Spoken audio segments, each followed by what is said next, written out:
as I begin recording here. Who can tell me what happened last time? Lot of shopping and lots of talking. Namely from the demons.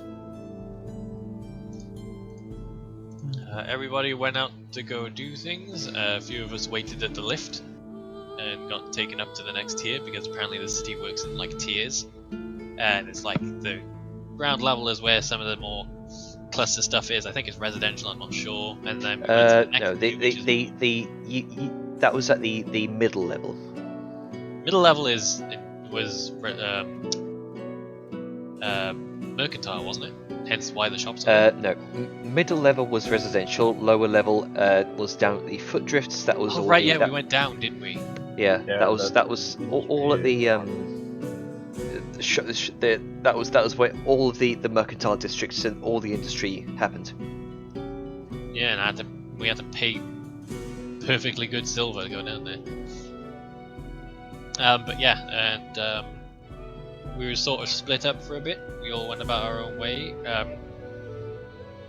Siren and Stow and well, basically everyone eventually all wound up at this sort of bookshop and all found some incredibly hefty tomes with which to enjoy.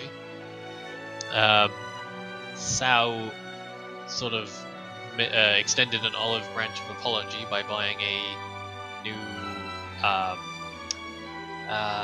what's the name of that spell? Revivify scroll to make up for slicing up his tent. And Vellum interacted with a very unique pawn shop owner, Pawn, and felt the need to call Samhain because of her magical expertise, because there was a lot of unique crazy shit, including half a tablet with an eyeball on it, and some other stuff, and also some rings with signets on. So after successful shopping and book having, Siren and Balthazar went to a more reputable establishment to rest at. What was it? It was The Lofty Lapine. It wasn't the Wanky Weasel. It was it's bothering me now. Does anybody remember? Yeah, the Lofty Lapine. Lofty Lapine. That was it. Yes. Basically, tall bunny.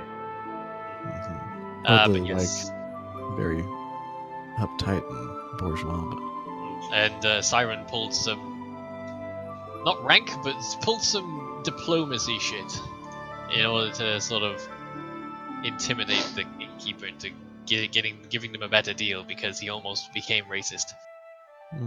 He almost accidentally racist. It wasn't really an almost about it. Yeah. Well, he didn't get all the way through his sentence, but the implication was enough for Siren to work with.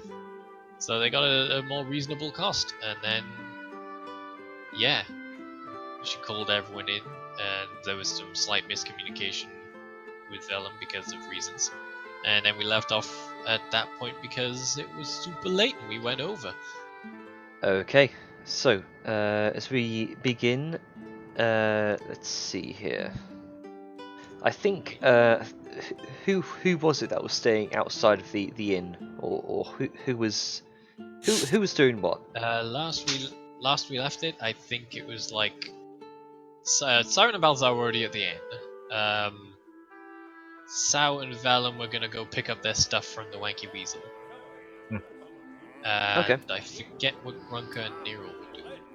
Neo was waiting by the bookstore to let you guys know that we switched, but not sure what she's doing now. That heard of the earrings. Yeah, I was gonna say no. So she probably would have head back to the original inn to grab her stuff after hearing that as well. Okay then. So shall we say, for the sake of brevity here, that Nerul, Sao Yun, Vellum, and who else was it? Grunka. Let's say that you four head back to the Wonky Weasel to grab your things. And you all meet up there together. You have a moment.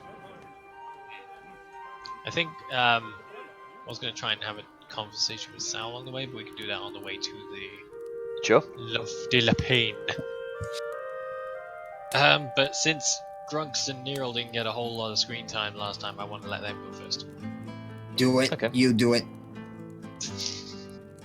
Fucking take your limelight, bitch. Yes. Like, not even joking.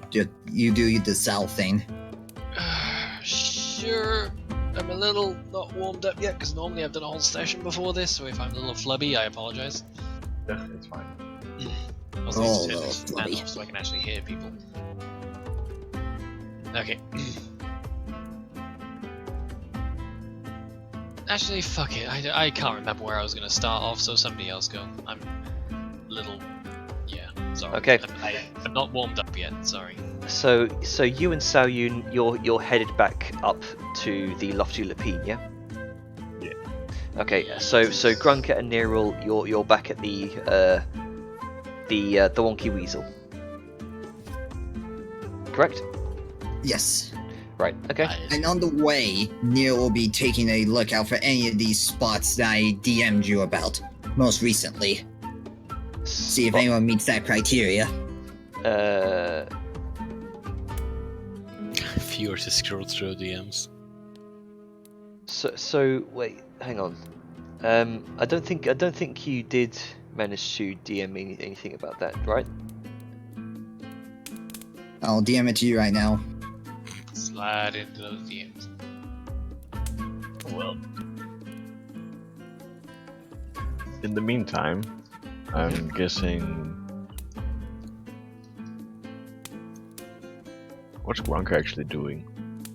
Yeah, Grunker, what are you doing?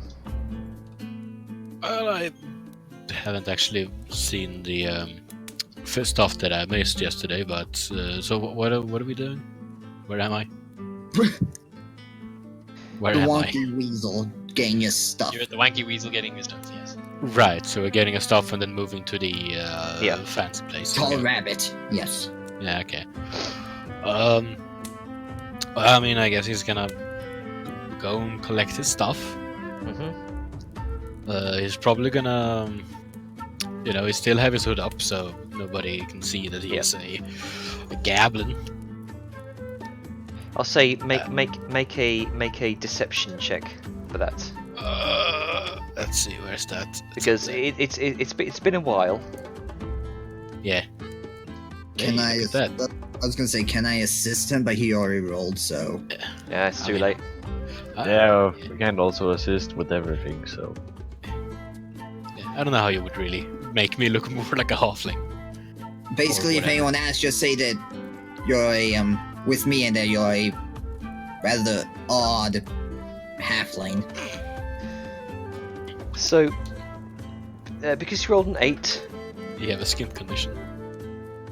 people very much do take notice. Thankfully, because you are in the Wonky Weasel Tavern, people have seen you as a goblin before. They have seen you around. A few other patrons just kind of look over their shoulders. A few of these newer patrons begin to kind of talk with each other. You hear various whispers, murmurings. Dang racists. And most people seem to be avoiding you by now. Good. What? So, right. And but yeah, he's gonna go up to his room. He's gonna collect what little stuff he left there. Okay. Spare underwear or whatever.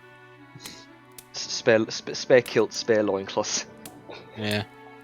I mean, he mostly carries everything he have with him, Yeah. so there's not much.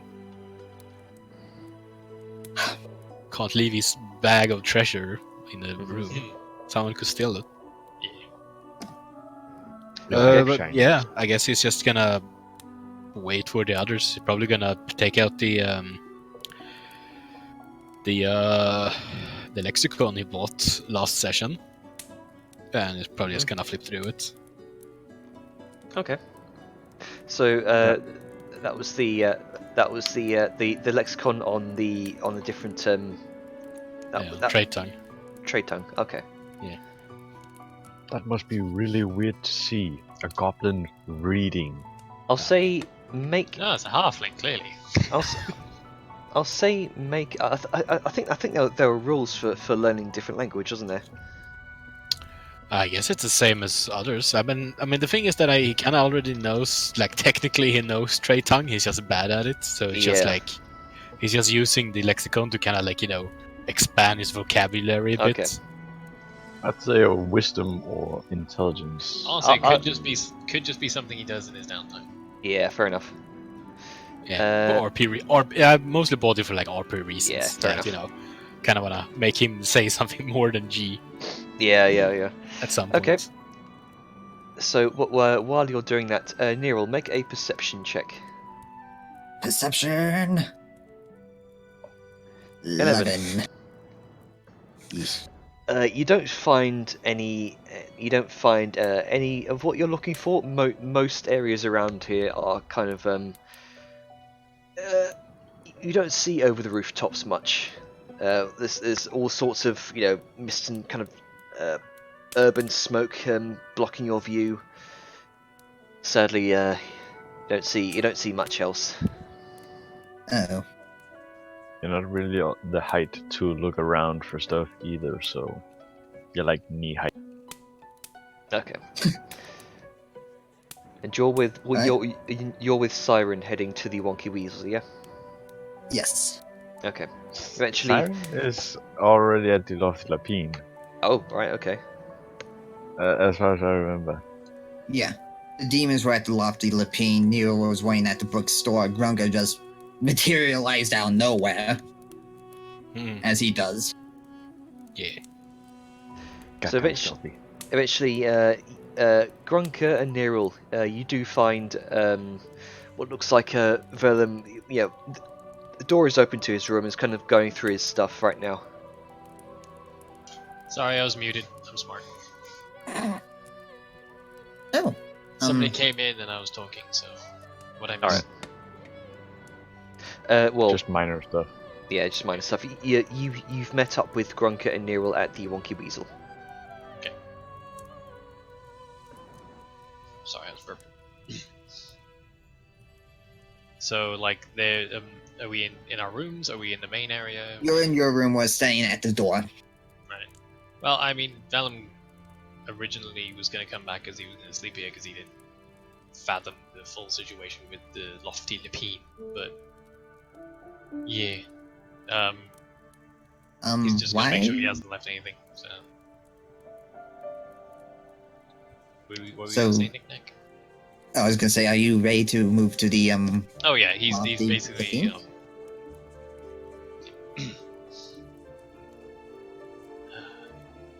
Man, I'm sorry. I don't know what's wrong with me today. Trying to get Yeah, into it's character. fine. I'm It's struggling. Easter. I'm usually easy to get into character. I don't know why I'm struggling. Sorry, I'm just gonna slap myself a second. Okay, back. My face hurts and I'm ready. Right, you lot ready to go? He's sort of slinging the bag over his shoulder, looking to wherever. Yeah, I have everything. I should have everything packed and ready. Just so there's no other roars. Well, from what she said, it didn't exactly sound like a horror house, but you never know with these two. Yeah. All things considered, it probably is. That's Does- not giving me a lot of hope. Yeah, I'm just being honest that it probably is one. Anywho, shall we be off? Yeah, ready when you Hmm. are. Okay. We should probably return the keys as well. Yep. Oh yeah. Pretty You sure just- Sao has the key for. Yeah, you can just hand me your keys and I'll hand them over at the desk. I don't have a key. Right. You... He'll just look at Grunka because he has the key. Gronka, Mm-hmm. your room key.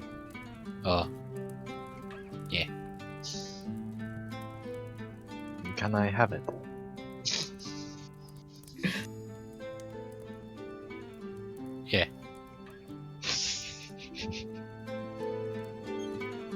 Thank you. Yeah. Okay. He's kind of he's just kind of reading in the book, and he's not like pseudo paying attention.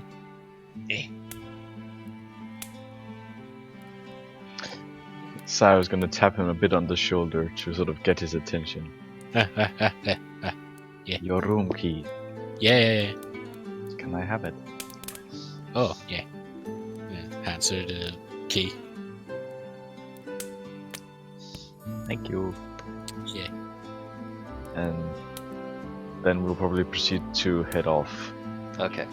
So, At some Handy- point during, at some point during the trip, I don't know whether it's like the main bit of transit because I can't recall where the lofty the peen is, but It's in the upper district. right. Well, at some We point were given along the way- instructions. At some point along the way, Velimir's gonna sort of like, not usher, but sort of like flag sour and sort of slow down a bit to sort of make some distance talking. I'm meaning to ask you something, Sam. What is it? What do you make a siren?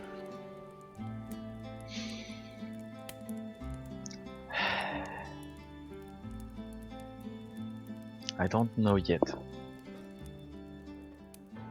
I am at odds with what she does, but as a person she seems a bit entitled, but fine.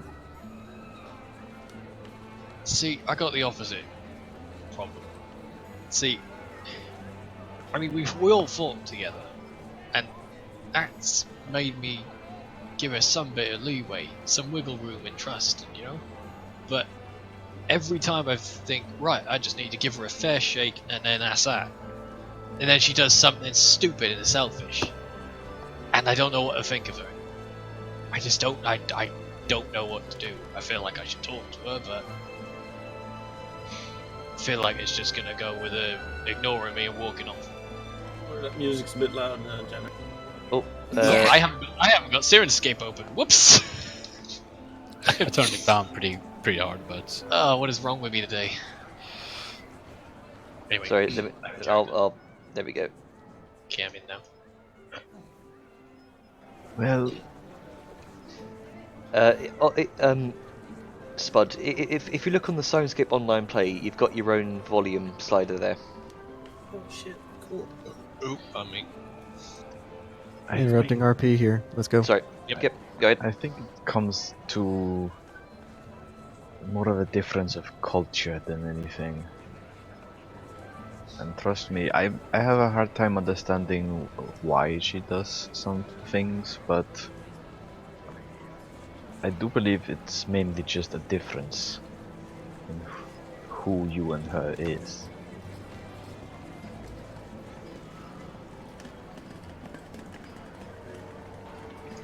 Sorry, back. I did hear what you said.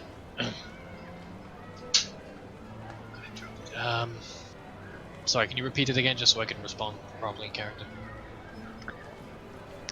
I think it mainly comes to the difference between who you and she is as a person.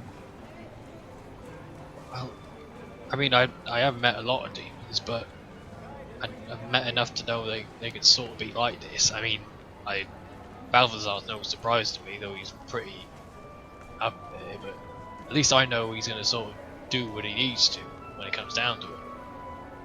But Siren's just all over the place. Do you know they're both leaders of the Black Hand? Shit, leadership is not unheard of. Yeah, but she doesn't behave like a leader.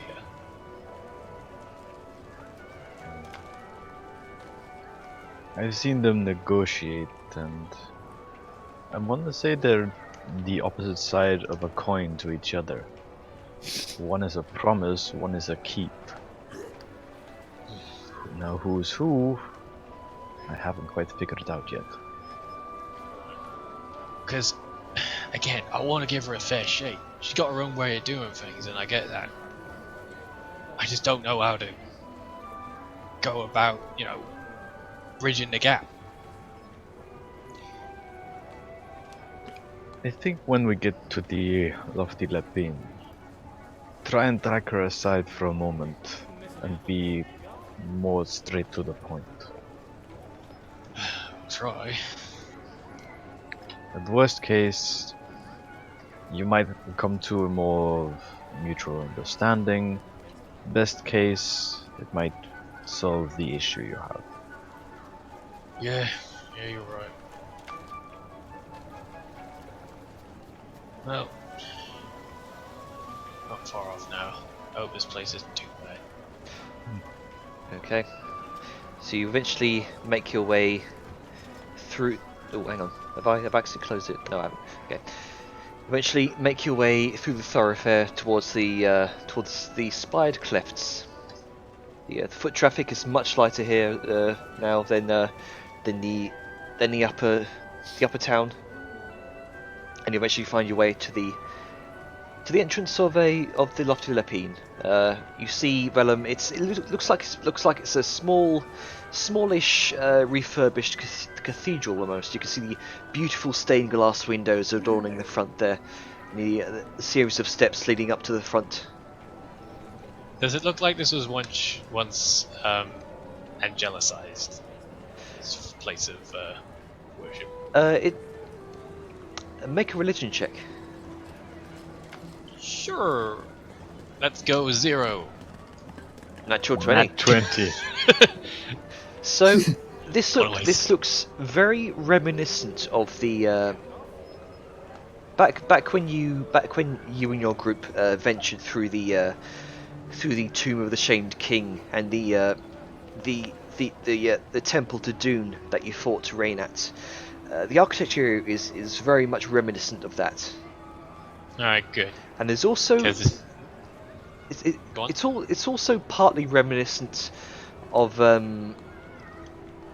well, as you look at the stained glass windows here, it seems to be a sort of duality of religions going on. You can see because you rolled a nat 20, you can see what looks like in the stained glass windows the figure of a halfling woman, lithe and elegant in appearance, draped in silks that are sculpted to look as though they're kind of blowing gracefully in the wind here, sculpted with the kind of iron, the iron wrought outlines here. Her long kind of flowing braids immaculately carved in kind of elegant golden like stained glass here, and she wades through a field of wheat and barley, a scythe in one hand and kind of swaddled infant in the other. She carves away at the grain, following in her stead are cherub-like halfling children carrying cornucopias of bread, fruits, and vegetable and other produce. And kind of You said this was a duality of religious. Yes. It seems well. There's two windows here. You can see on the other side the two stained glass windows in the front doorway here. On one side, it looks like very reminiscent of the statued figure of Dune that you saw in the temple. The other one here is new to you. Good. So long as it's not angelicized, then I'm fine. No. It looks as though this looks to be you've certainly heard of this figure. This looks to be a figure of Ellen Wynn. She was you've read stories briefly of tales of her during the War of Broken Chains as a healer unmatched, a matronly figure that many looked up to. She never saw combat, but was always willing to heal those in need. She was also a mystic, and she studied under Wundas, and took a particular interest in communing with the elemental spirit of water. Through water, Ellen Wynn channeled powerful rejuvenating magic to calm any rage, cure any disease, and mend any injury. People, particularly halflings, look up to her as though they would their own mother. She was a figure of guidance in the hard times of enslavement.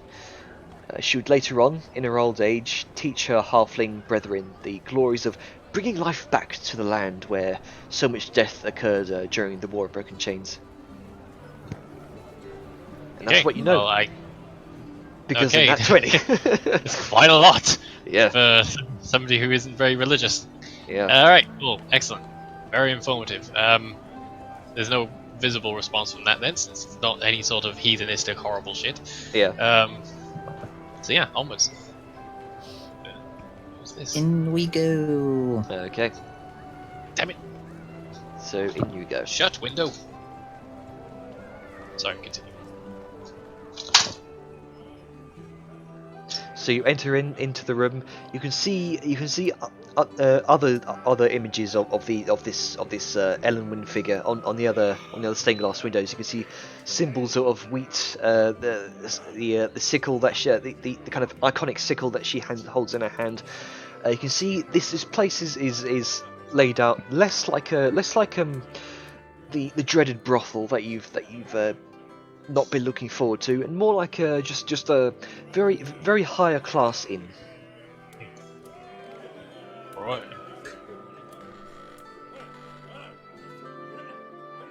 Honestly, this isn't as bad as I thought it was gonna be. It's much better than I thought it was gonna be.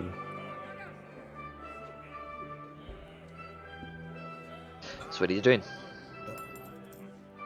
Finding out where Balthazar and Siren are. Okay. So you talk to the innkeeper. He does point you up the stairs through the hall, and into up, and the stairway kind of leads you up to the balcony that kind of oversees this entire room. You can see behind you series of chamber doors, and at the very end, you follow the directions to the very end, and you kind of Atlas and Siren, you hear the same knock at the door. Sorry, Balthazar and Siren. Come in.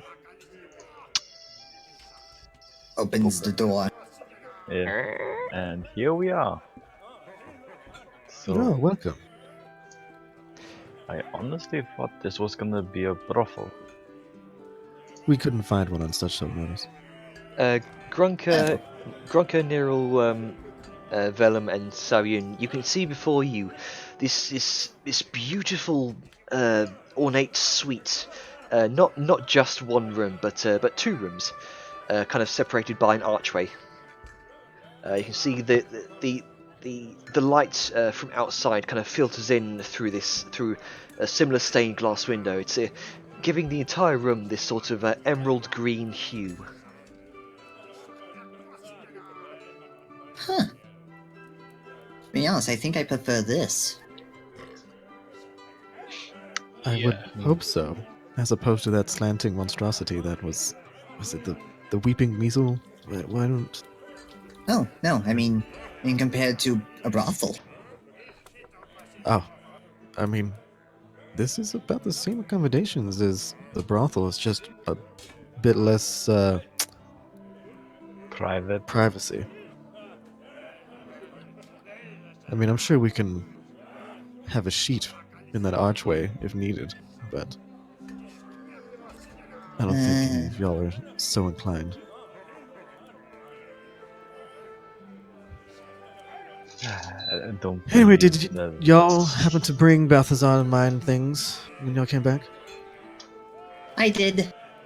Oh, good. Somebody did. I was waiting to see if someone was going to say something about that. Yeah, I was a bit worried that we all forgot, but Nero's on the ball. I wasn't here, so. Yeah. Good. Yeah, I have your things. Well, good. Just set them down over here. Balthazar and I will be sharing this bed. Nero, you're more than welcome to accompany. And I assumed that you three, and she motions to Neural, Vellum, and Sao, would be sleeping in the other bed. You all seem to be enjoying each other's company quite well in that regard. And Grunka, you have free reign to sleep wherever you want.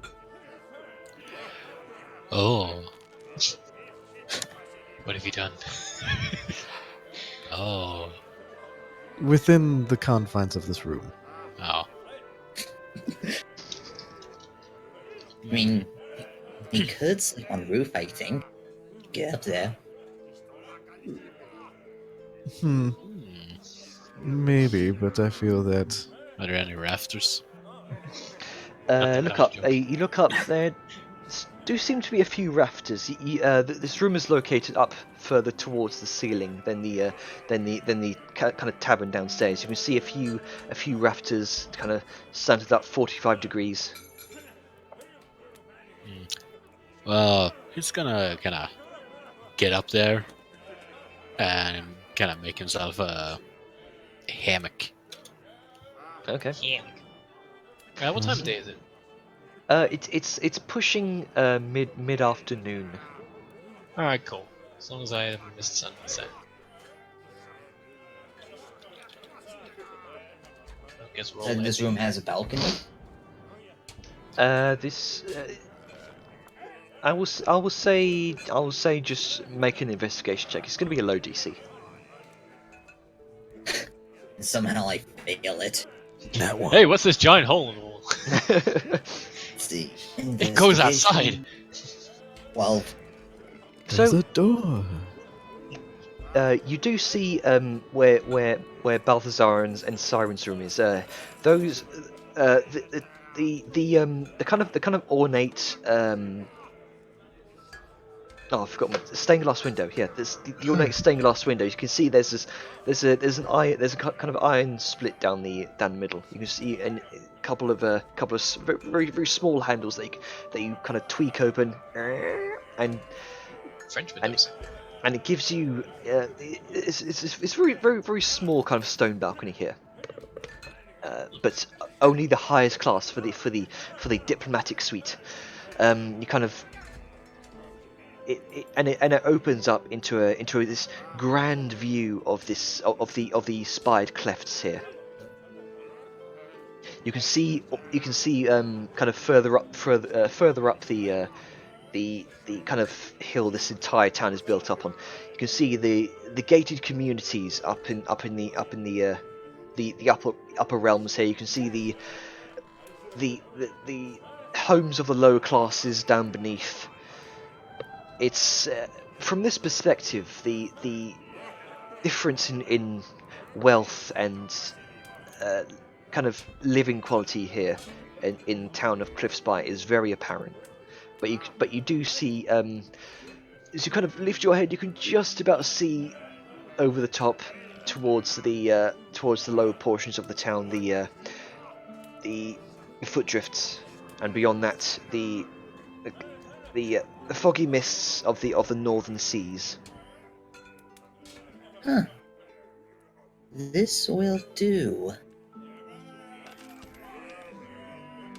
I head back in. Okay, you close them down just to prevent any cold air from getting in. Yeah.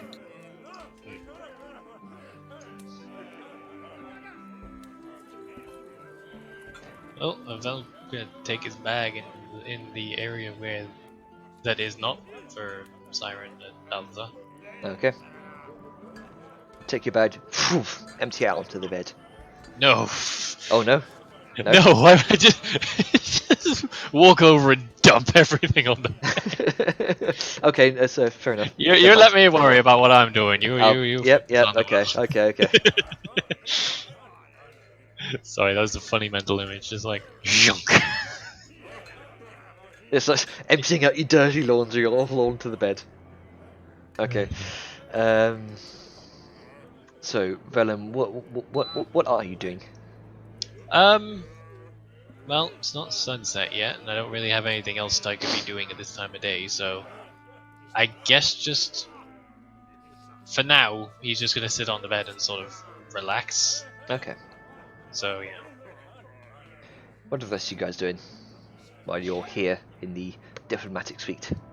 Sao is gonna find a place to put her bag and such.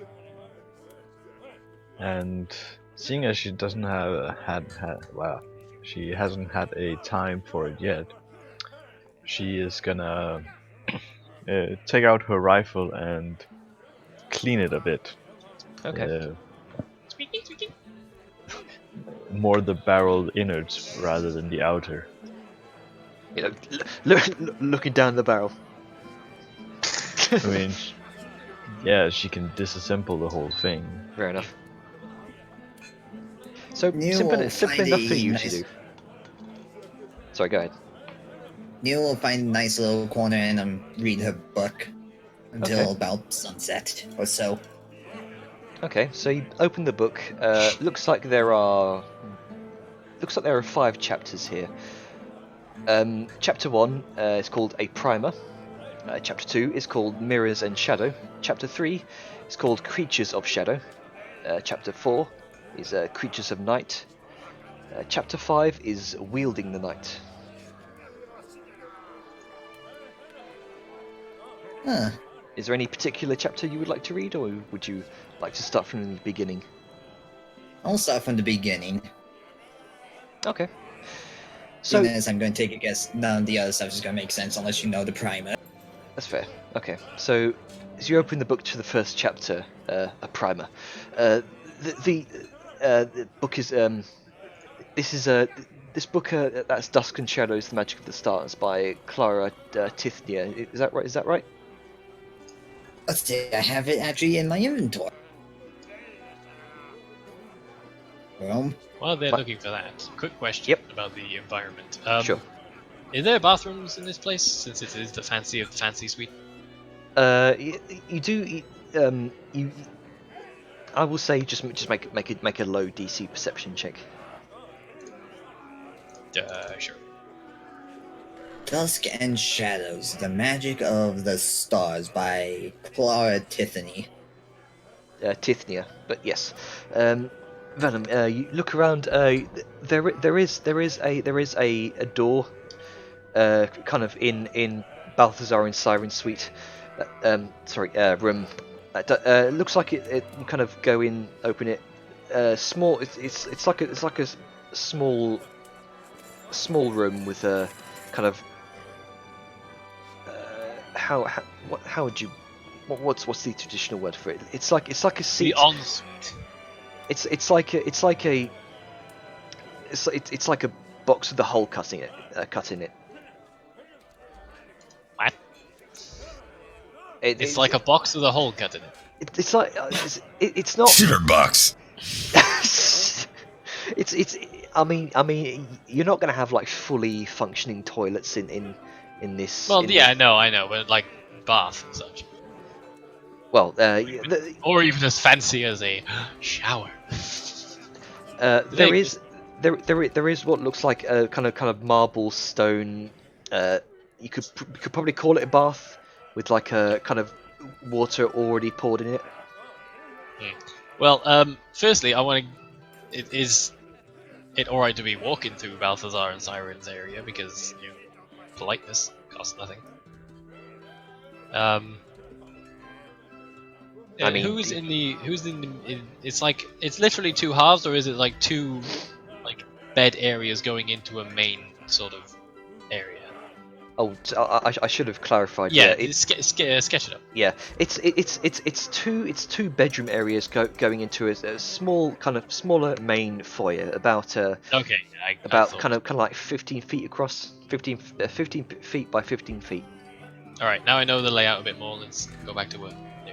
Okay, so Nero, the first chapter, A Primer. The author goes into some detail, that kind of describing the cosmic forces depicted in the cosmological model of what's called the spoked wheel. Then the text goes on to describe how something called the cosmological spheres of influences is a more up-to-date model, and describing its use in her more serious magical studies. In this first chapter, the author goes on to describe how she will be using the spheres of influence model as a basis for her thesis, and arguing for its wider adoption within the magical studies. The author then goes on to kind of suggest further reading via her other book, Spheres of Glass, the complete guide to the Spheres of Influence cosmological model. I need to get another book. There you go. Right, I copied it down for you. That's a mouthful. Mm-hmm. It is. And that's I'll what- worry that's- about that later. And that's what you gather from the first chapter. Alright, then on to the second one, I guess. Okay. So before this happens, does anyone want to do anything else? I think Sarah's gonna take out one of her notebooks and sort of crudely scribble down some notes about her gun and other stuff. Okay. That's at least what it looks like. Okay. Venom's not gonna do anything for like an hour or two, so go nuts. Oh, okay then. He's been walking around all day. Yeah, that's fair. Yeah, I need to loosen up a bit. So, Chapter 2, Mirrors of Shadow. The author begins to delve into her description of shadow magic. She goes on to describe the origins of shadow magic and the various different paths it could take. The origins of shadow magic find themselves in the sphere of influence that encompasses the Black Clans in the Eventide Vale. The Black Clans in the Eventide Vale, while both influenced by shadow, are as much reflections of each other as they are reflections of the material realms. While the Black Clans are a realm of death, kind of barren wastes and negative energy, the author describes the Eventide Vale as a realm of eternal cosmic night, twilight groves and positive energy. And that's what you gather from Chapter 2. After reading that, I'll just, to be sure, make a little firebolt in my hand to see if it is still all starry and all that. Very much looks like a starry night reflected within this small ball of crackling dark fire. Huh. Alright then. What time is it going to be about now? It's still pushing about like 4 o'clock maybe. What time does sunset? At this time? Sunsets because it's still winter right now, so generally sunset comes about 5 in the afternoon. Alright, I think I have one more time for one more chapter. Okay. So, so chapter 3 is creatures of shadow. The author kind of delves into the various inhabitants that would possibly live within these two realms. She reiterates most of the extensive research done into the Black Clans by a certain Bataris Horatio. She uses his research in describing the realm as inhabited by all manner of unpleasant undead beings, banshees, ghasts, ghosts, ghouls, living shadows, wights. The list is extensive. She also goes on to describe the souls of the hundreds of thousands, perhaps millions across the world that have fallen victim to the War of the Undying and were dragged into the Black Clans after their risen bodies were slain by their former allies. And that's chapter 3. So that's probably when her magic comes from. Does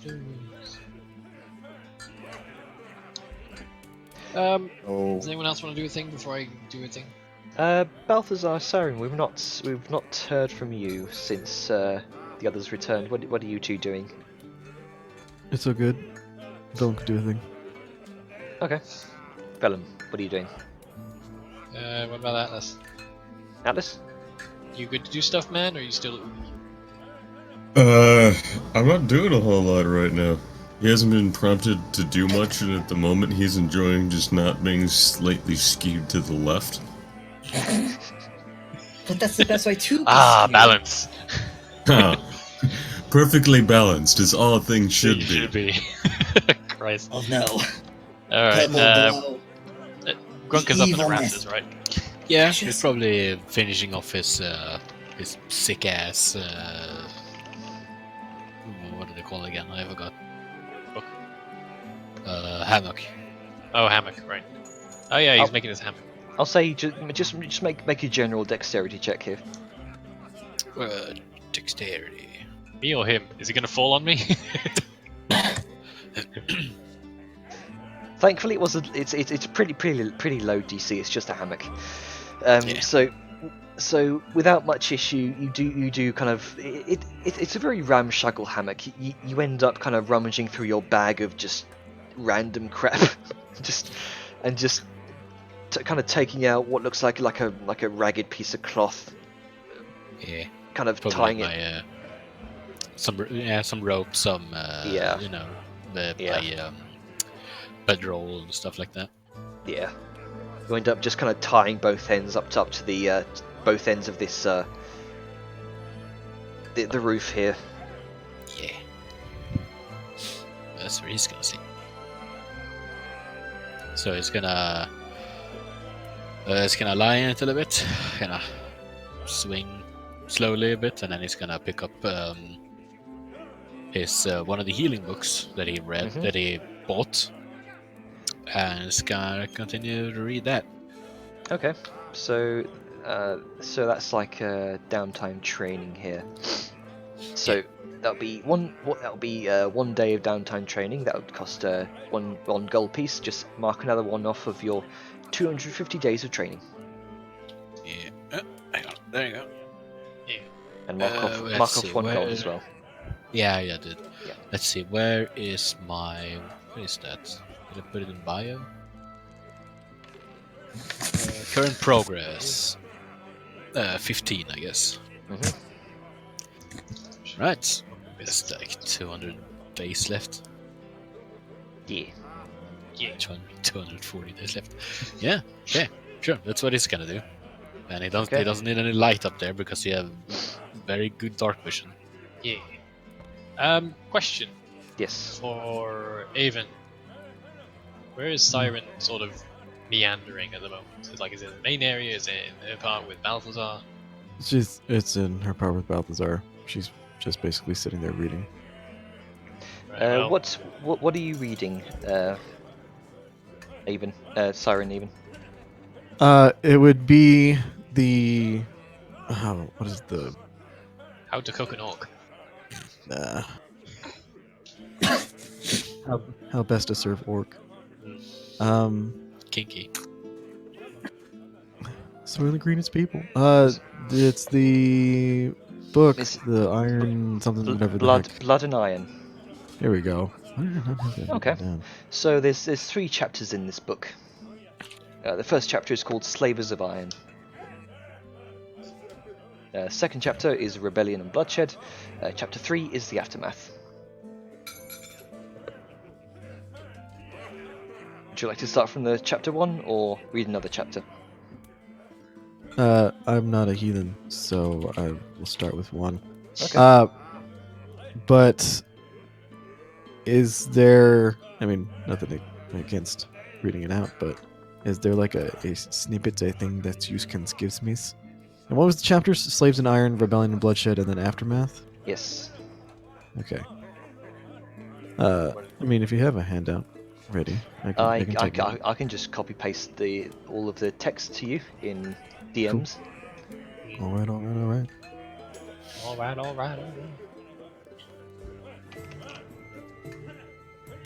But yes, at some point, after like the first hour or so, he's gonna have a sit down for like an hour, but then he's gonna head over to the border of the demon section, as I am going to call it now, and sort of Ragnarok Light. Ragnarok Light, yes. Yeah. Balthazar's already got like a disco ball up and shag carpeting. But yes, he's gonna sort of, since there's no door, he's going to sort of knock on the frame to get Siren's attention. Yes, what is it? You got a minute? Yes. I'm just gonna close the book and stand up, walking to the door. What can I do for you? Wanted to have a chat with you about something. Sort of implying, one-on-one chat.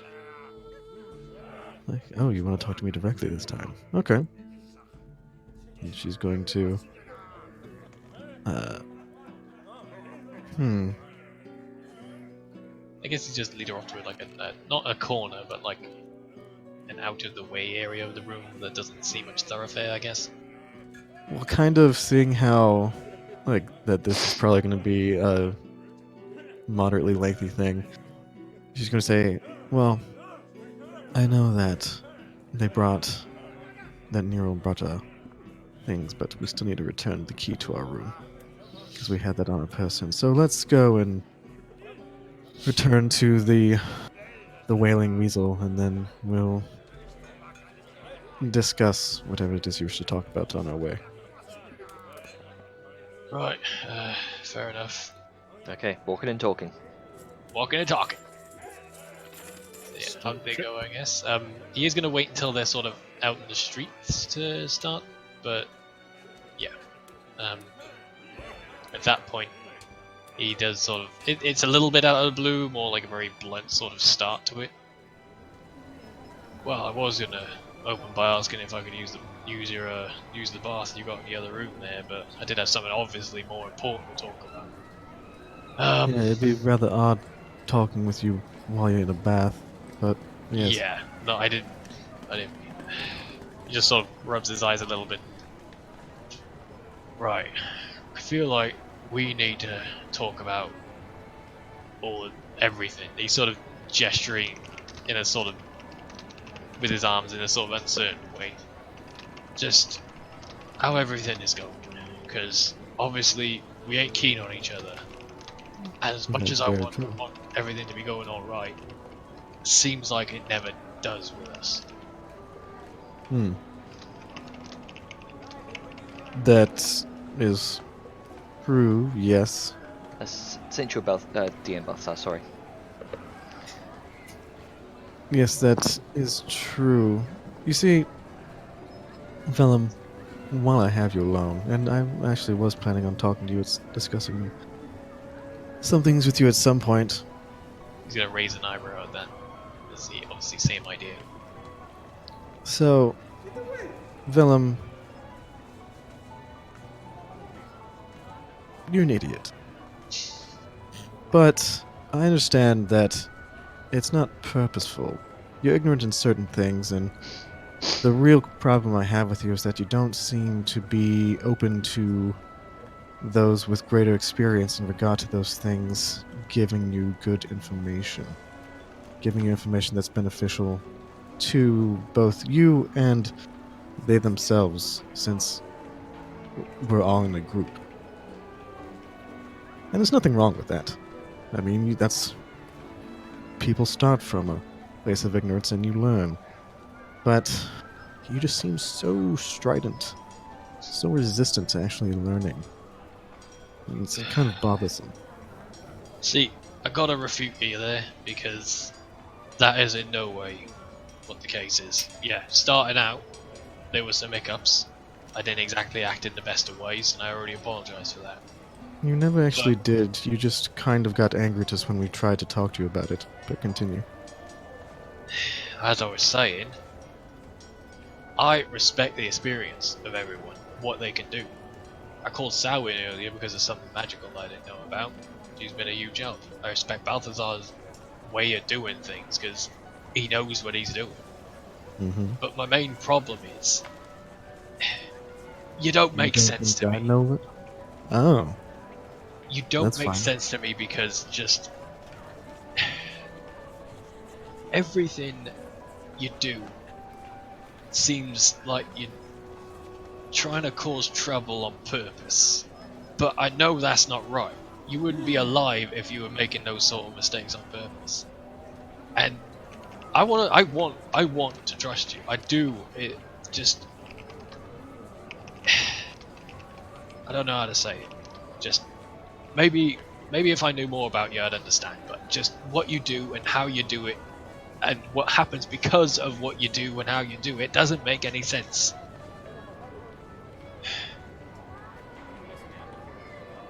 So, tell me about yourself. Maybe that'll make it make sense.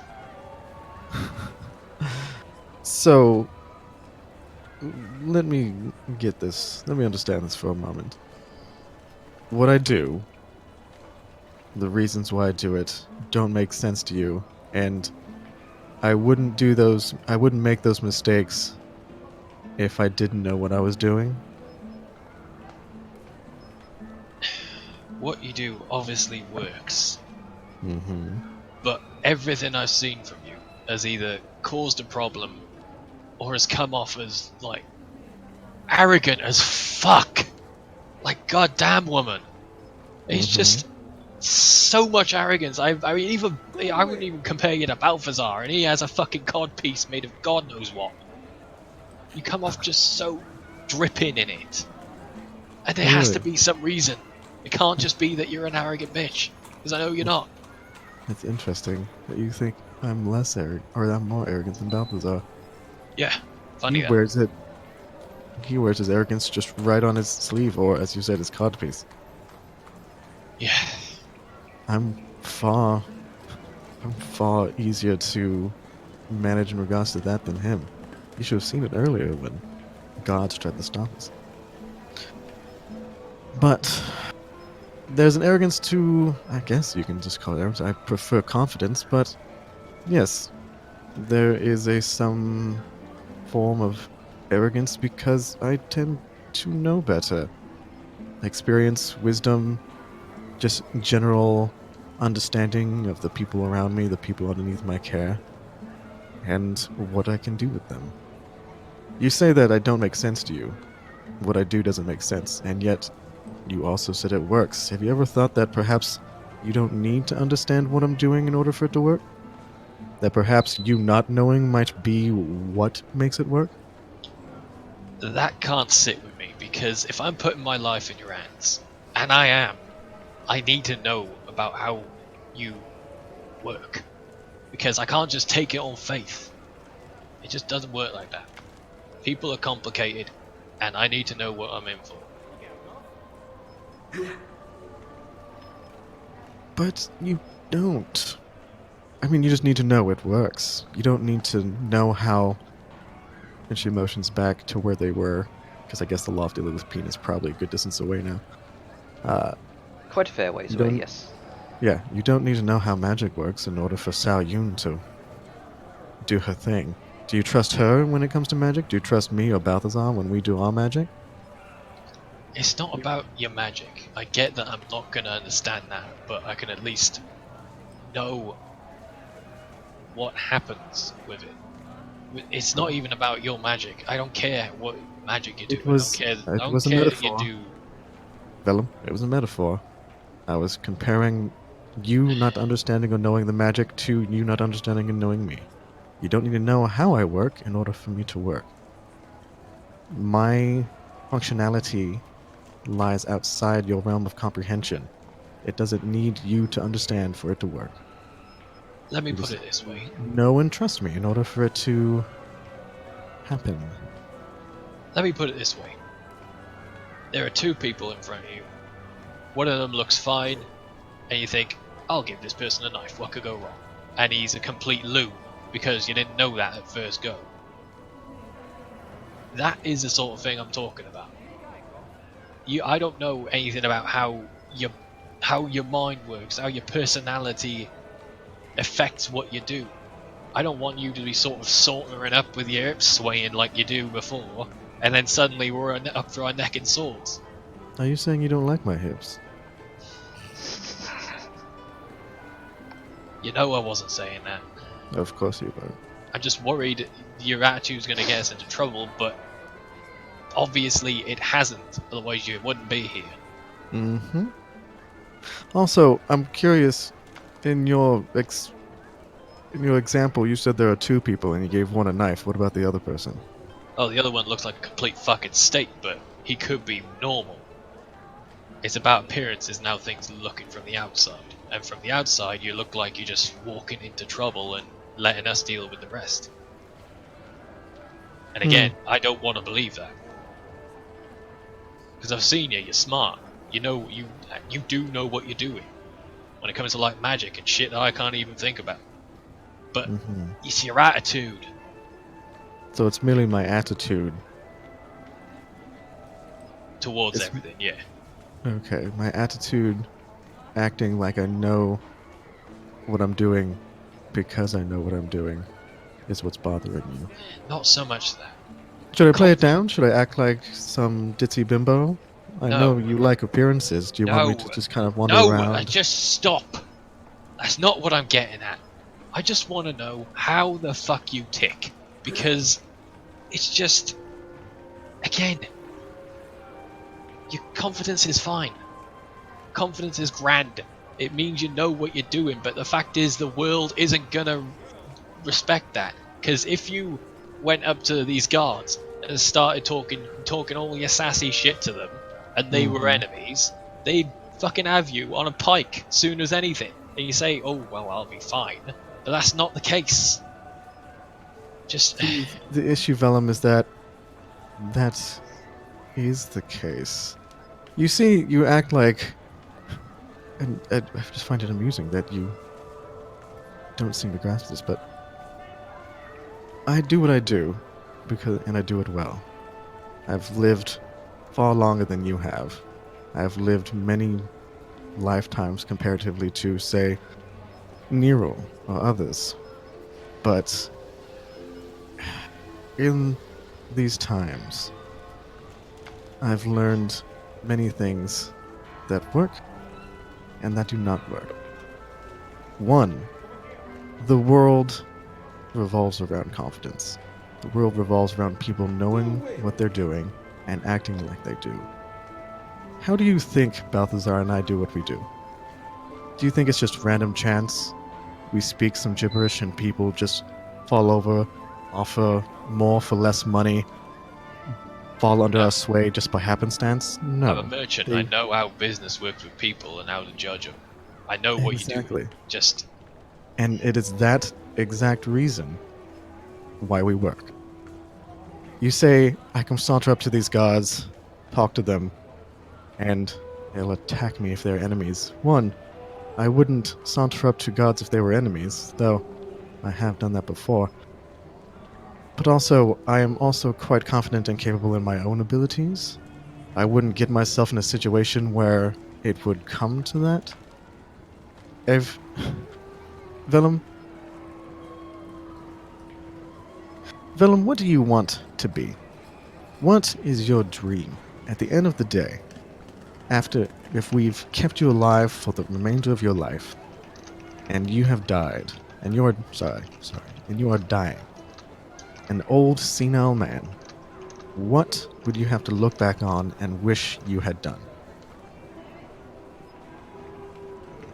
Fact is, I'm gonna be the best. I just need to stay alive long enough to work at it. The best at what? Being a smith? Yeah. There are some of us who have loftier dreams.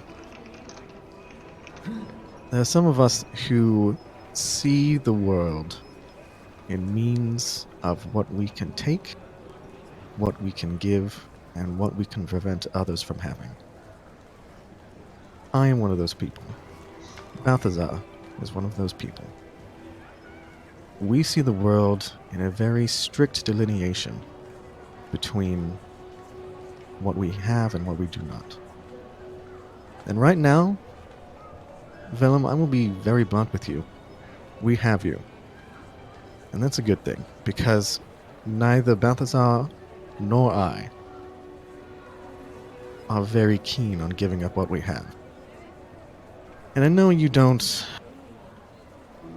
want to be part of the Black Hand. You want to be on your own, you want to forge, no pun intended, your own path through the world. Fine. But the Black Hand will do just as much. You will have just a lasting impression on the world as you and your wares.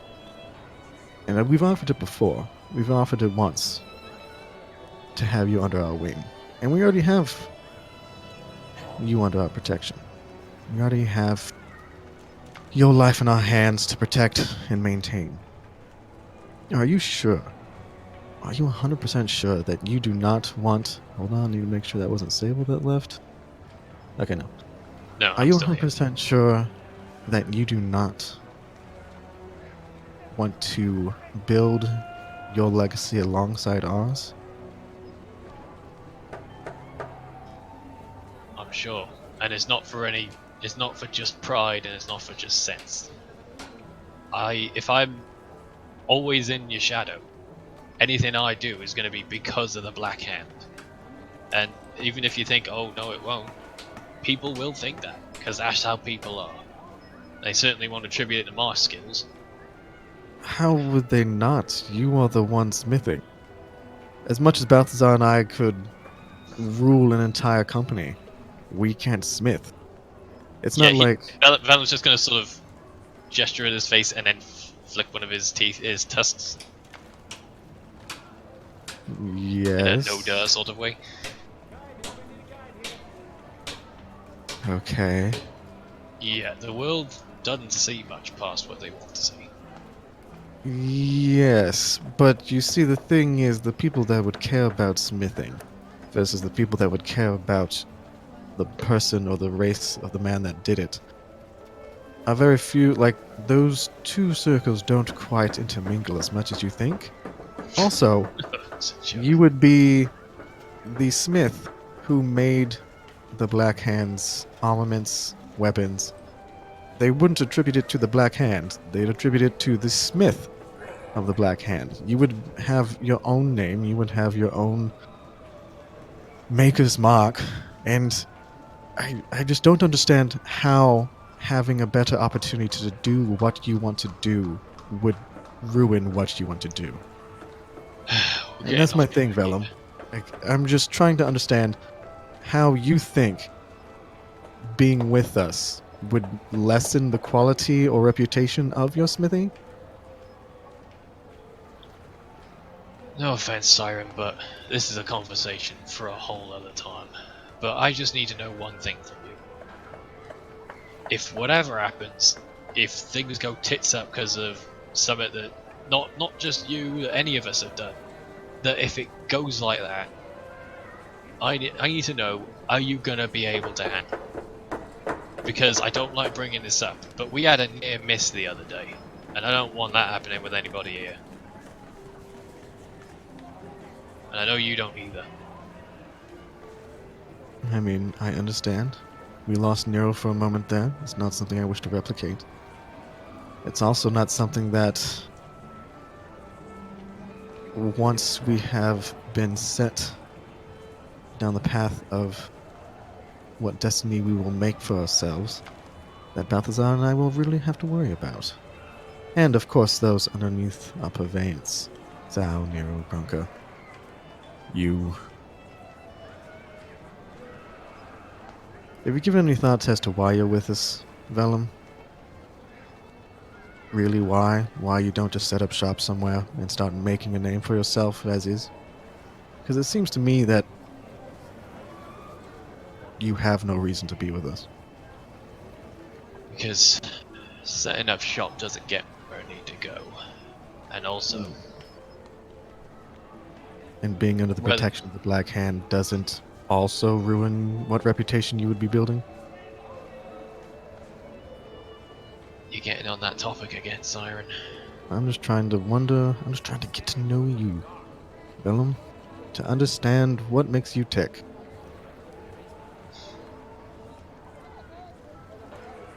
Let's leave that for another time, shall we? He's sort of gonna give her a pat on the shoulder, not in like a condescending way, but sort of like a way to close the conversation. And assumedly we've probably arrived by now to give the fucking key back. And Yeah, we'll give the key back, and then turn around and start heading back. do we want to sort of go to somebody else just in case? Because we have... Oh wait, hold on. Hold on. Oh, sorry, you had a bit. Yeah, sorry. Carry on. Vellum, I told you before, the only reason you're alive is because Balthazar wants you alive. Have you ever tried to disillusion me or disabuse me of the notion that your death would be a benefit to all of us? Because it seems every time I try to give you an offering, every time I try to make it so you are valuable to me beyond just your acquaintance with Nero and Atlas, you always seem to turn me down. Sorry. I know it's a serious thing, but you said Atlas and it fucking killed me. Oh, sorry. I glanced over at my Discord and saw his name. It's okay, it's At okay. Balthazar. Anyway. Sometimes it's not just about value, Siren. And I'd like it if at some point you could see me as less than a liability, or somebody you would want dead if not for Balthazar, but I want to get to that point because in some way I do like you, but you fucking infuriate me sometimes, and I don't know if that's a good thing or a bad thing yet.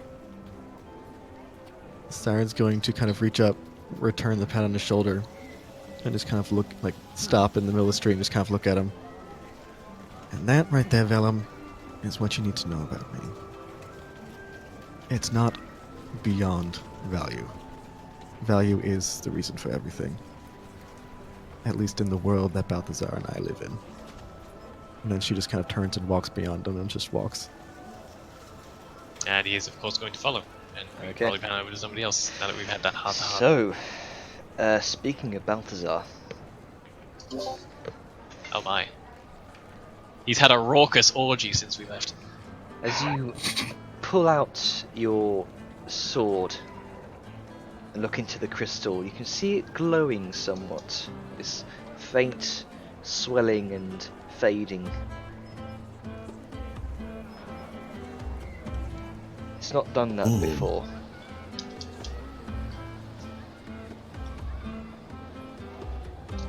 As we pan over back. This is new.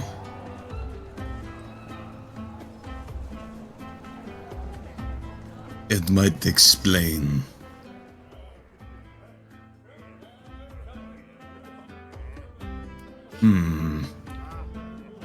I'm gonna take the sword by the blade side and start pointing the handle and with the crystal about, and get ready for the old divining stick trick. Okay, then Oh no, put it away. make Not an now. Arcana check. Put that thing away. No.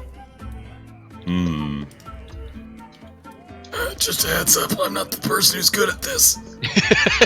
Yep. Hey. Not bad. So, Not bad. because this is a source of magic that seems familiar to the pommel of the blade here. Thankfully, it's a low DC. You kind of aim it like a. Because that's what I can roll. You aim it around. It seems to. The glow seems to fade whenever you hold it left. Kind of point it over to the archway. Glow seems to increase. You point it over to the other side of the room. Glow seems to fade.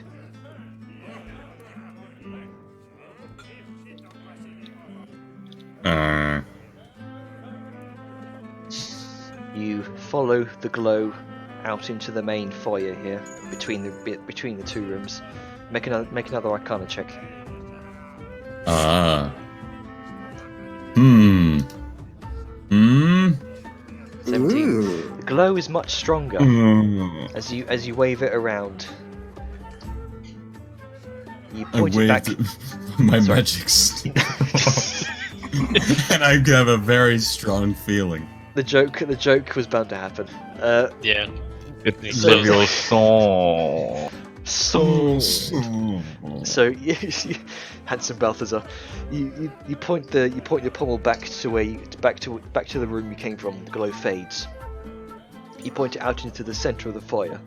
The glow seems to increase a bit, but not much. You point it over towards the other room, the other bedroom. The glow increases a lot more this time.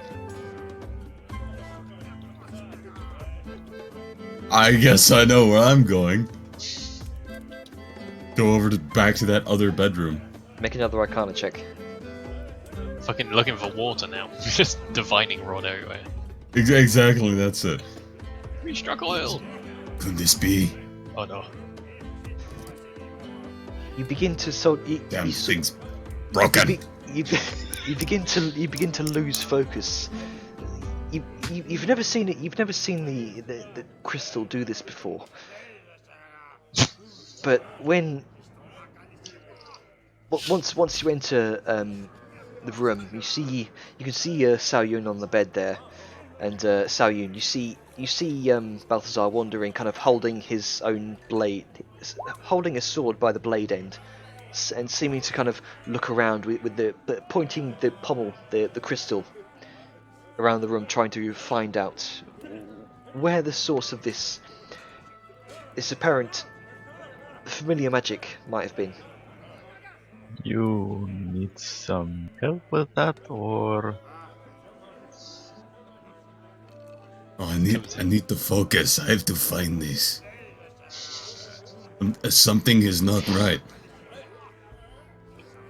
you're a demon? It's supposed to You're glow. in the cathedral. Are you okay? Trust me, I've done worse in far, far holier places. I'll not ask about that, but if you need some assistance with that, and she points to the sword, you can ask. Perfect. Yeah, you know, you can help me. Here. Stand on that end and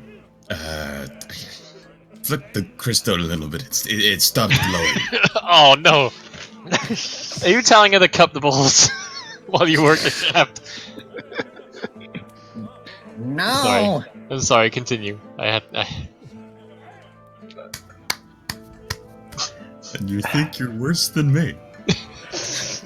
With a sigh, Sao gets up and just more or less does what he asks, and just looks at him with a sort of look that just screams, "So what's next, genius?" Make another Arcana check with advantage because Sao's helping you. Now, we point at each direction of the room until we find the source of foreign magic. Wait, no. No, I think it's over here. We don't have to do that. Okay, 17. You hover your sword over next to the bed, no glow. Hover it back to the doorway from where you came from. There's no glow. Hover it over to the other stained glass window here. That's kind of mirrored from the other side of the mirrored from the other room. There's no glow there. And then you point it at the foot of the bed, inside of what looks like Vellum's satchel. And there is a very strong glow. Let's see. I have a strong idea that it might be. It's gonna poke the crystal to the satchel. Oh, I think I might know what this is. I promised I would never touch him or his things. Well, in this cannot case, do this. it's not his thing. But his satchel. Well, I keep my I word. made no such promise. neither did I. And as such, Sao is gonna open up his satchel and pull out said thing, which I'm pretty sure I know what Oh is. my god. You pull out what looks like a very strange looking tablet. into Vellum's set. into Vellum's You sack. keep saying Pulling thing. out his thing. I can't.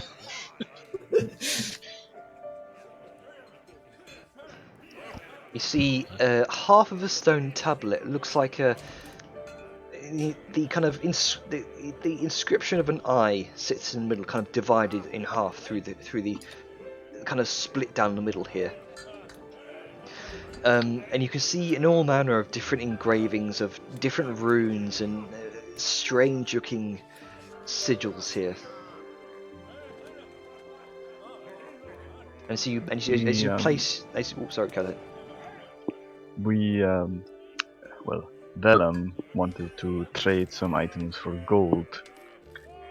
and the store owner wished not to outright sell, but rather barter with items.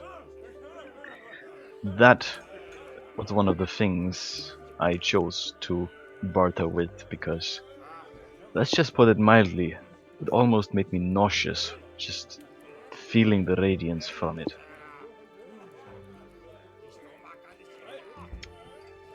And the eye reminded me of, well, then she more or less points to the blade. That.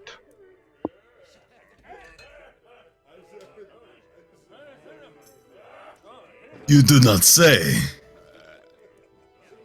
I just did. Big surprise. Gonna lean into this a little bit. Look at some of the inscriptions.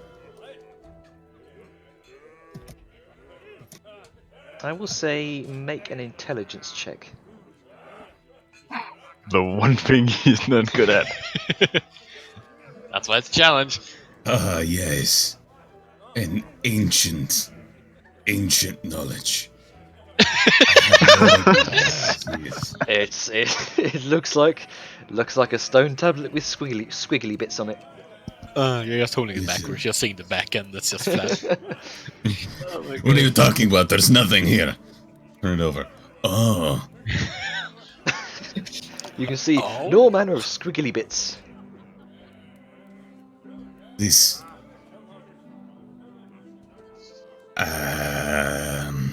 I don't see an eye here at all. only half of one. Just gonna hold it out, turn it sideways a little bit, you know, do that thing. Maybe squint. Do you need me to go get your glasses?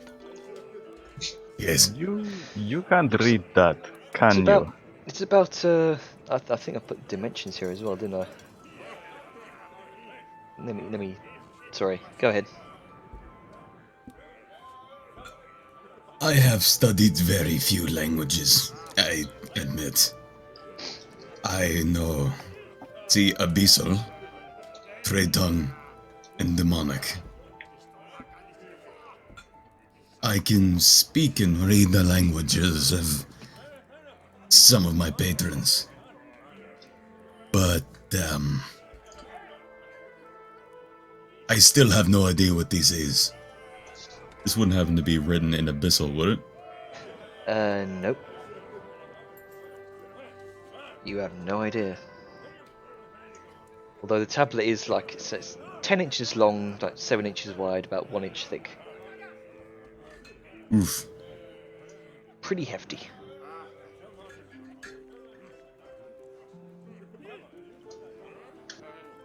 So on my way to go grab Balthazar's glasses, I'm gonna take a peek at the tablet, see if it happens to be in Draconic or Serpentine.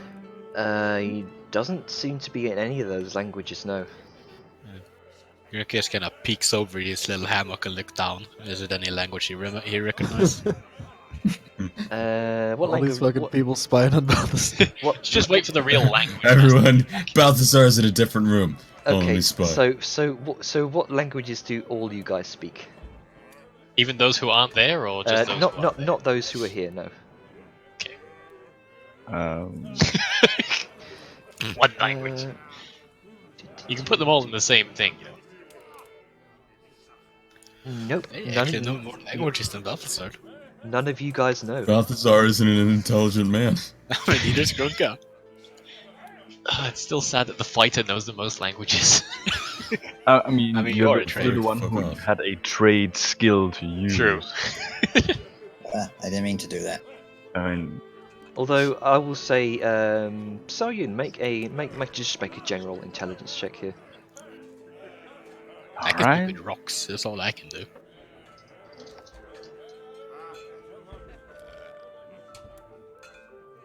Uh, 18. I mean, shopkeeper probably knows more about this than any of you. We could probably take it back to the shopkeeper we got it from. Might be an option if he has more knowledge about it.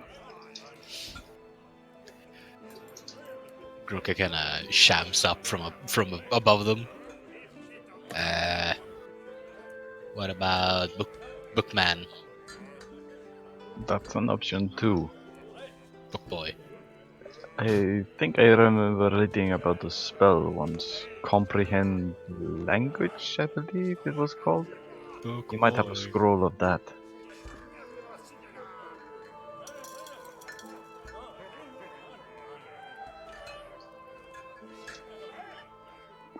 It could be possible that we could either do that, go to the shopkeeper, or maybe find somebody who can read this, but I doubt you would let anybody else read it. Sort of jesting at Balthazar and his self-assurance in some things. No, listen, let me make this incredibly clear. I will only say this once. I have no idea what this is. If someone else can read it, fine. I have no idea. Door. Neil holds up Balthazar's glasses. Here you go. Ah, yes. Let me just...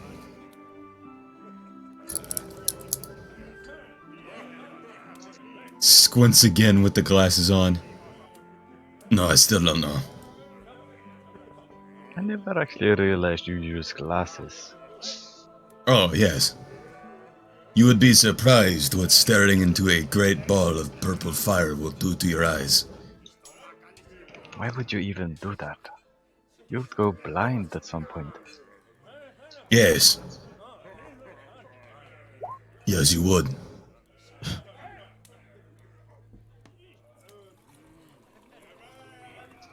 I have an idea. Let's just put this back.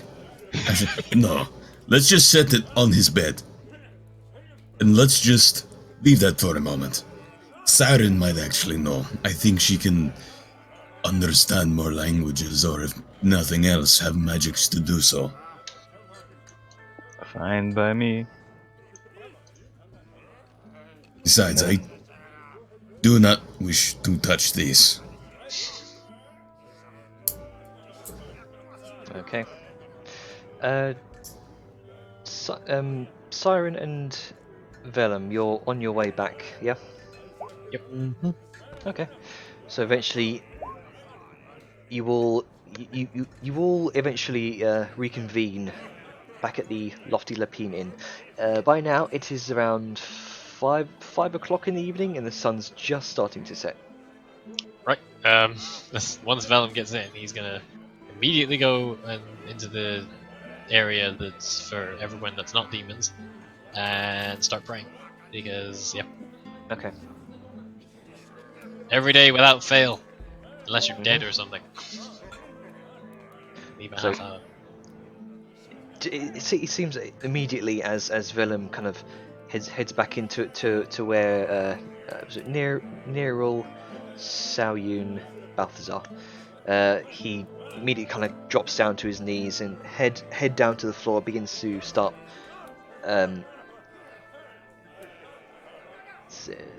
Doing some odd motions. Yeah. Well, he's gonna greet everyone, obviously. He's not just gonna blank them and just go walk past them. Seems to be praying to the west. Is he having a fit or something? No, I don't think so. He looks like he's praying, I guess. Are they allowed to talk during prayer, Jenna, or is it a consistent thing? It's generally kept to oneself. Okay. So it doesn't really. So it wouldn't be proper for him to respond. Probably not. Okay, cool. He's just gonna focus on that then. Okay. Oh, praying. Okay. Well, I'll leave him to it. Oh, if he's doing that, then it's about time. I don't think it's something to do with angels, if that's what you're worried about. Just praying in general. Ah, Anyway, Balthazar, you're out of bed. How are you doing? Feeling better? Yes and no. I feel far more balanced, but I am thrown even more astray. Oh. Just gonna look to the direction where good old Velen Boy is mid-prayer. Yes, I don't like it that much either. Well, no, this is not. One more. Okay. There is an overwhelmingly powerful artifact in this room, Oh. and I have no idea what it is. But I know what it is. If that makes sense. Siren kind of moves her hand over her book. And he has it. Oh. Sao sort of points to the bed where the tablet is laying. That. Oh, that's interesting. Siren's gonna walk over to it. And...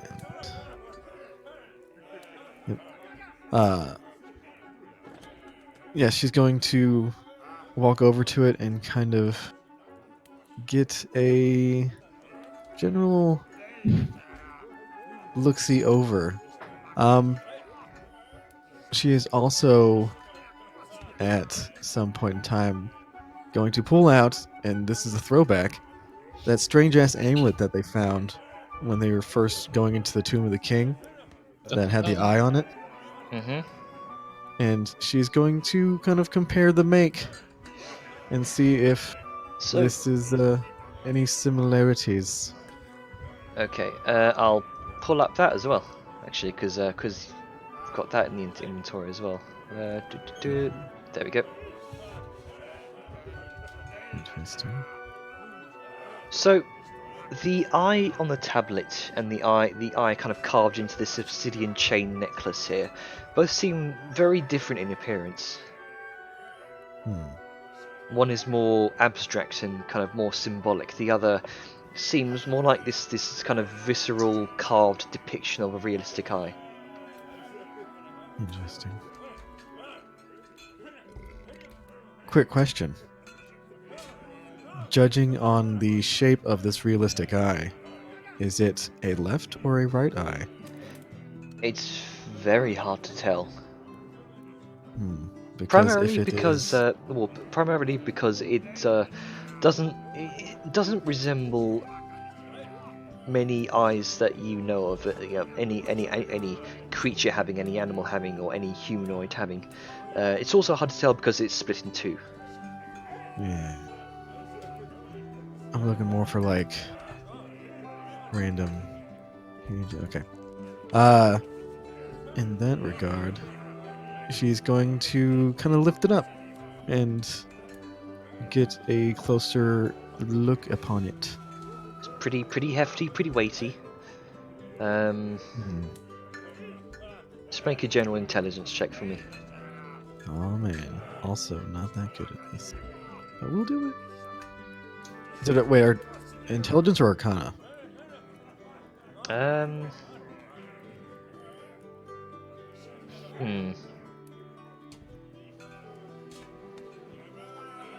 This would be more of a. This would be more of just a general intelligence check because. No, you don't know if it's got. Yeah. No problem. Yeah, just go ahead. You good? 14. It's difficult to tell what it is. You've not seen anything like this before. Interesting. But you gather that the symbols may have something to do with each other. That's all you can gather, really. Like the squibbly tic-tac-toe and the pinwheel looking thing have to do with each other? They Or seem to have just- they seem to have something to do with each other, yes. Hmm, But with a 14, that's all you can really gather. yes. So I was going to kind of turn back at Sal. Have you identified it? Or tried to do anything of that nature?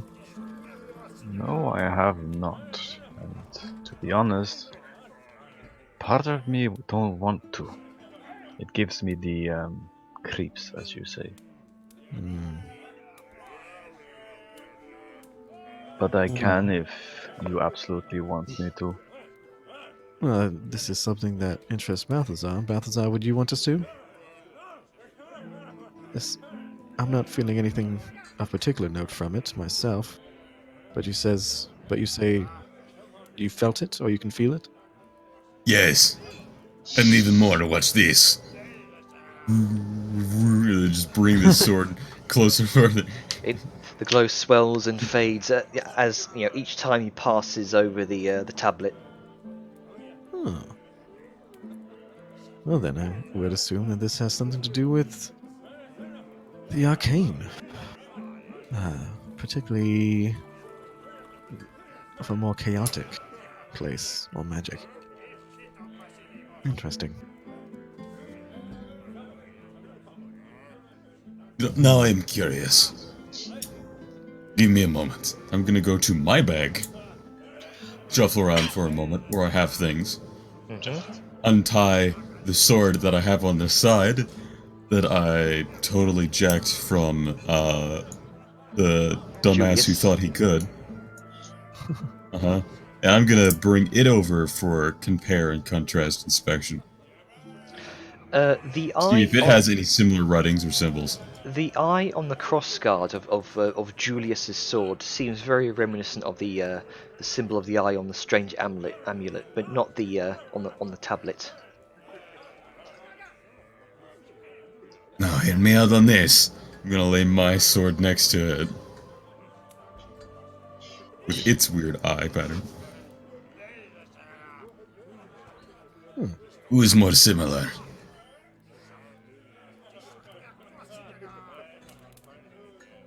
Who is more similar? Oh, sorry. Who worked best?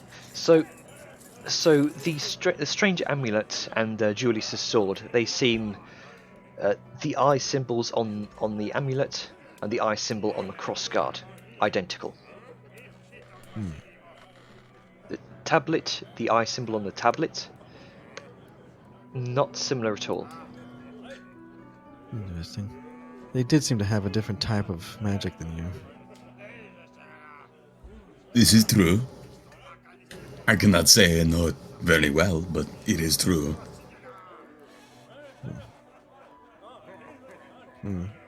Yes, if... I'll look at Sal. If you could identify it, just purely for Balthazar's sake. Alright. Just let me have it for around maybe 10 minutes. And identify is gonna happen. Okay. Please be careful. You know the object's properties, now to use them, whether it requires attunement to use. Has it been half an hour yet? I will say it's been a half an hour, yeah. Good. He's going to get up and leave the room because that is some crazy shit he does not want to get mixed up Okay, in. Identify. Strangely enough, you don't. Isn't the residual magic that you find on it? It's less of an enchantment like any kind of magical weapon, more residual. You do sense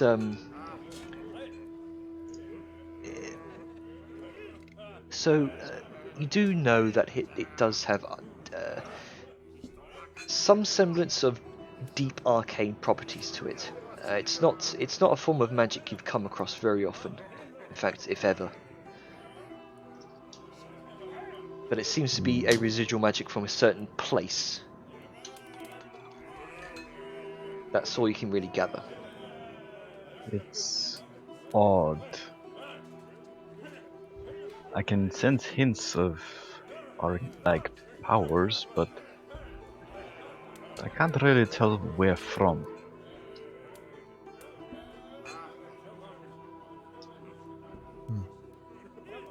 It's not my Any, area of expertise, but any particular type of magic or powers? the sort of arcane-like, and I say that with some uncertainty. It's more of a residual left over, you can say. It might have something to do with it being broken in two. Hmm. Did the wherever you like, where did you get this? A store, a rather peculiar one at that. I would assume so if it's selling these. Let's just say it had misspelled open, and the owner is a hoarder of items. Oh. Oh, huh. Did he happen to say where he found this? No, but he was more than happy that we took it. Interesting. We would need more information on this before we delve in any further. And this isn't necessarily something that we need. Well, that requires our attention right now. We can definitely do something like this within the next few days, but we do need to. She's going to look at Balthazar. We do need to speak to a few individuals in regards to our plans, the children and whatnot. What's going on? Yes. Anybody mind if I grab a bath? Go right ahead. I do not need to take a bath currently. And in he goes. I also have a question in regards to the bath. So is it like it's a suite? You enter in, and there's just kind of like a communal room, and then there's two rooms on either side in the back corners for that. Are the two bedrooms connected through like in bathroom? Like basically, there's the bathroom in between the rooms that there's a door that each side can go into. Yeah, that's what I was trying to get across. Right. I thought the implication was that it was an ensuite adjacent to. Right. Sorry, Demon's I completely misspoke there. All right. So it's basically like a diamond of rooms. You got the main foyer, then two bedrooms, and then the bathroom meeting up again. Yeah, pretty much. Okay, You can that draw a makes basic double sketch of suite. it if you want.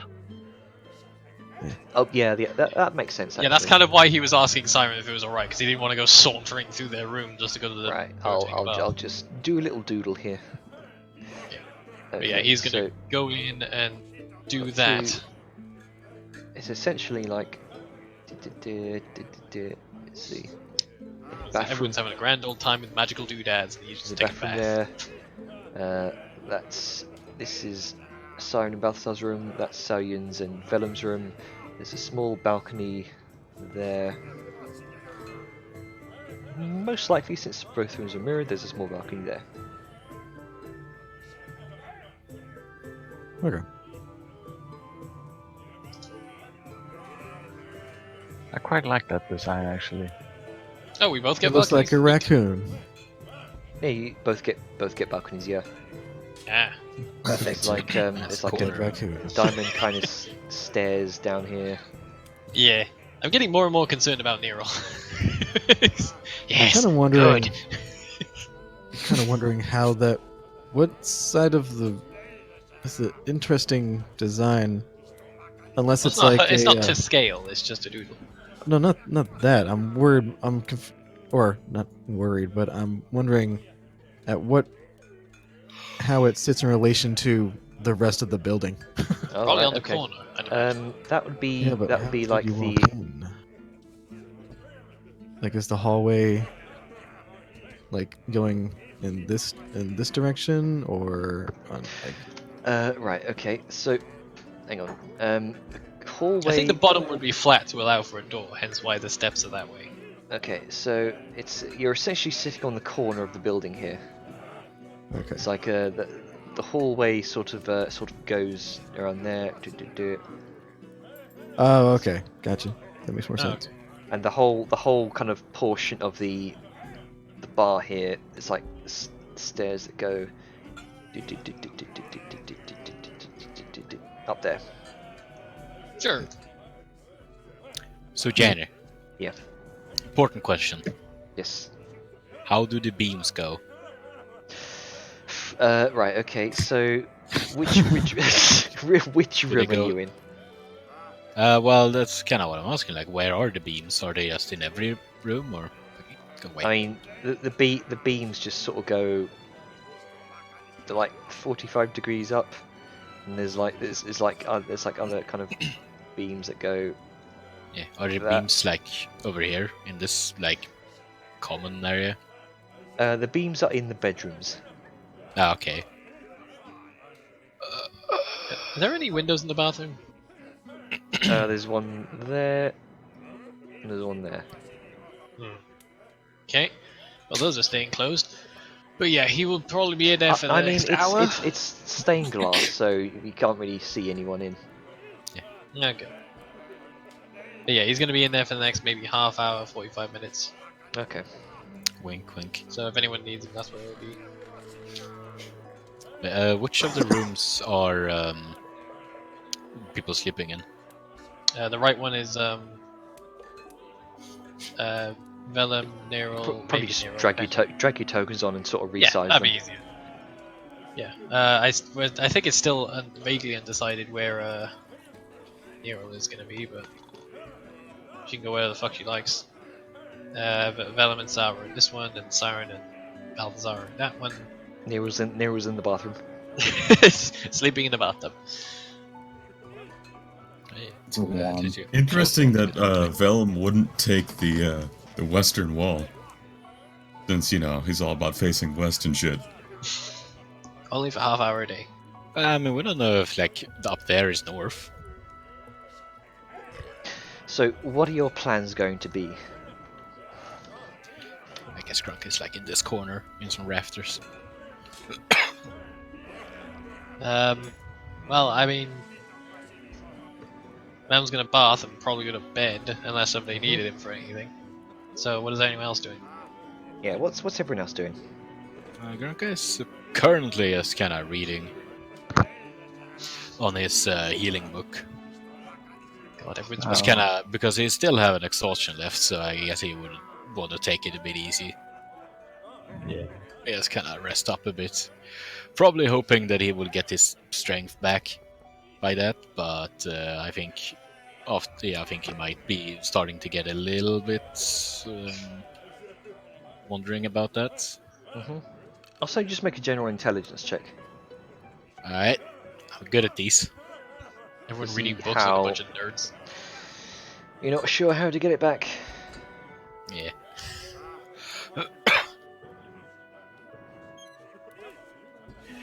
Just gonna rest on it a bit and then see what he does. Okay. Sao is reassembling her gun with surprising efficiency. And this flurry of movement, so In a way. It's more of a resembling the bolt part, firing chamber, and barrel attachment to the stock. It's not Who's like a watching? modern rifle. Nero is watching Sal looking very nervous. Something the matter? No. Can I talk to you for a moment? Sure. Nero points over to the door, leans to the balcony, then heads over there. Okay. Nero opens up the two stained glass window doors and heads out. It's a fairly small balcony. And you both meet out there. overlooking the spired clefts. What's the matter? I've just been thinking. I mean, a few days ago I died. Like, just, I wasn't dying, wasn't anything like that. I was dead. And, Or- yeah. Who? With that? And, just put some things into perspective, and, I wanted to about that when I got a little bit better. Just we've only known each other for a relatively short time, right? A few months by now, yes.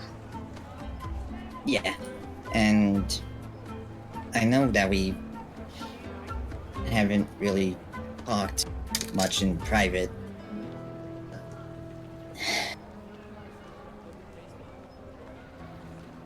Takes a few deep breaths to try to compose herself. I don't want it to happen again. I don't want to lose someone prematurely. That makes At least two of before I us. can say a few things. So, this may be sudden, but Neil kind of like turns to Sal, reaching for the sword on her hip and draws it. That took a turn. Roll for initiative. No. I don't want to lose anyone prematurely, so I'm gonna kill you now while I'm still alive. If I can't have you, no one will. Stab. Sorry, continue. Salyun Greymine, would you? He watches Nero kind of seems to drag the sword across her palm and holds it out towards you. And you Would you recognize allow this. me? Would you allow me, Neil, to accompany you through your life? This is an Orcish proposal ritual. Oh, Staring at Nerold for what might seem like an eternity to her, but just Neil is crouching, shaking like crazy. crouching down and taking out a small knife of her own, which she has at her side, and doing the same.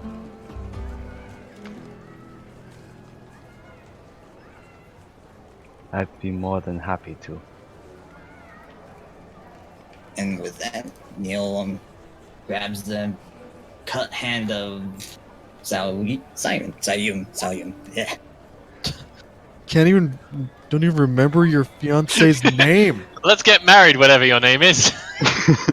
Look, this is an intense moment. In a fancy hotel at a popular trade center. You just got married in Vegas. You really did. Lols. So With rushed. somebody you've known for about 3 weeks. It's like a month at most. Shotgun Yeah. wedding! Yeah, I'm kidding. This is not gonna end well. Anyway, continue. Is there anything else after this? This is the only part I know of. So you do know traditional Orcish proposals. The one to propose is often the one to bring a sword of sentimental value and exchange it towards the person, towards the mate being proposed to. Ignore that. Sorry. That was meant to be a whisper, but I'm smart, so it slash me How instead. big are the towels? Are they big enough to maybe smother myself in? Yes, or steal. I'm so sorry. I meant for that to be a whisper, so we didn't. No, ruin this. go ahead. So Alright. Nero and Soyun, your moment of limelight. Well, normally the proposer would have a sort of sentimental value to give, but this is a bit unorthodox, so I think we can skip that part. Neo glances to the sword that's in her hand before offering it. This is the only that I have that's sentimental to me.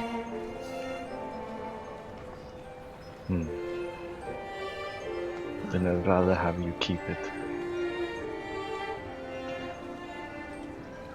You sure? As much as I am one for tradition, it's not part of the tradition for a kobold to propose. Yeah.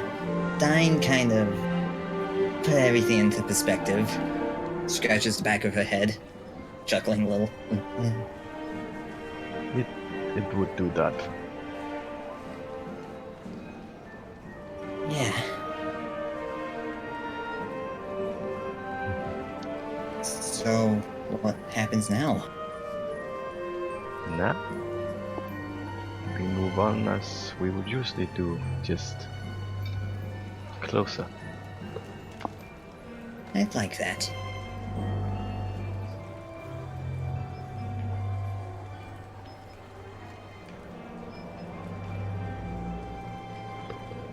With that, gets the scene end. Unless Oh my there's God. anything to add. That was so cringy. Oh, fuck off, Sable. It was adorable. No, don't get me wrong. It was adorable and an awesome character moment. Just I could tell everyone was so tense. Yeah. So what are the rest of you guys doing? Grunka is trying to make himself as small as possible. Because he's still in the fucking room with that in the hammock. They went out the balcony, I think, so you're fine. Well, I mean, Yeah. I don't think it closed it. You can still see Yeah, them. but the balcony door's open. He's just like, oh god, turn it up. No, Neo- no. God. I didn't How are you, Webby? close What are you the doing door. today? I didn't see shit. I was in my book. Count the legs.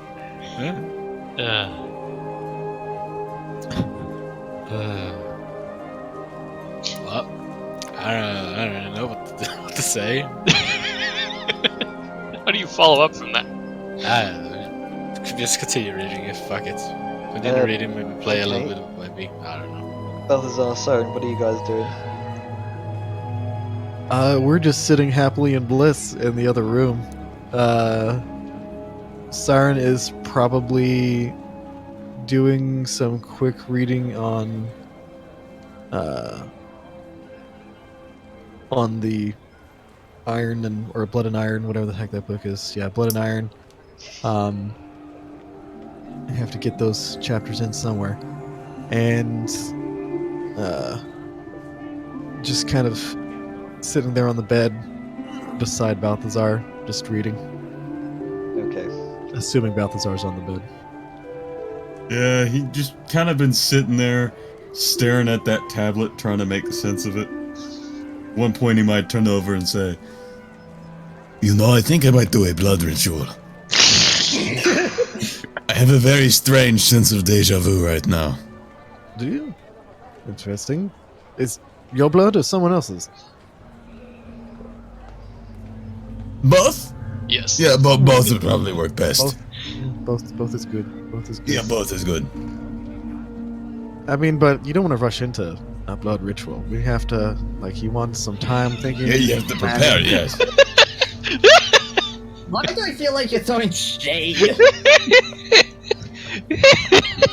You know, last time we rushed into a blood ritual, we had to do a lot to make sure it did not come to bite us back in the ass. Oh, that's You right. remember the keeper and the guards. You know, if Yeah. it wasn't for the fact that we were so, clever and working well together, I don't think that would have ended very well. Mm-hmm. Whenever you do a blood ritual, you have to make sure the two people are very good at what they do. They work very well together. You have to have a very long-lasting, very deep bond. Exactly.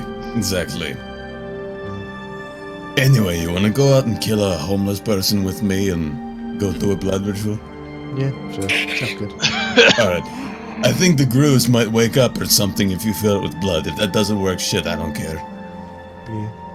Oh, that is a good idea. That is a good idea. Have you ever Yeah. actually also thought of? I know you have your moments where you kind of go elsewhere. Have you ever contemplated manifesting the tablet within that realm? I mean, I know, Yeah, I that's a think we good just thought. got it, but it's something that you can definitely do.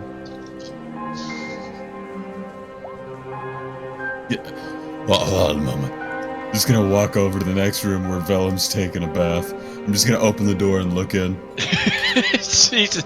Okay, buddy. How much do you want to know? Well, you're sitting in a Fuck. bathtub. Hey, I'm sorry. I'm still reeling Vellum. from the fucking laughing fit. Yeah. Oh my god. Vellum, I'm not a thief, so I'm going to ask permission. I need to take your tablet. He's just sort of. He's in the bath. He's just looking at you. Are you on the other side of the door or going in? Because I forget. No, he just opened the door and walked into the Just room. walked in. Christ. Just sort of looks at you and then just. So I got it because figured you'd want it. I guess, so go ahead. Oh. Thank you. I will repay your kindness with... What do you like other than hammers? Being left to bathe in peace. Yeah, it looks you up and down. What? Do you not have public baths? Are you actually looking him up and down? Yeah, you're in the bath, so he just does that like little head down to what would be the bottom of the bath, and then up to you, be like, Okay, "What haven't I seen?" Water's reflective, by the way. Just want to say I that. know. Just making sure, because Jesus Christ, that would be so fucking awkward. You just size him up. It could make it even Just worse. burst in. Hey, can I have that thing that you got? By the way, nice. Yeah, I just thought it could make it so much worse if he just looks you up and down. There's a pause. You do pretty well for yourself, and then just leaves the room. Oh my god. He walks back to Siren, just face palming, just like trying not Why to did you laugh. let me do that? Anyway, back in like, character. well- He's just gonna just look at you until you leave. Siren looks up to I him find as he something. goes back and just like, well, consider the debt repaid. You leaving him to bathe in peace. That's all he wanted. Oh god, I know exactly what skit you're talking about, yeah. But Jesus So- Christ. What a mess. should we do we want to wait until later? Do we don't necessarily even have a place to perform this ritual if we are going to do such a thing. I mean, you know me, I'm all about desecrating holy ground, but Get the coat. We'll go look. okay, We'll plan. We wouldn't want to rush into this. of course. Okay. So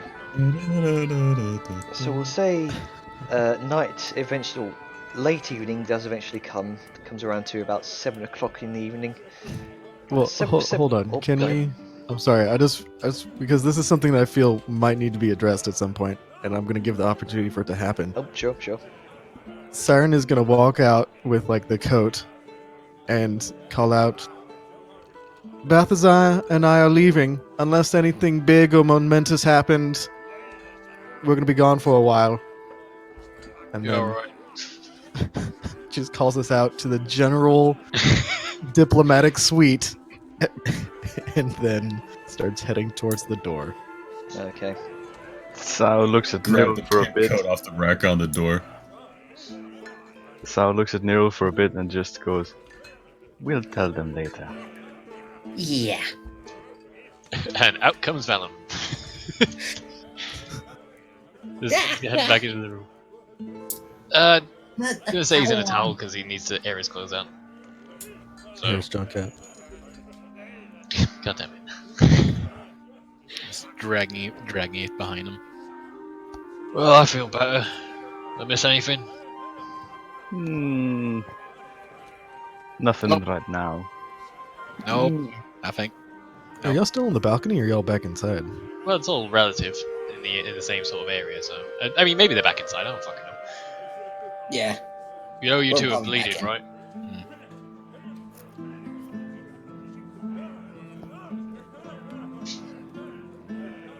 Were either of them gonna address the question? We did. We said nothing. No, as of no. yet." He said, "You know, you're both bleeding, right?" Oh. Huh. Yeah. Yeah, that balcony scene is really sharp. Make a deception check. Also, Vellum being half orc, would he even know about this? That's a thing you've got to learn in character. I mean, Say, Vela, make an insight check. Sure. I was gonna let it slide, but let's just add the tension. but I mean, you having orcish Yeah, heritage. you get away with it. I mean, the stone on the balcony, pretty rigid, pretty gritty. Well, you don't get cut at the other place. Should probably patch that up. Oh, we already kind of moved it down. It's safe now. No, I mean, never mind. Oh, you mean the hand? Yeah, the hands. Yeah. Grunka! Medical test for you. Ah. Wrap up our hands. I guess kinda puts his book down, like on one of the rafters, and then just rolls out of the hammock. Okay, make a medicine check. I mean, I was first gonna land. Oh well, yeah. That No, one no, face, no, false no face issue. bursts into the ground. 3-point landing. That's Get ready to lose your hand. squish. Yeah, and then I guess meddling handling. What? Medicine. check. Medicine check. I don't remember. Animal handling would be better. 11. He does a sloppy job. Yeah. But it's probably wrapped for now. But yeah. Gangers, get it up. It's okay, you're still learning. Yeah.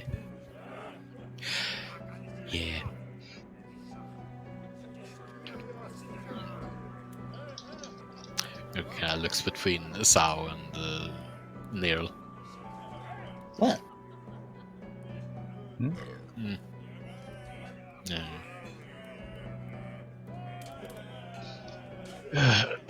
Fuck. My spit went down the wrong way. So, shall we pan over to Balthazar and Siren's antics? Yes! Sure. Okay then. Balthazar For a and quick Siren. moment, yeah. Oh, so go ahead. Yep. Nothing. Are you muted, David? No, I'm just waiting for Jenner to say what he's gonna say. Oh, Okay. sorry. I thought. No, no. So, Siren and Balthazar. It's a cool evening out in Cliffspire, the spired cliffs. You can see the foot traffic here of the various nobles and some fairly high class looking carriages out for the evening. It's significantly lessened since you first came in here. You can see some of the firelight lamps are beginning to glow in the streets. You know, this place could be quite enchanting if we were to live here. Don't think it'd be quite the same lower, but it has a sort of It's amazing. dark goth aesthetic. It's I like the spires, you know. Do you like the points? I like the points. Yes, the points are very nice. Very imposing. Very menacing, almost. So, But I do not think... I feel that we'll have to go further down in the lower sections. I doubt they would allow many homeless people in here. True. okay. So you venture down, back down into the what's called the upper town. You I would say just make a perception check.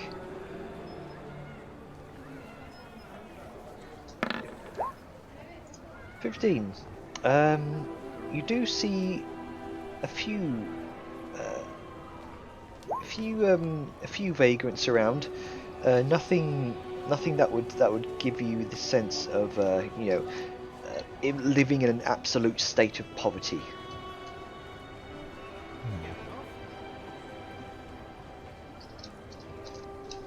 Given the... Chin scratch. You gather. No, I wondered if we're going about this the opposite direction. Maybe. I thought it was perhaps the fact that, given the children missing, people, even vagrants, might find a less public place to sleep. You gather that most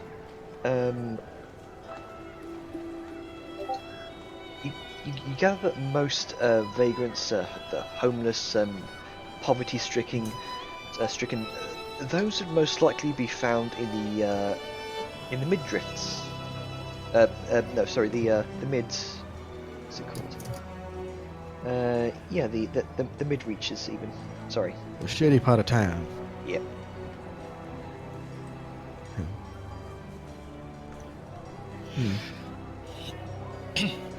It's not like we necessarily have to... Do you know if...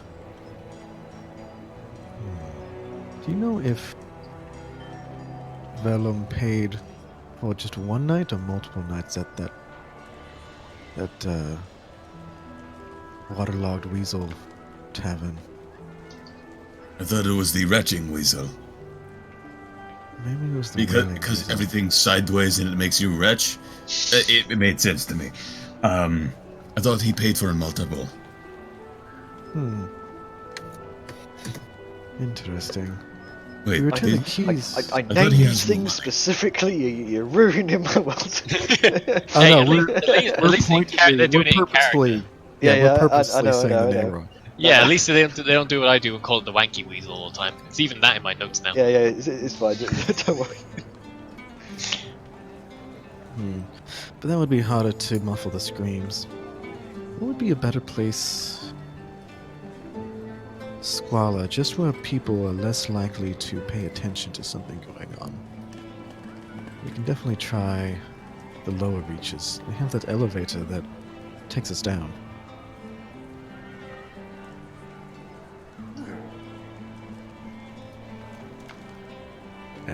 Listen. Big thinking on that elevator. He actually pauses to think about that. We could do that, go down there if we wanted. I can't help but feel things will get messier the lower we go. I mean, of course. What we plan on doing is rather messy, but I guess the real question comes down to, are we planning on doing it tonight? Are we just planning tonight? I'm sure that we Let can us manage to plan grab... tonight. Okay. Then in that case, I feel like we should stay here in the upper Uptown. city. Or, yes, uptown. Uptown, girl. And uptown, or perhaps find a spot amongst the spires that we could perform in, because I don't know. I feel like we can get someone through the guards quite easily. Just dress them up a little bit, have them drunk, say we're returning them to our abode, and then just take them where we want to. I mean, we used a barrow last time. Yes, we did. But it worked. It did. It very much did. Best in mind. Perhaps- Perhaps we can go look around for. Yes, let's look for a suitable place where we can try and find some solace and solitude whilst performing our ritual.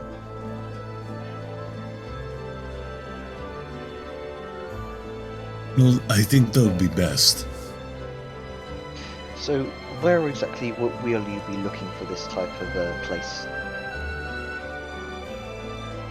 Which area in the town? We can always do just, your standard graveyards because that's just a thing. Or let's see. What's another good place? Graveyards, temples, huge tracts of land.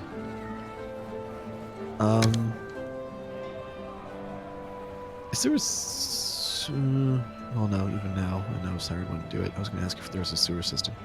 No, just... I think just going to look for things like mausoleums and graveyards, kind of open temples, or also,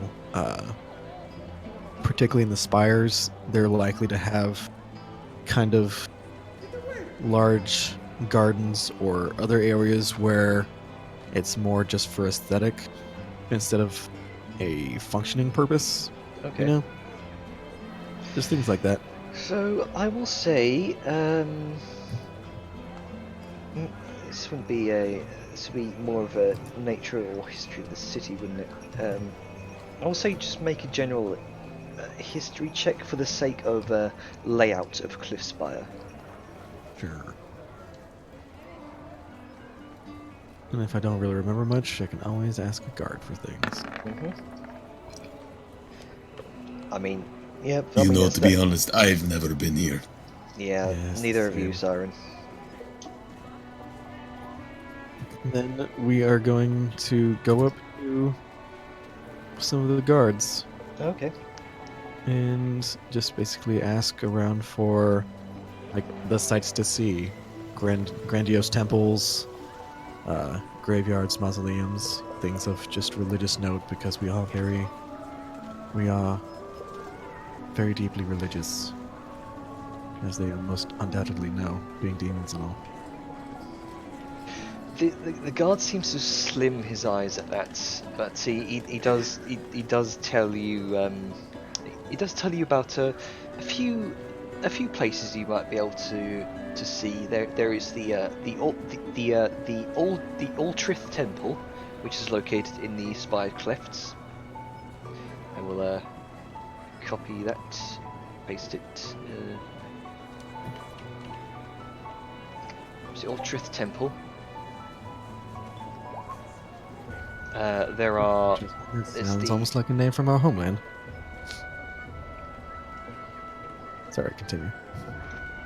There are the Midreaches tunnel networks, but he seems to talk about them with a certain disdain, as he mentions that's where most of the lower classes, the homeless, the squatters, the kind of criminal underground seem to gather. Midreaches tunnel networks, and there's also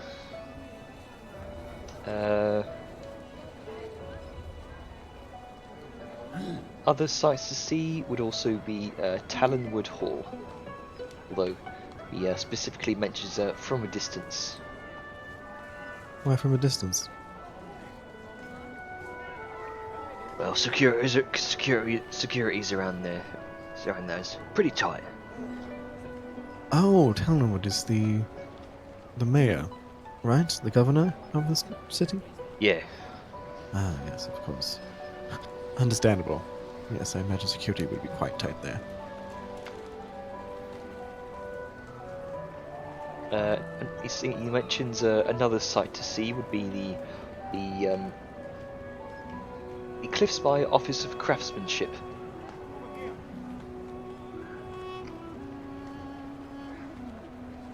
It seems that he tells you about it. That seems to be the kind of where most guilds are sort of registered there, and he seems to take great appreciation in the kind of the architecture, the great it seems to be a great centerpiece of the Spired Clefts, along with the Altrith Temple. Alright. Well, thank you very much. I very much appreciate your help. Siren gives like a super dazzling smile. And she's going to put, just so they seem like a couple, she's going to put an arm in Balthazar's, like she's going to put her arm in Balthazar's and kind of turn them around and saunter away. Much hip movement. Particularly if that young guard's there. Yeah. Gotta distract him. As you walk away, the guard goes, "Weirdos." And he makes his way off. I remember his face. Well, to be fair, he's not wrong.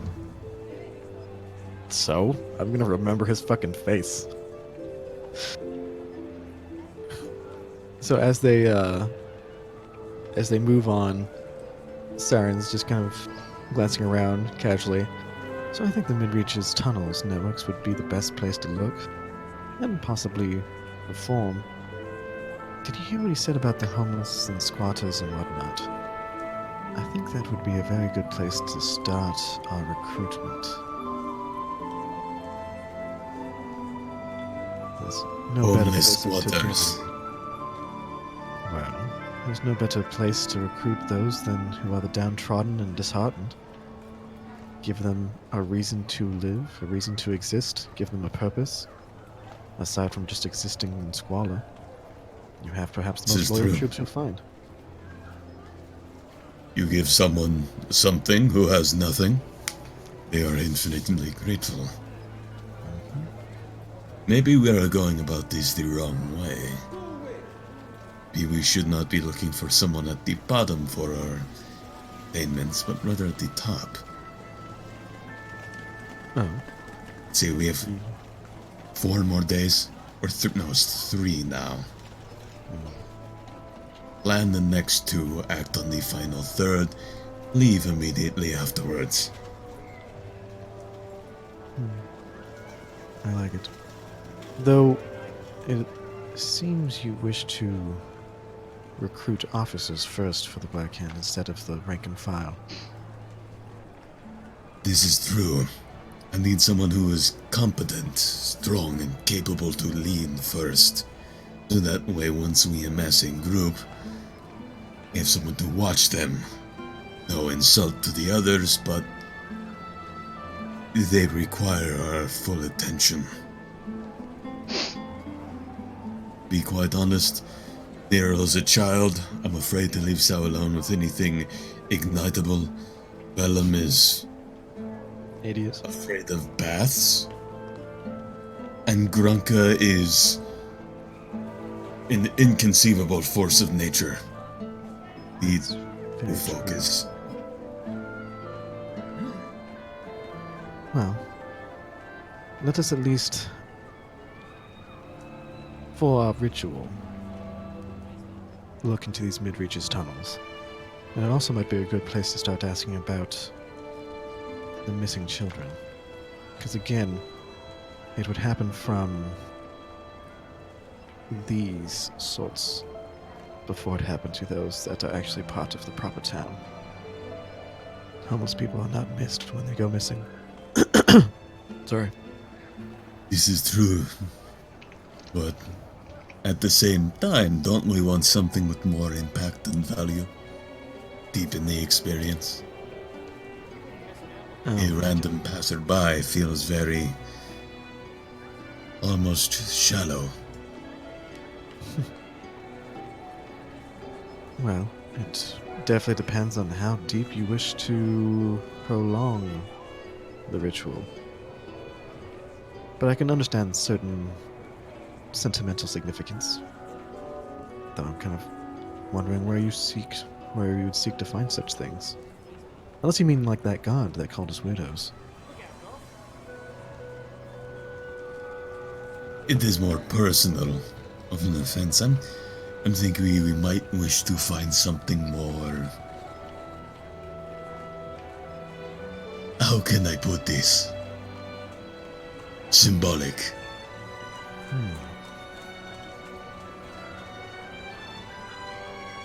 Like how so?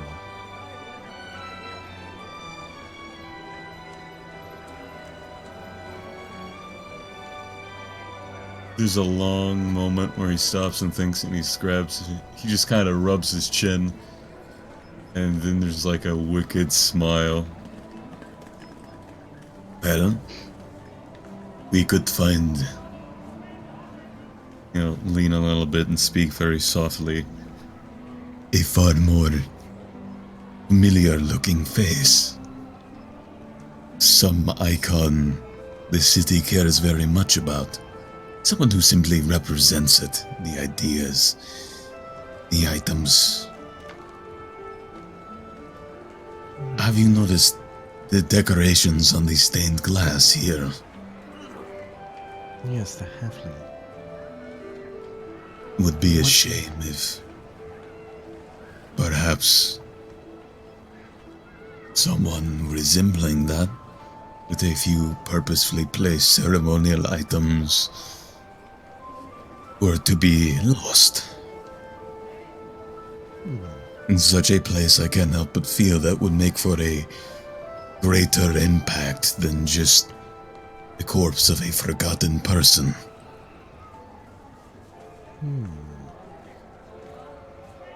While I do greatly relish the idea of sowing such seeds of chaos and dismay amongst the populace, remember, brother, this ritual isn't necessarily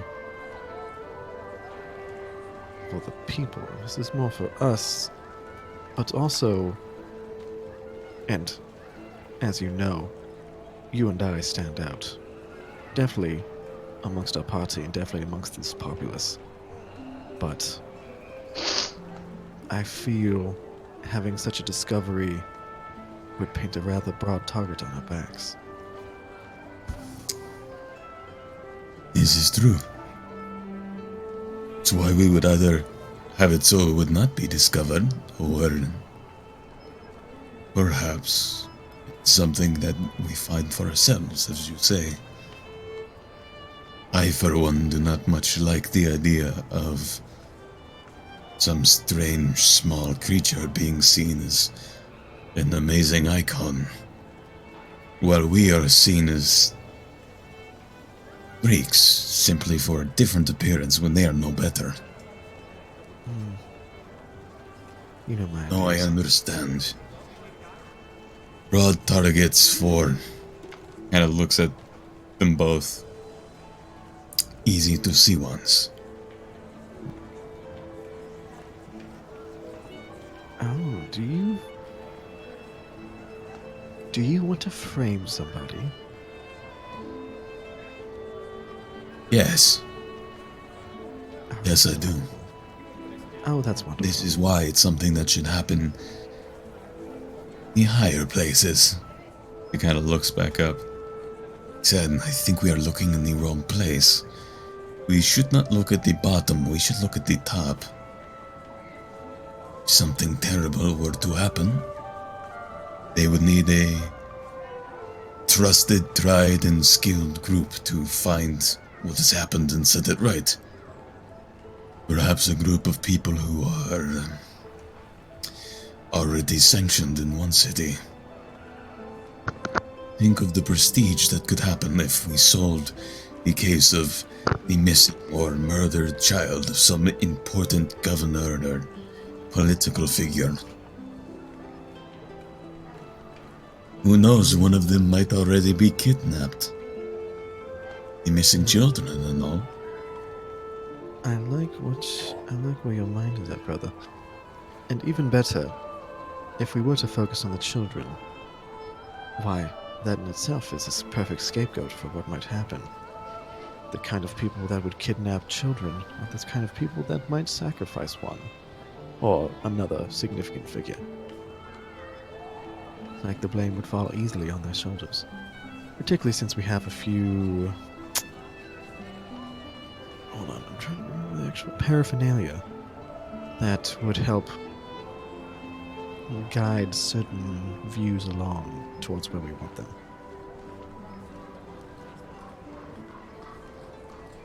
True. Think this is going to be a very profitable experience. For now, we might wish to find someone who handles things. Of course. So, where are you two headed?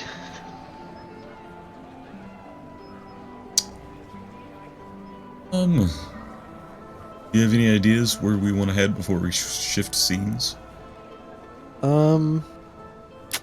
Let's see. I do want to check out the temple and just kind of glance around, or I want to check out the temple and also kind of the Office of Craftsmanship, because one, well, don't even need to number these, just temple and places of business are always full of gossip. Okay. And that would definitely help us find out, one, if there are political rivals, and two, things like of that nature. Basically just going to kind of go out and get a feel for the political landscape.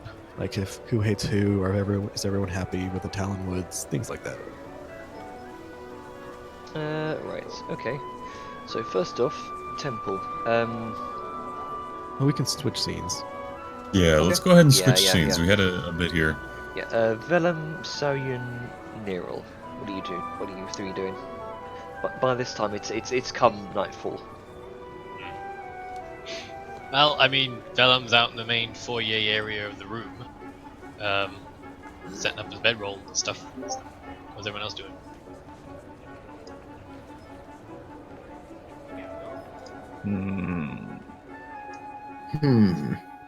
That's actually a good question because I don't know what to do currently.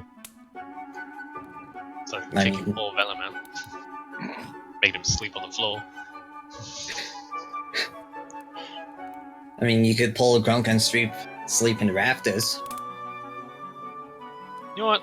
I'm gonna sleep in the bathroom. Fuck you. I get my own room.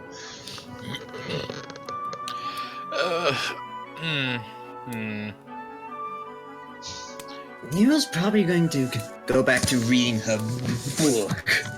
Okay. Her back. Like a nerd. Y'all are nerds reading books. So- I think I know what Sarah's doing. She Okay. is tinkering a bit with what looks like a cylinder of sorts, but it's more of a pseudo egg shape, if you will. What is that? It's, well, a little thing I've been thinking about.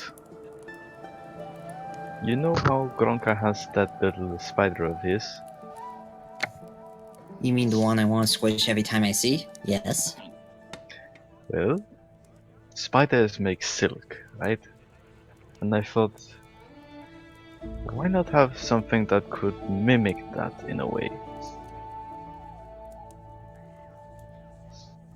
So, like, rope? Yes and no. Like a spider web, but you can throw it, you know? So a net. Yes. But with the strength of a spider's silk. That still can't be that strong. I mean, it's teeny. Ah, but think of it this way. It's so tiny and thin, Yet it can hold the spider itself and multiple flies, but based on its size, it should just break, you know? And yet it doesn't. Mm-hmm. So you're just making a person-sized web. Yes. I've had some trouble figuring out the right mix, if you will, of mechanical components, but I think I have narrowed it down. Well, maybe you could possibly try a bit more of a alchemical thing. Like maybe you just have normal rope, but somehow we could mix a sticky solution and just coat the rope in it. I might try something like that. We'll see. Well, if you go down the alchemist path, maybe I can help out a little bit. I know a thing or two. Might be something to do in the future. Indeed.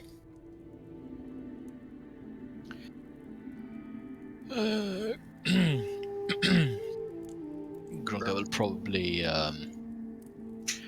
kind of been lying and staring at the ceiling a bit. Just kind of thinking, tapping his fingers on his arm. You okay, Grunga? You're abnormally moving. Yeah.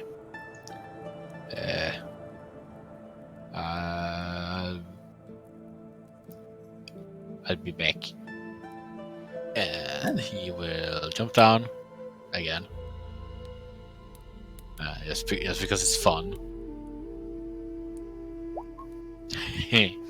You hurt your knee a little bit, but you kind of shake it off. You know, one of these days you're gonna fall on your face when you do that, right? Yeah. Yeah, it's gonna just say like, be back soon. It's gonna walk off. Walk off. Yes. Definitely nothing suspicious about that.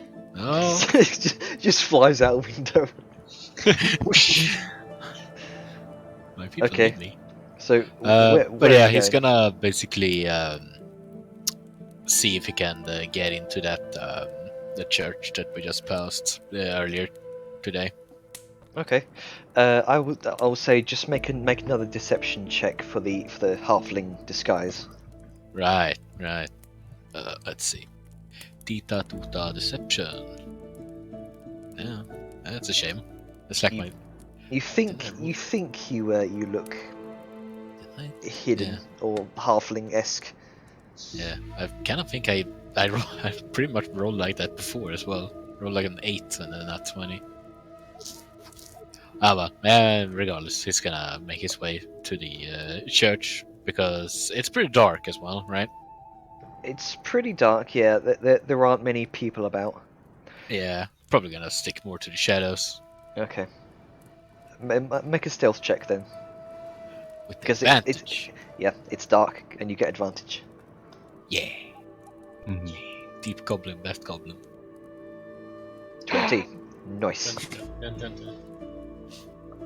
So- You more than make up for your lackluster halfling disguise with your naturally stealthy self.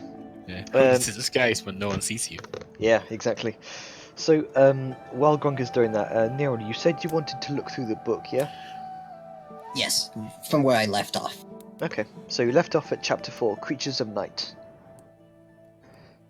In this chapter, the author describes her own research when writing about the Eventide Vale. She describes a week-long encounter she had when she supposedly found some sort of weakening barrier between the material plane and the Eventide Vale during an expedition into the Moulrin Forest. According to her written anecdotes, she saw enormous owls with wingspans of 100 feet. She saw clouds of will-o-wisps that danced and moved as though as one living creature. She saw humanoid beings of purple ebon skin able to move between shadows. She described fey-like canid creatures which stalk in the shadows of other creatures without having physical forms themselves. She allegedly also encountered perhaps the largest grove she had ever seen, shrouded by a willow tree at least 500 feet tall, with leaves of starlight and fields of dusk-covered petals. That's what you get from chapter 4. Happen to know anything about this grove? No, you've never heard anything about it. This is the first you're hearing of it. Alright then. Onward! To chapter 5? Or do you want to go over to Grunka?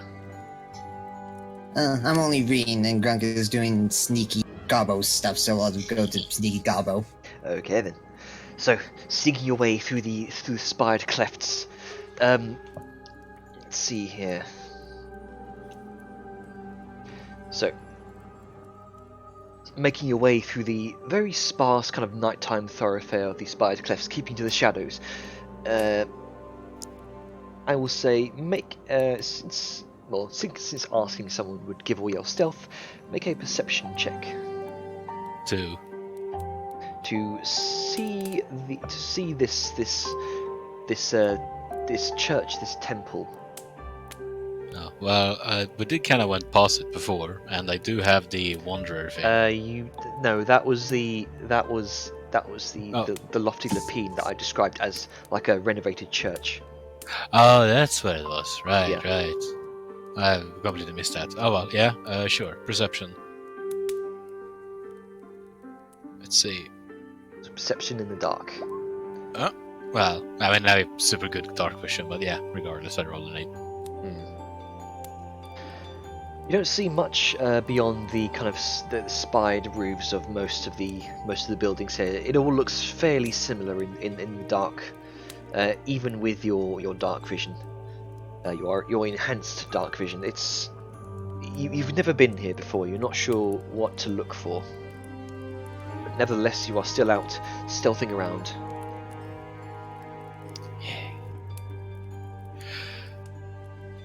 I'm just gonna continue to see if I can find one, like see street signs or anything like that. Okay. Sure. Go ahead and make another perception check. I'll allow it, because otherwise you're going to grind to a halt here. Yeah. Yeah. It's not much better. Not much better. Yeah. So about 2 hours of kind of skulking about the spired clefts here, without much success. Kind of avoiding the firelit interiors of many of these buildings, and kind of avoiding the light the windows cast on the ground, the cobblestone. Again, stalking through the streets, you do see like a couple of people, a man and a woman, looks like they're out having a kind of evening walk together. You swear that the man sees something out the corner of his eye.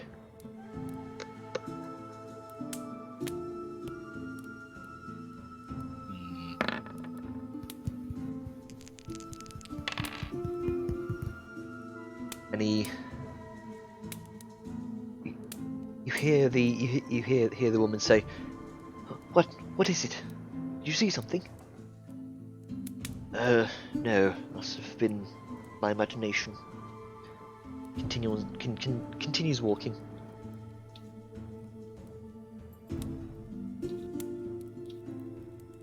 So, who shall we turn back to? Let's. Velen, what are you doing? Oh, that was basically. Obviously, since like half the people have left and the other two are busy, he's gonna like get undressed for bed and then get into his little bedroll on the floor. Alright, fair enough.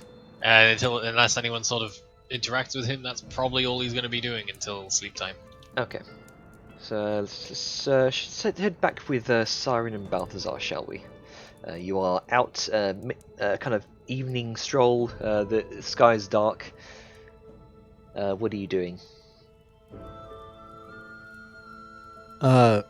Just kind of, I guess, again, glancing around, trying to go into. Actually, now that I think about it, I feel like we can probably get a better situation or a better grasp on the situation of the politics in this place in the rich-ass expensive inn where all the rich people come to drink. So, after Balthazar's unmuted, and once he gives his view on that, perhaps we can go somewhere. Yeah, I just didn't want to interrupt. At this point, I'm good to follow. Okay. See what you want to do. Alright. Like to see your kind of take on things. Yeah, then we're going to go and we're going to go back to the Lofty Lapine. Okay. And kind of sit down and mingle. Try to pick up what we can politically Okay. from those that are there. I will say make a perception check for the sake of hearing.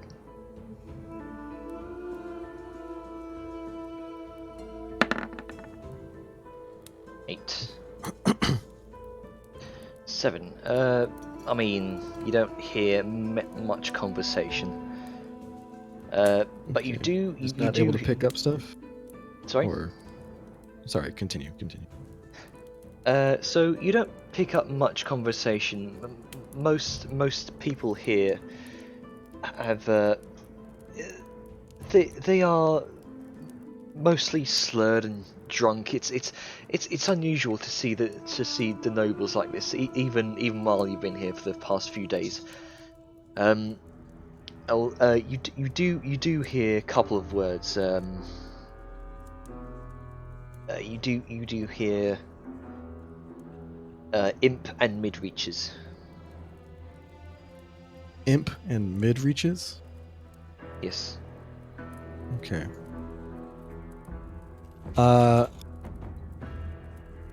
So Siren is going to kind of zone in on that table and kind of come in to, or who is at the table? Is it a group? Is it two people?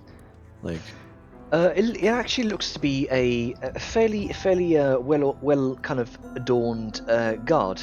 Actually, off duty it looks like.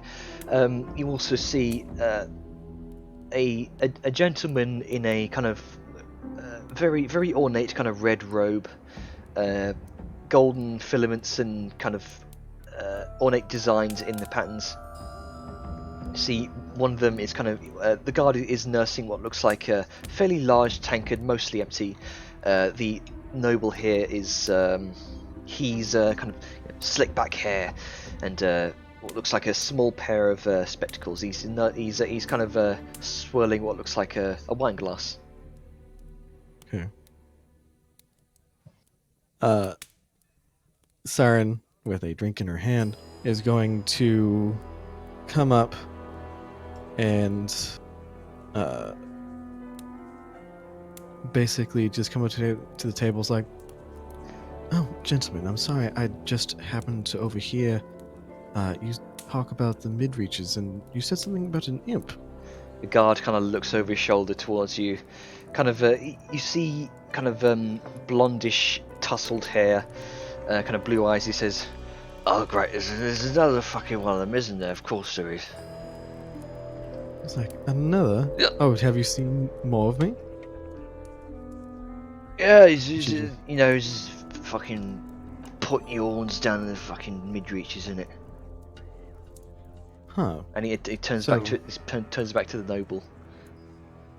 Like, so you happen to see an imp about yay high, has wings, about so Yeah, big? he's fucking messing with it. He's I don't know. He's doing fucking tricks for the children. I don't know. The children ain't got no hope in this world. I don't know what.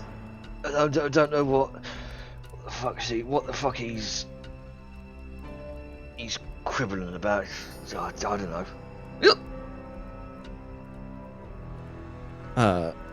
Siren is going His to. language is very slurred, and he seems to drift off with his trail of sentences at times. That's fine. Siren kind of sits down, uninvited, turns and looks at the nobleman. Like, oh, it's like, hello, I'm Siren, envoy from the city of Port Morkney. I just happened to be coming through here when the diplomatic suite upstairs, and I was wondering if perhaps, since you, and she kind of motions to his very grandiose red robes and whatnot, seem to be of quite high standing, you can tell me about the city. I don't want to go into the politics of a city without knowing the layabout and what's going on. Make a persuasion check. Alright. And bloop. God motherfuck, why am I rolling shitty right now? Oh well.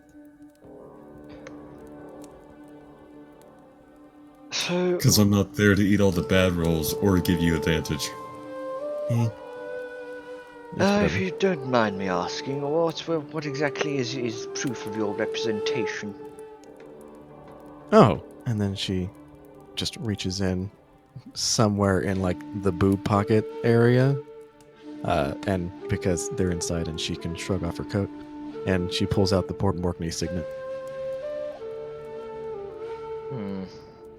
It's like, we got it upon being the established,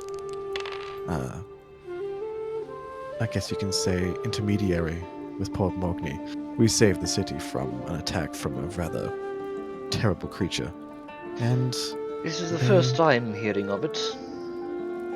well, to be fair, news travels rather slowly. We most likely outpaced it, given that we came through the Ghostways. You went through Ghostways, did you? Mm-hmm. Pardon me, are you quite mad? No, just quite skilled. Well, Sass. so what did you say your business here was here again? We... Bitch, art's thou crazy. Sorry, that threw me for a second.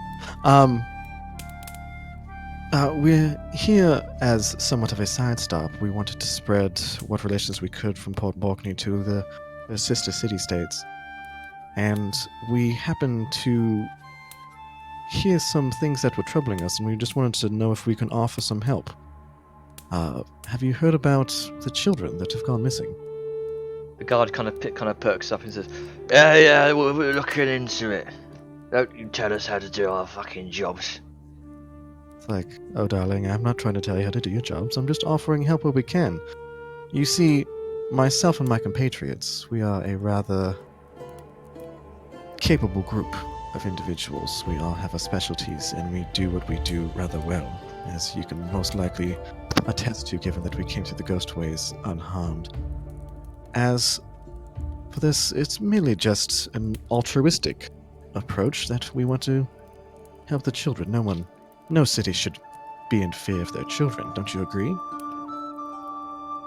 I agree, but I think the guards can handle it quite adeptly. Siren just kind of pointedly looks at the extremely drunk guard, and then looks back to the gentleman. Not in him robes. withstanding, of course. Of course. Well, you see, and I'm sorry, I didn't catch your name. What was your name, sir? Loreno Alston. Loreno. Is it Lord Austin, or is it... Yes, that is Lord to you. Siren's eyes narrow for a second. Well, Lord Loreno Austin, how is your standing with the Talonwoods? Quite close indeed.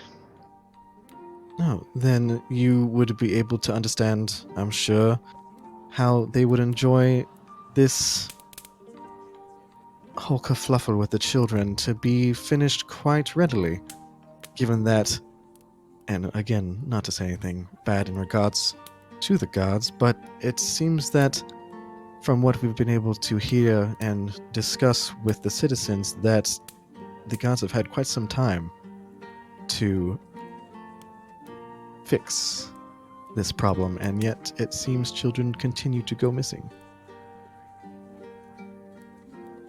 His eyes narrow. Very slim kind of... It's like a male resting bitch face.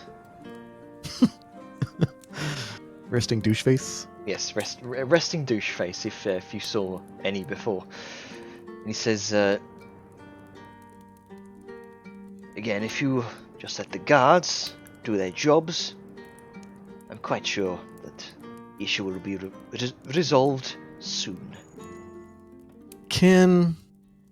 This guy kind of strikes me as odd. It seems that he doesn't want the issue to really be delved into further. Can I do like an insight check? Make an insight check. See... Okay.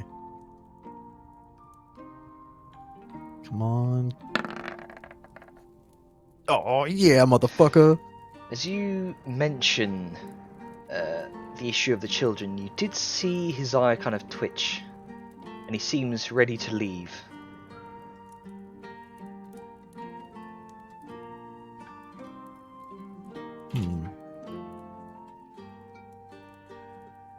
And as he says that, he kind of stands up from his seat, just completely leaving his wine, and begins to walk out. I've had enough of this. I'll make sure to send the Talonwoods your regards to your care of the children. He walks out quicker. Fucking called on the spot. Sarah's gonna look at the guard. How's he doing? Is he still incredibly drunk? He's face down. He's out cold. Not out cold, but he's had enough for the night. He's definitely in blackout territory. Mm-hmm. Siren just kind of gives him a look of disgust and then pushes away from the table, like all happy, jovial demeanor gone as she walks back over to Balthazar. Well, things just got a lot more interesting. It seems at least some of the nobles don't wish the missing children, to be looked into. Is it not the nobles who have not reported any missing children yet? Indeed. I fear that there's a conspiracy happening within this city. I glance around. Well, let's not be so fast to assume this. It's more likely they do not wish to admit their losses. I rolled a natural Yeah, fucking 20, that's- Balthazar. I'm just kidding. But the It's fear metagaming. No. Sorry, continue. It was just a really good opportunity. Sorry. I cannot but feel that perhaps they do have missing children and they're grieving all the same, and just do not wish to admit so, out of fear of it damaging their house's reputation. Common worry, you see. Gonna Do you glance think- around the open room of where they're sitting. Do you think perhaps... And so this is all like whispered. We're not saying this like out loud. And quick question with that insight check. Did it seem like he was worried? Did it seem like he was worried for us probing into... Okay, what's the best way to ask this? Did it seem like he was worried for himself that I was probing at the children, or was he worried for others when I was probing about the children?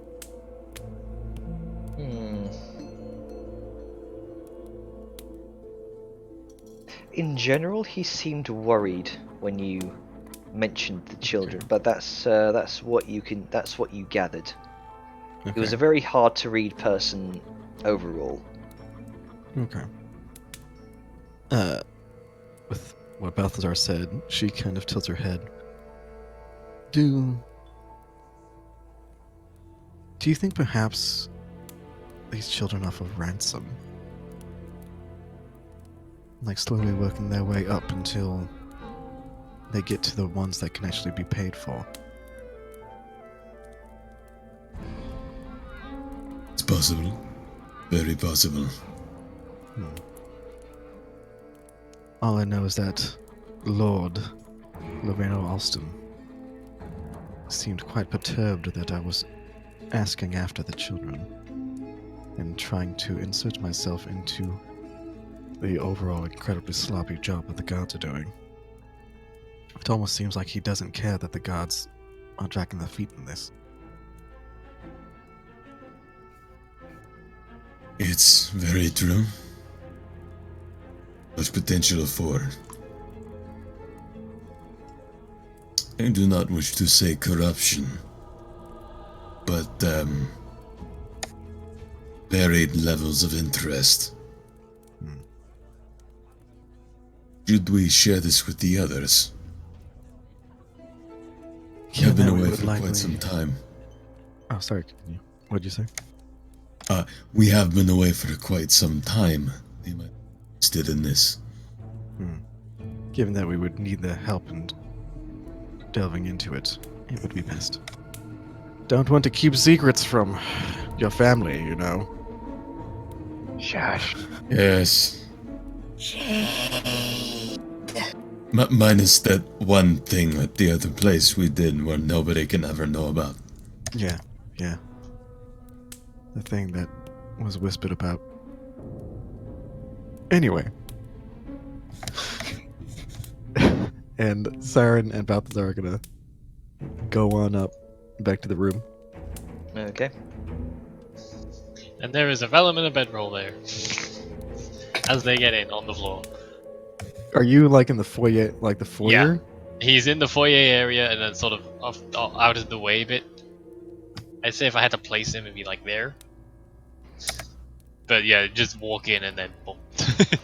So, shall we Just- head back to Grunker? Sure. Yeah. Oh, I've been doodling. Right, Grunker, make another perception check. Let's see.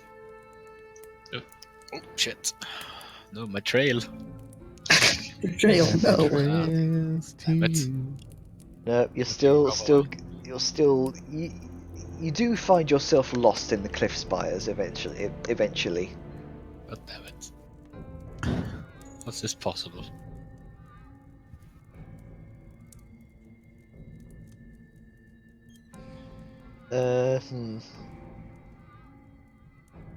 So, okay, I suppose we'll move back to the rest of the group. Oh, okay. You know, seeing as Grunker's lost. Grunker's lost. He doesn't know where he is. Let's just hope he isn't confused for a child. Or a prostitute. Do hope he's confused for a child? I don't know. Gets Go kidnapped. YouTube it then. Good luck kidnapping him. Vellum just sort of sat up in his bedrolls, is like half visible.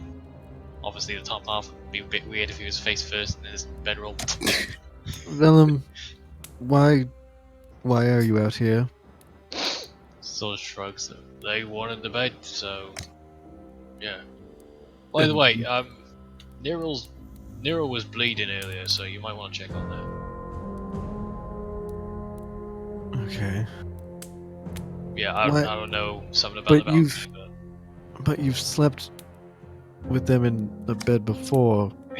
yeah, I don't get it either, but they wanted it, so I don't care either way, really. Okay. Fine, I'll go check to see how Nero's doing. And she's going to meander over to this room and kind of walk through the archway, I guess. Well, she can see Nerl reading in her book and Sao lightly writing things down in her own little notebook. Yep. They're, by the way, sitting back to back. Quick question, Mm-hmm. because I don't remember. Did Sao cut her hand too? Mm-hmm. Okay. But both of them have been sort of bandaged up. Like, A bit sloppily, but workable. Okay. Feel like I would be able to see both of y'all's bandaged hands with that Yep. roll.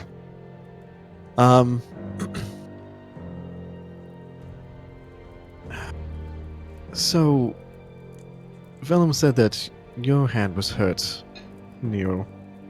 But Sal's, yours was too? What happened? Oh, the railing on our balcony was rather rigid, so when we leaned up against it, we accidentally cut ourselves. The railing was rigid. Yeah, So you you know, cut yourselves. stone and all that. A bit sharp here and there. You cut yourselves on the railing of a balcony in the diplomatic suite.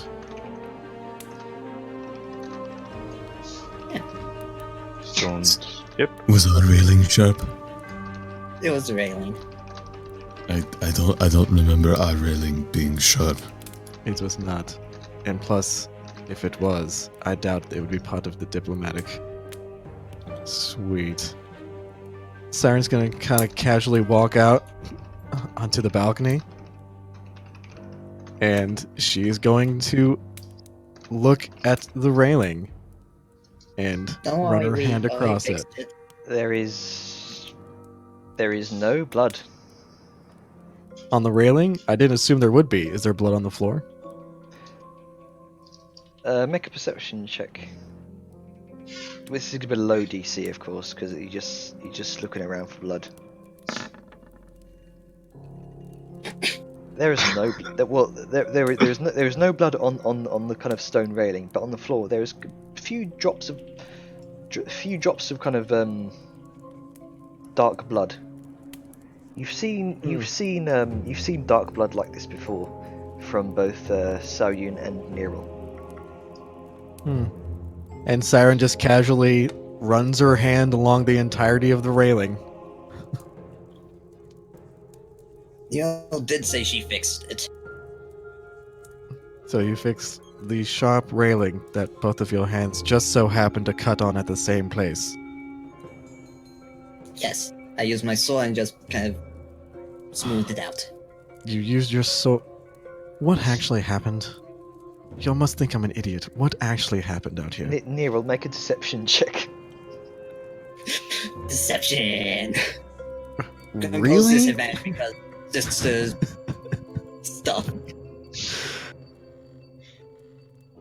I'm just standing in the doorway watching this. Yeah, if anyone knows when Neril is lying, it's gonna be fucking Siren. I'm glad I'm not here.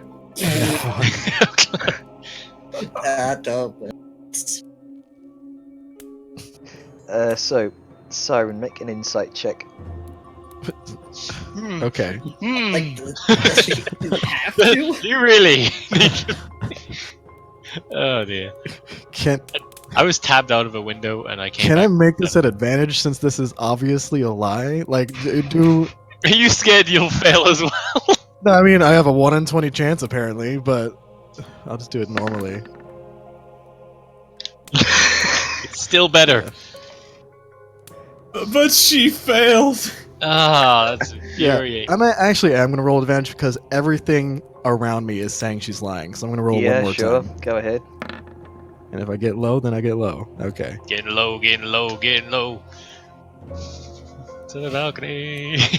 To the wall. Balthazar's just gonna lean against the frame a little bit and just tilt his head and look at Siren.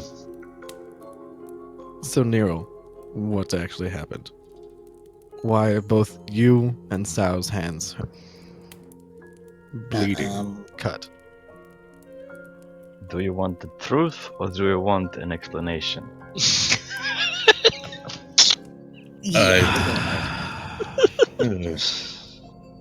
Siren's just like Okay. rubbing her eyes. Obviously, both of you are conspiring in something. I would like to know the truth. Well, the truth is, Neil proposed to me. Oh. You what? Slowly Oh, raises. is Vellum in here now too? No, he's like a foot away on the other side of the wall. Yeah, I'm just gonna lean It's not back a and big look place. to Vellum.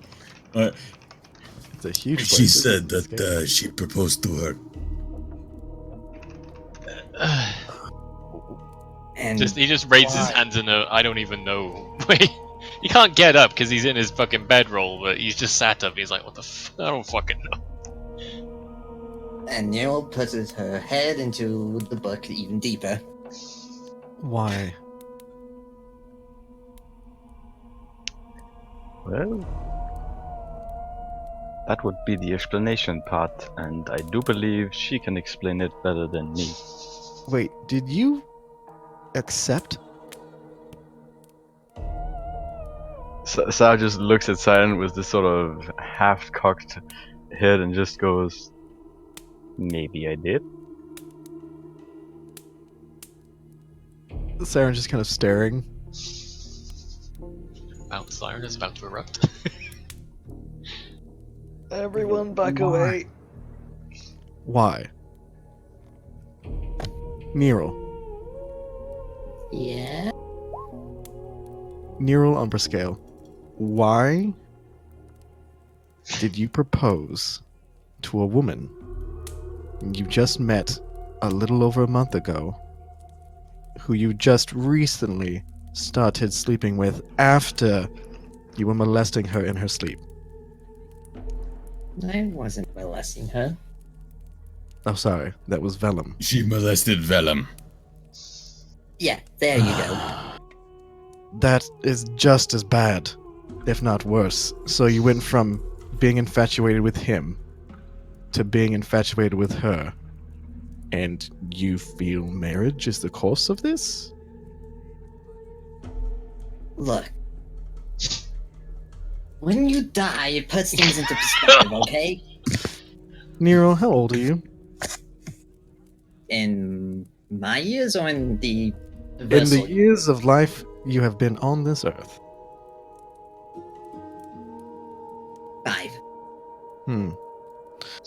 Even amongst kobolds, are you an adult?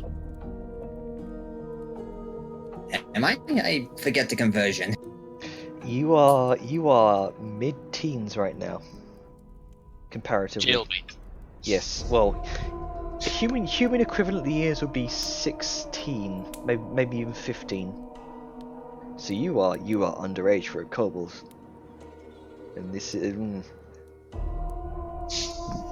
Oh boy! Everything's got so much more awkward now.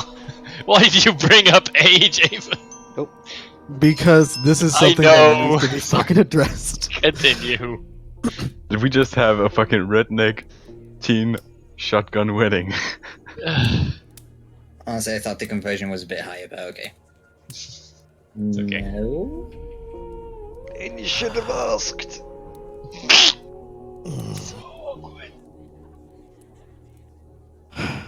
Can this be undone? She's looking at Sal for this. Can this be undone? So Yun, you know, typically, traditionally, orcs mate for life. Well, there is a solution, but it's not one. It's not one you want to hear. You have to kill. At the kill. Well, afraid you're gonna die again, honey. No, I'm quite receptive at this moment. I wish she died once. So, are you two officially married? Is there some ceremony you have to go through, or did she just? No! Are you No, betrothed? I'm pretty sure they did it. I'm pretty sure they've made a blood pact. Nero, what have we talked about blood pacts? You're not supposed to do them without supervision. This is why we are here. Yeah, but if I know you did, you would be acting like this now, like you would have then. Then why did you do it? Nero, we Because have I been wanted around. to, okay? We have been around for nearly 10 times your lifetime. We have picked up a thing or two. Ooh. Ooh.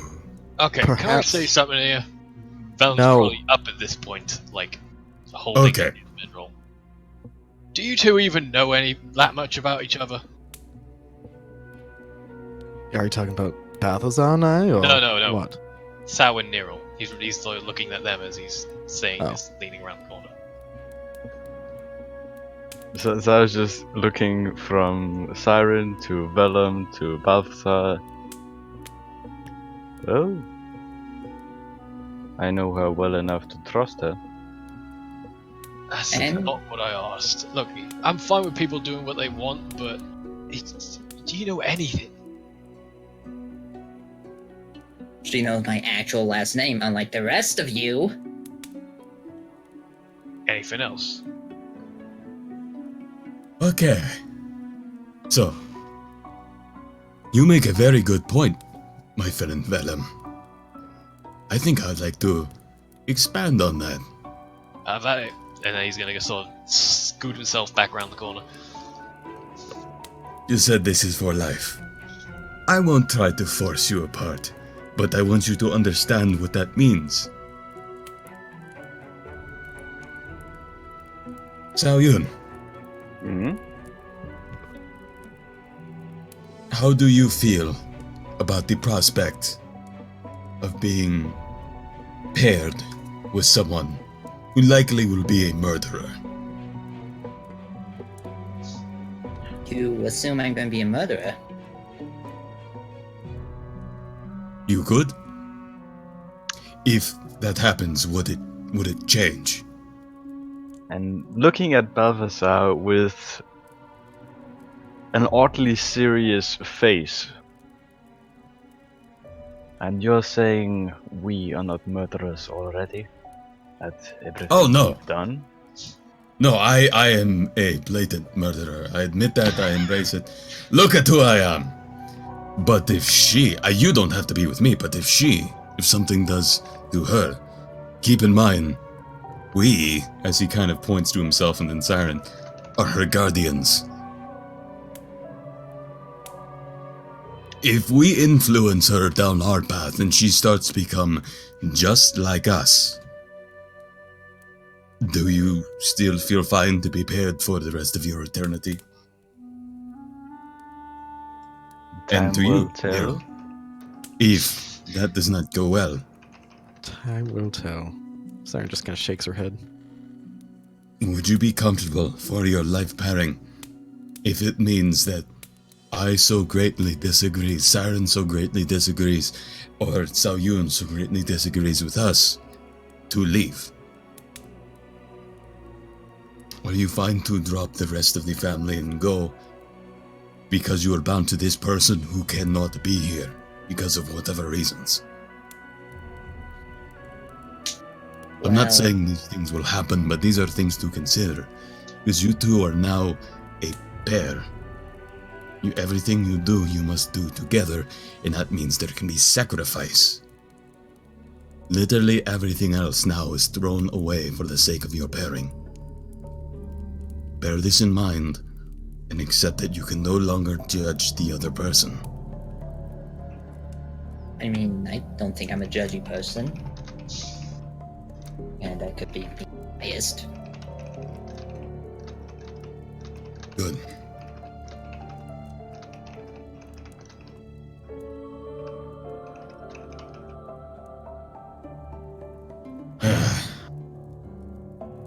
Siren just shakes her head.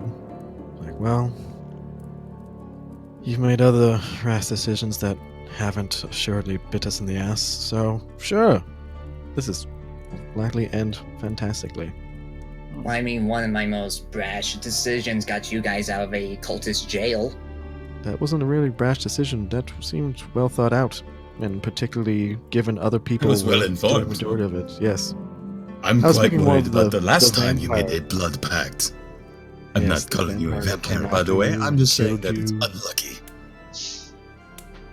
We'll go 1 for 1, which means if the pattern continues, this won't go bad in any way, shape, or form. That's not how math works. But okay. It'll be fine. Everything's okay. What's math? And at that point, Siren gives a pointed look at Sao, the engineer, and just like that look that says, "Are you sure this is what you want?" And then just kind of walks out of the room. What's math? It was a joke. With Okay. with her hand on her chin, Sao sort of looks like she's thinking of it, and then looks to Siren. You mentioned age, right? Yes. Well, traditionally, there is a marrying age for orcs. Usually, you don't get married before set age, mainly tradition-wise. How old did you say that Nero might be? Five, No, she that's said. actual age. If we're Yeah. talking about the conversion, I'm about 15 or 16 in the... She's still an adolescent among her people. Then I guess this proposal would be... I don't want to outright say it, but it might be invalid per Orcish tradition. Aren't you already breaking enough tradition? Well, How So about hearing the O from Nero? Siren just kind of gets a look of, how about you two can be betrothed? And given a chance to have your relationship grow from the mere acquaintance, somewhat friends you are, to something more. And hopefully, in a few years, if... No, this is obviously Isn't that causing what her a I- lot of pain to, say, if you still wish to be married, you may. I mean, I thought that's what the whole thing I did was the betrothing thing. I thought that later down the road, the wedding was actually something different. No, that is not what Sao has said. You were married. You are married. Yes. And you know, I feel that we should not do a thing. He's gonna He gets stare sternly at Siren at this point. She's becoming an adult. She wants so desperately to chase her own thoughts, her own rights, and doesn't want any consultation. That is fine. She can do so. She can pick whoever she wants. I know Sao's capable. I don't know if they're compatible, but I know Sao's at least capable. Let's not invalidate her. Let's not destroy what she has researched or what she chooses to do. Siren kind of gives a questioning look Congratulations. through the archway to where Vellum's laying down. And then he kind of looks back at Nero before Balthazar kind of... Hey, are you sure about this look on her face?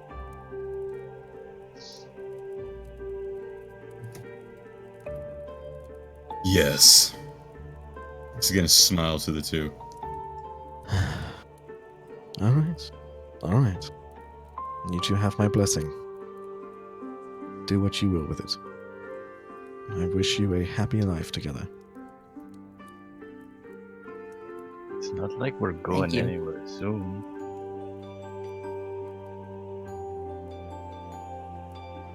Siren just kind of walks out. You're gonna get a quizzical look from Velen as she goes, but not a judgy one. Just confused. Siren kind of gives him a look. You should have fought to stay in the bed. And then she leaves.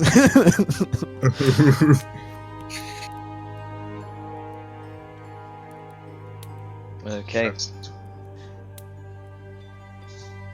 Back to Lost Grunka. Yep. I mean, unless y'all want something else to do. Sorry. Well, Valen was gonna try and get the talk with Sal, but Grunka first, because Grunka Okay. waited. Right. So, The Grunka Grunka, waited. make another Jumping out of a window of an exploding building. make another perception check, Grunka.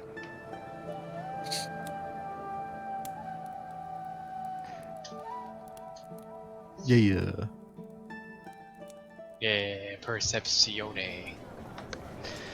So, perception. You do see what look. Hang on.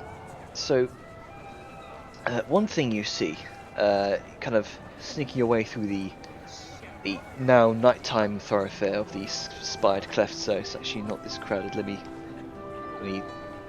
dip down the crowds here. There we go. So, you can see kind of you kind of sneak your way through the eastern part of this district, where you can see looming above many of these homesteads a tall, ornate building which looks like it takes a lot of precedence here. It's grandiose but old in its construction.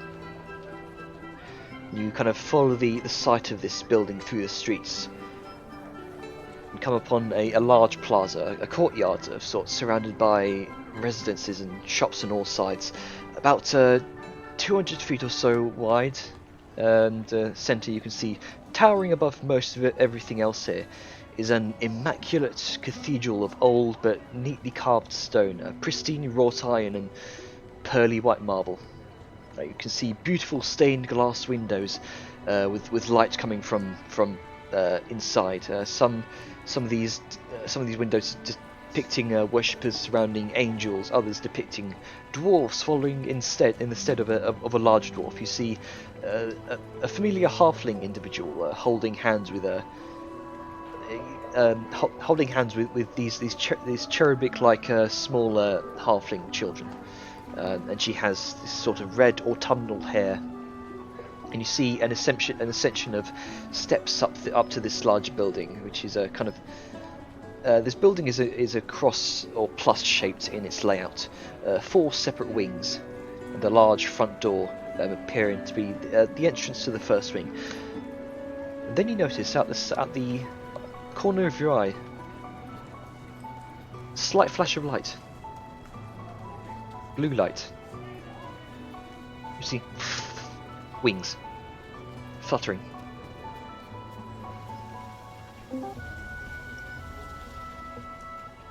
Dung.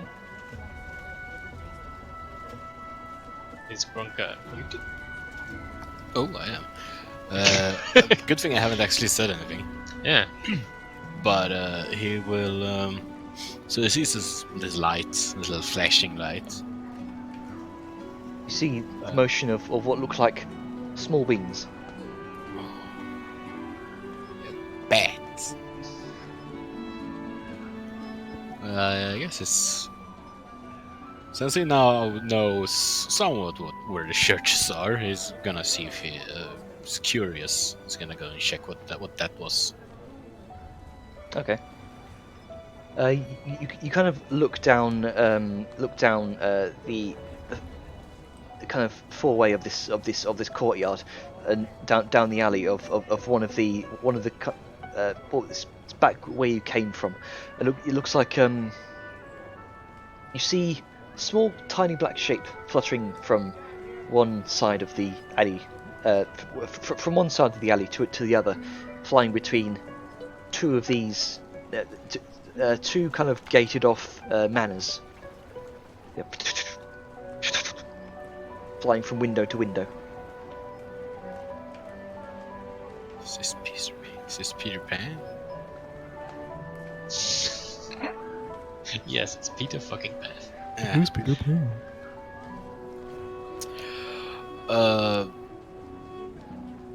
So it's like it's high up in the air now. You can Or see is it it, more it ground kind of begins to sort of move from the upper windows down to the lower windows, and you see this sort of slight flash of blue against one window, and it opens. It flutters in. A little while later, flutters out. The Hey! window closes. Yeah, it's gonna shout at it. Hey! Who are you? No.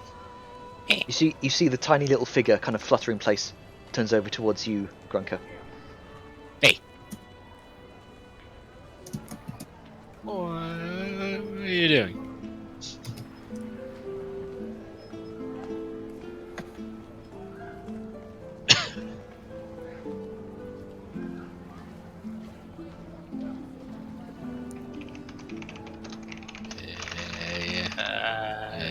Oh shit, sorry.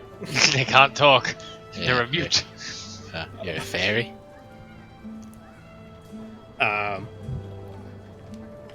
The moment you talk to him, he will try to fly away. Hey! Come here! He's gonna chase him down.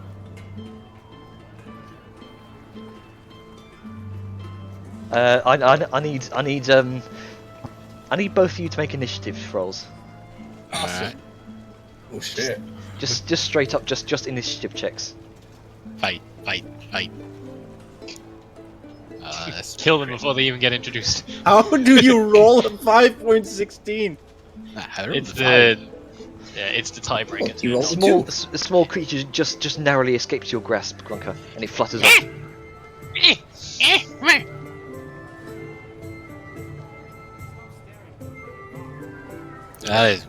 Gonna chase him. Okay. Come here, Navi. Need both of you to make athletics checks. Oh shit. Actually, I don't know. this would technically be dexterity for you. For me. Yes, for you. If Yam escapes, does that mean he isn't part of it? No. Oh, never mind. Oh god! Fucking Grunker with a 22. Grunker kind of snaps you straight out of the air. And man, you... what does he see in his grasp? What he sees It's a bat. is about a foot long or foot tall nymph.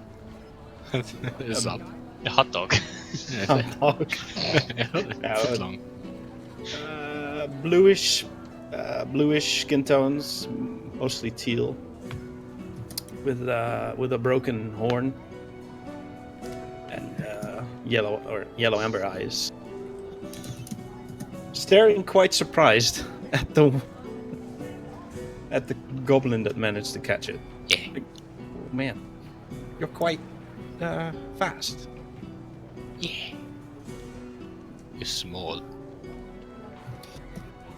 Why are you so small? I will cast Minor Illusion.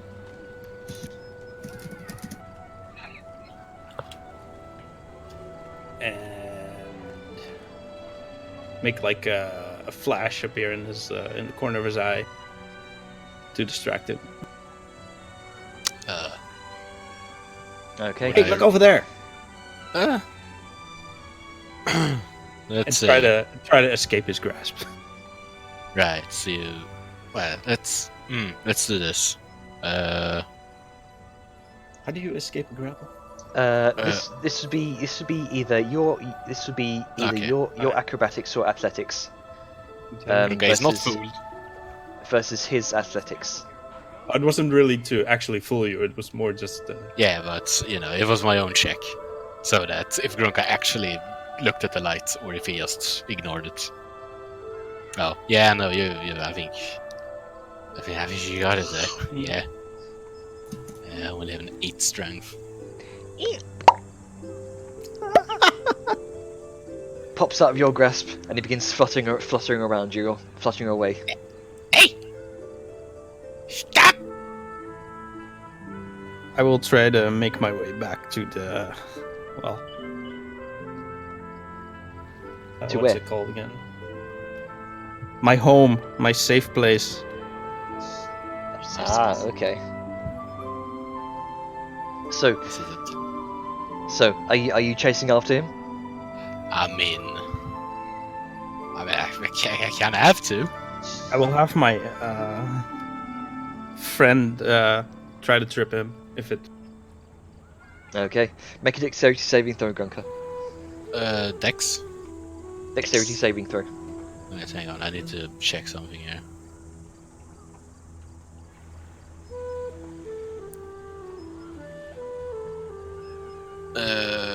Yeah, I guess he can't see this, can he? Make a perception check. Okay. I was mostly thinking about, where is it? There it is. Oh. Nope. That's perception. Yeah, he said make You a don't perception. see. You don't see anything besides the small little bat-like creature before you. Yeah, they're all bad anyway. You trip over something, land face first into the kind of smooth stone cobble. And then, because he blends in.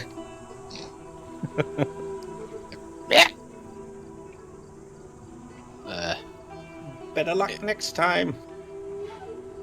And fly up. Grunka is fiddling with his javelin.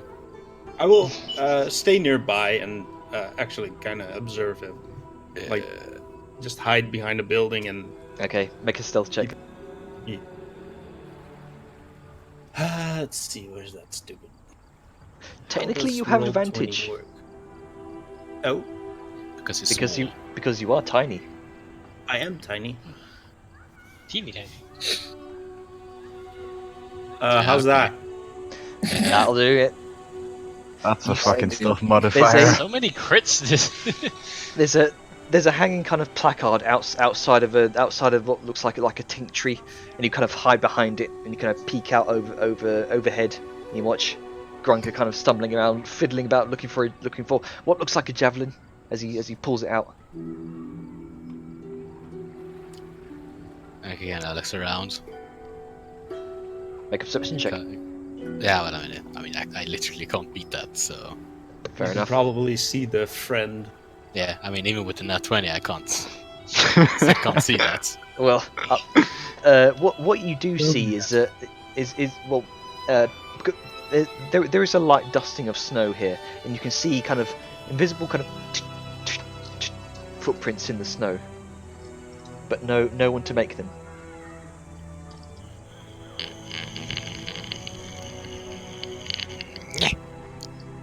He puts the javelin back and he walks away, muttering and mumbling something in Goblin.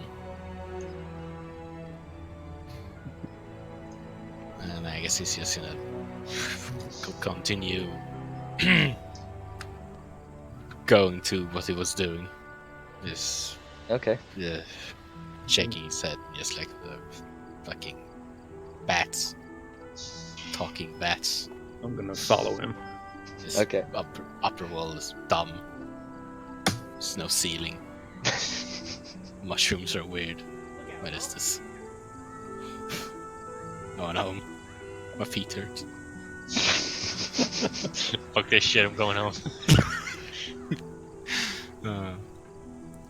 This place sucks. Okay. Yeah. He's just gonna go to whatever the church more dedicated to healing, I guess. Okay. I will say just make another deception check with your to see if you can imitate some sort of halfling. Alright. Could I get an advantage because it's dark?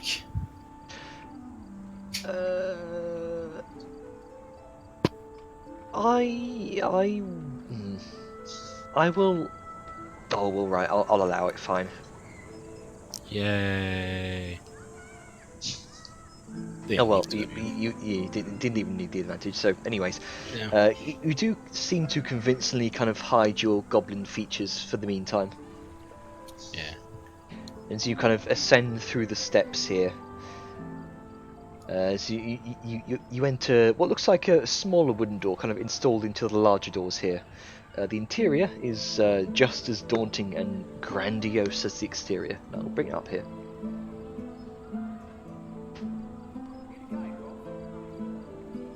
What would you bring up? Oh, hang on. Ah, okay. Thought I missed something.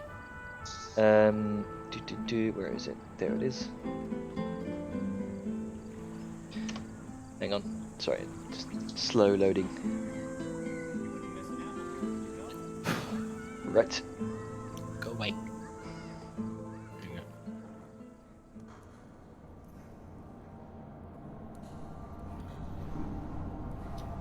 Ah, spooky. Hmm. That's pretty.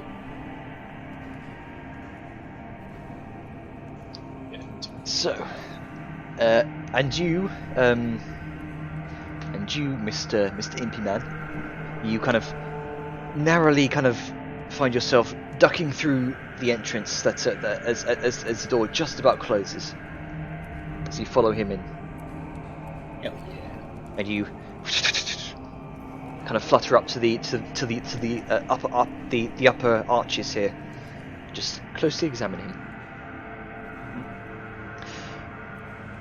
So you see hanging chandeliers of steel and iron, brass, decorative filigree-like sculptures covering every inch of the kind of towering archways and pillars.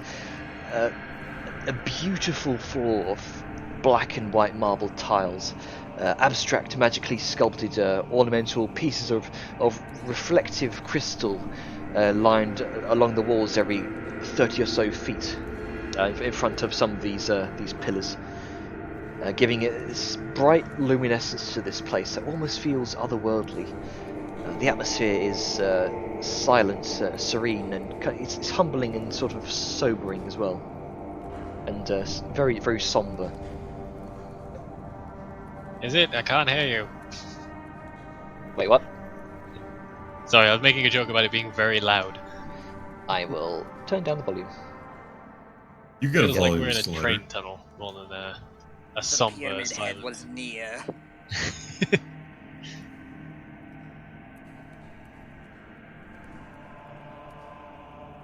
And you kind of continue to walk through you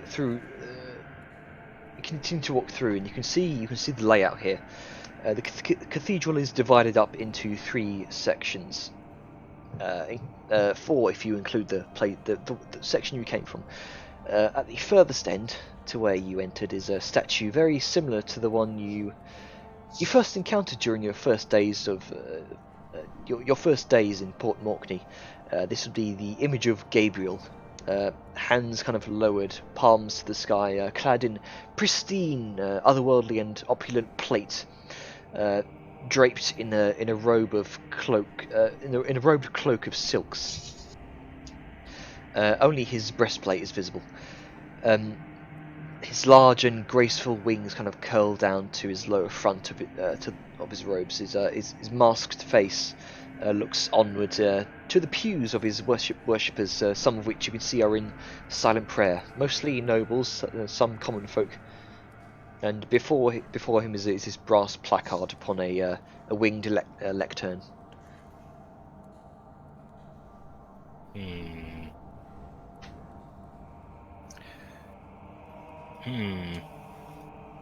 I say that from above. Yes, you do see that from above.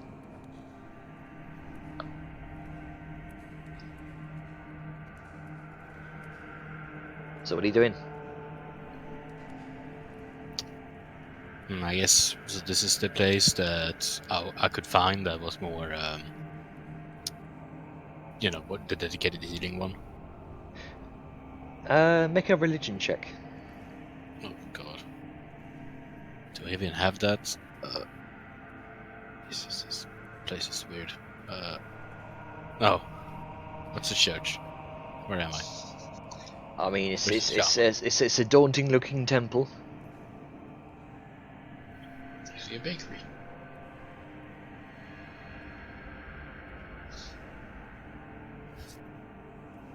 You're currently kind of sat, just at the entryway to this to the door here. And there's the people in there. There seem to be a couple of people sat before in the pews, before the statue of Gabriel. You can see that there seems to be another section to your left, another one to your right. Is there any priests or anything? Make a perception check. Oh god. There's so much rolling.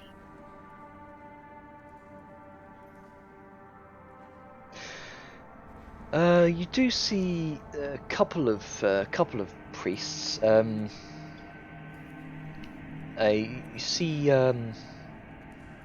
Let's see here. You see kind of a few of them kind of congregating up over to one place. You can see what looks like a smaller figure, about one head over your height. You can see another figure, much bulkier than the smaller kind of female figure. A little bit taller as well, but and there is the tallest one. Looks about humanoid height, kind of lithe and male figure. They're all dressed in white robes.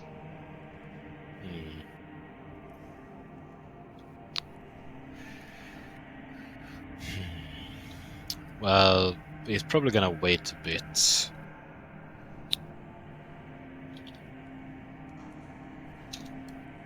Until maybe there's a bit less people. Okay.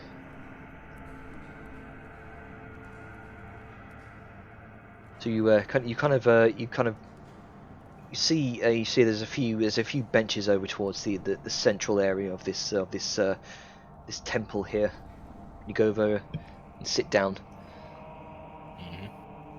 You can see as you make your way through, you can see both other ends, the left and the right end of this chamber here.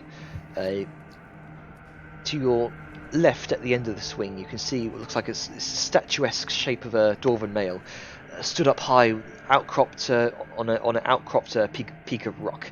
He holds a grand hammer held with 2 hands. The massive hammerhead kind of planted firmly on the rock, armoured in full metal plate. The face is covered in a full face winged helm. The cloak trails behind him and seems to shelter what looks like a crowd of smaller figures, sculpted in like this sort of forced perspective, all following the larger dwarven figure in his wake. You can also see what you've seen before on the outside of the lofty lapine. Halfling woman, lithe, elegant in appearance, draped in silks, kind of sculpted to look like they're blowing in the wind and gracefully in the wind. Long braids, immaculately carved in marble. She wades through a field of wheat and barley, a scythe in hand, swaddled baby in the other, and a crowd of cherubic-like halflings in her wake. Seems there. Farming and fucking. There is a sort of triad of different faiths here.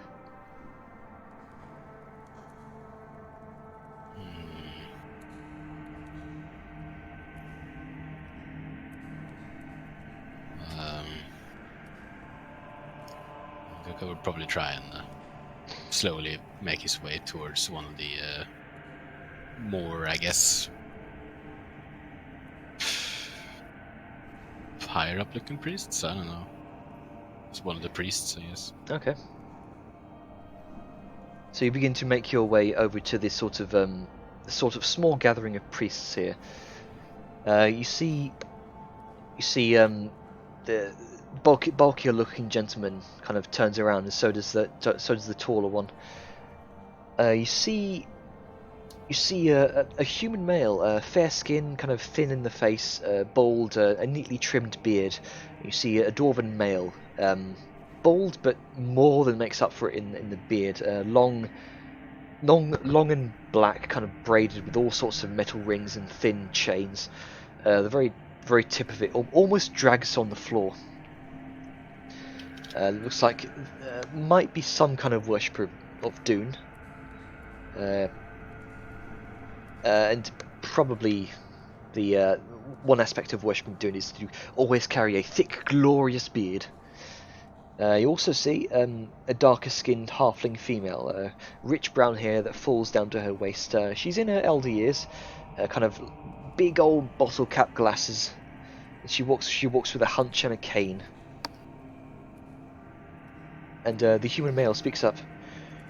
Hello, how can we help you, young man? Gonna kind of looks around, like, are there many people around?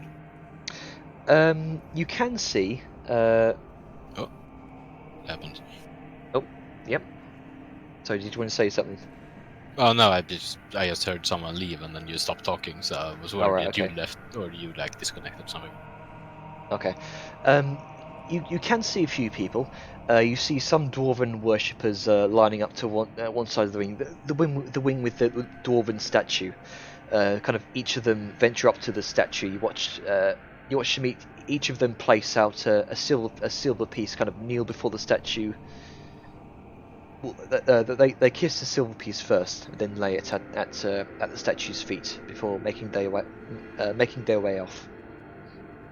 You can even see some halflings in the line of worshippers too. You can also see a few individuals off to the other side, the place with what looks like the female halfling statue. This area is laid out sort of like a dining hall, about 8 tables with benches neatly lined up. You can see some individuals here are just dishevelled, scruffy, dirty scraps for clothing. About 4 or 5 of these are individuals, ranging from humans to halflings to dwarfs. And you can see kind of bringing them food, most likely from their own stores, are mostly halflings. Simple meals of breads and cheeses, soups and water.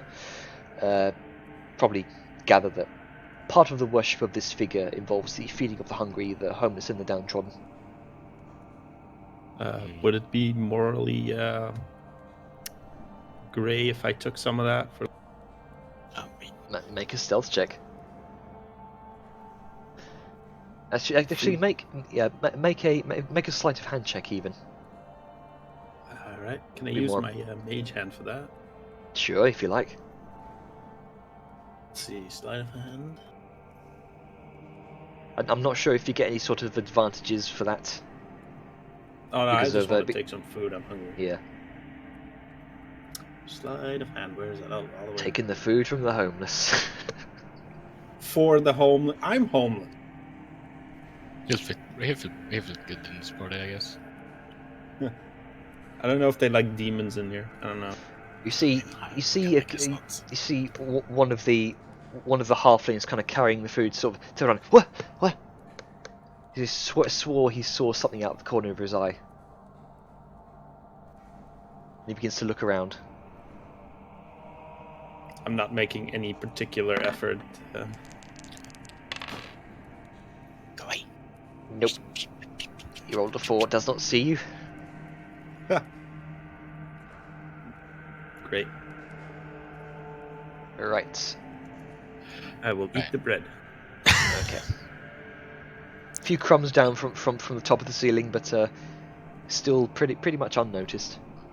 Eat the bread. Well, I guess Grunka is kind of like a bit like awkwardly like I need some healing help.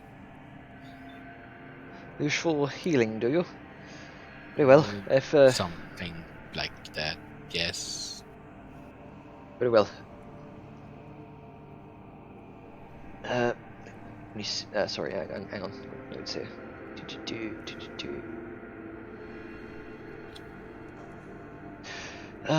Esme, if you would kindly take care of one of the faithful here. We have other work to attend to. See the elder halfling kind of adjust her spectacles, and she says, "Very well. If you would wait by the benches there, I will be with you in a moment." Okay. Gurkha's just gonna go and sit where she pointed, and just kind of keep his head low and not really look at anyone. Okay. You make your way over into the kind of the area reserved for all the the tables here, where the various dishevelled and homeless are seem to be gathered before this towering statue of the halfling woman. Sorry. Right. Eventually, you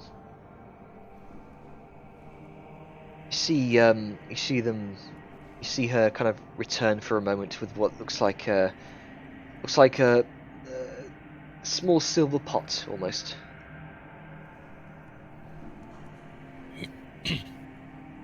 and she kind of comes over towards you, begins to hold out her palm. This soft golden glow beginning to emit from her hand. Grunka will kind of maybe like interrupt her and yes? kind of like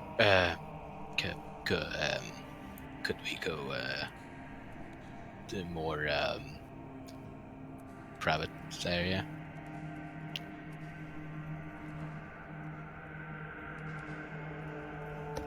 Watch the kind of eyes that are magnified here tenfold kind of squint a little bit towards you.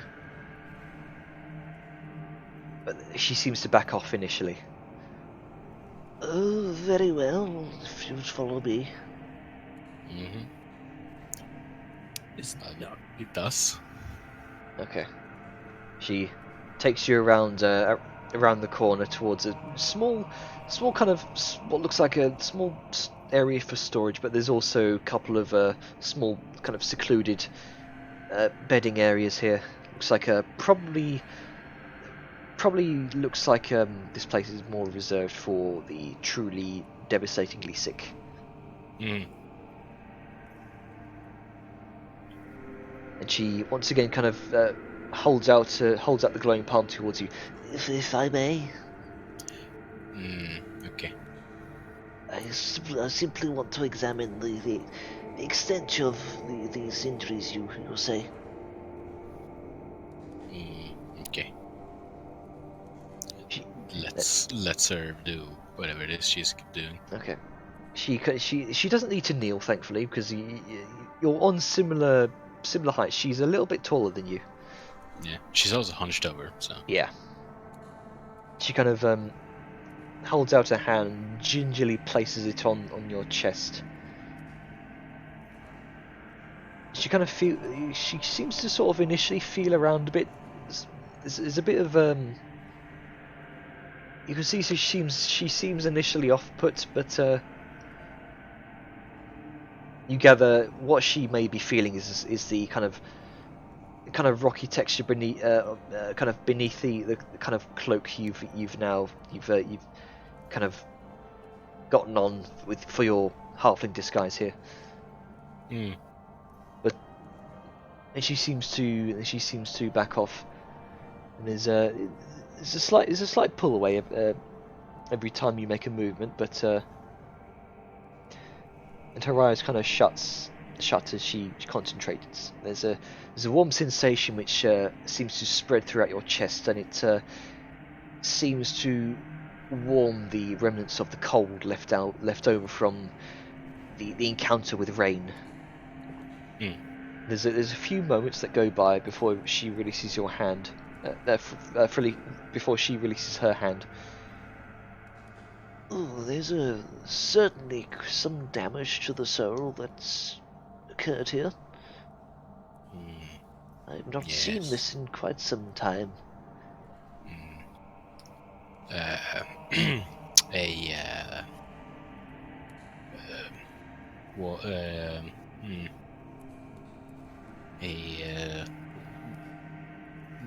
Woman did it.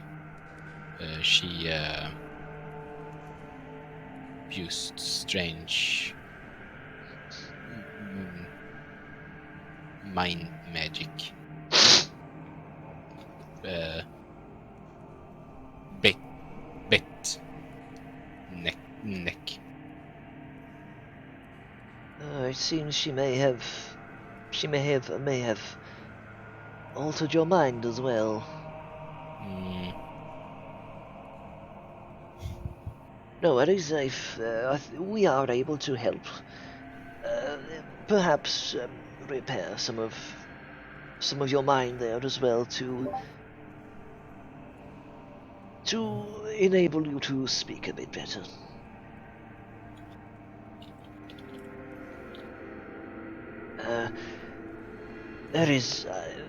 We're able to repair the damage, but it will exhaust most of my divine capabilities for the day. Perhaps I only ask that maybe you'll give a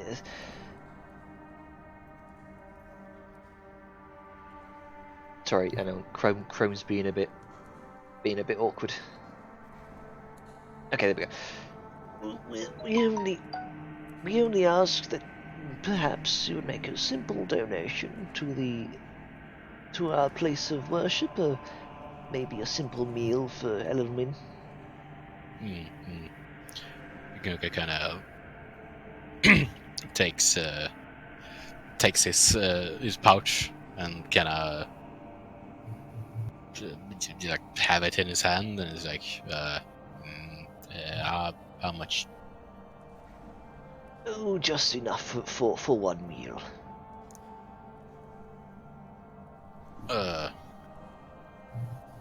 Gunga kind of like,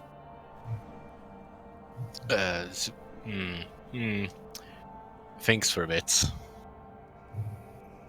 I'm wondering how much does food cost here, properly? Food. Let me see. I know I've got prices for it.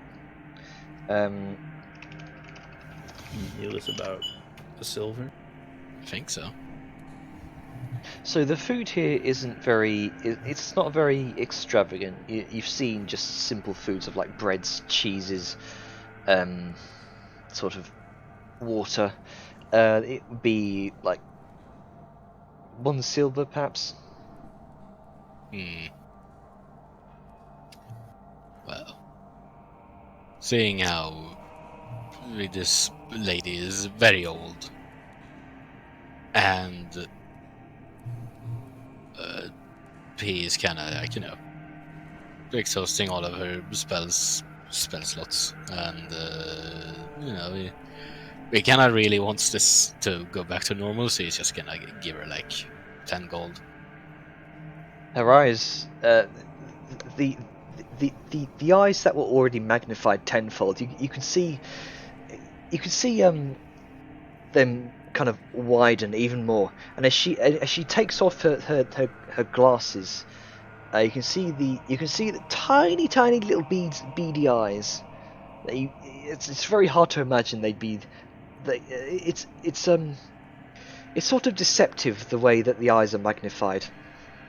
And she kind of blinks as she holds the palm with all the gold up to her face, and she. Oh, wow. Elwyn, bless you. Do I see that? I don't think so, unless you followed us, because I asked if we could go somewhere private, so I guess we're in like a back room somewhere. Fuck you, thief. Never mind then. Yeah. Screw you, thief. Ain't need no road. But yeah, yeah, and yeah, I guess that's. She- puts his back. He puts his coin purse back. She kind of puts it in the folds of her robe and kind of. Now then, let's fix this. With that, she kind of. She steeples her hands and breathes in deeply, and she says, If you would please lay on your back. This will only take a moment. I would advise that you prepare yourself. It might be very painful. Grunka will, lie on his back. And on one of the beds, I assume there are. I think you said there were. Yeah. Yeah, he's gonna lie on one of Okay. the beds. She kind of clutches a symbol of what looks like a sickle around her neck, and she kind of cracks, straightens it back a bit, breathes in, and mutters a few words in prayer. You see, all of a sudden, the hands begin to glow over your chest, and there's a deep, cauterizing sensation that you not only feel physically within your chest, but within your very soul as well. There's a stinging pain, both physically and mentally, and that pain is immense. But you grit your teeth as she casts greater restoration on you. Damn. Mighty. You feel the afterglow of warmth begin to fill that cold void that was once present within your soul. You feel this strength return to your arms and your legs, and you can feel them lift up with the warmth. Your strength is now restored to 16. Yay! I'm a You're strong okay, boy sir. again. I don't have -1 strength. Nice. Oh wow, that was loud. Okay, yeah. Nice. Yeah. Well, when it's done, I guess Grunka is gonna, he's gonna get up, kinda, move his arms around a bit, maybe like flex a little. The old halfling woman kind of steeples her hands again and kind of looks over towards you. How do you feel? Good. Wonderful. Yeah. Thank you very much for your donation. This will pay for so many meals for the homeless. Grunka kind of turns toward her, and he will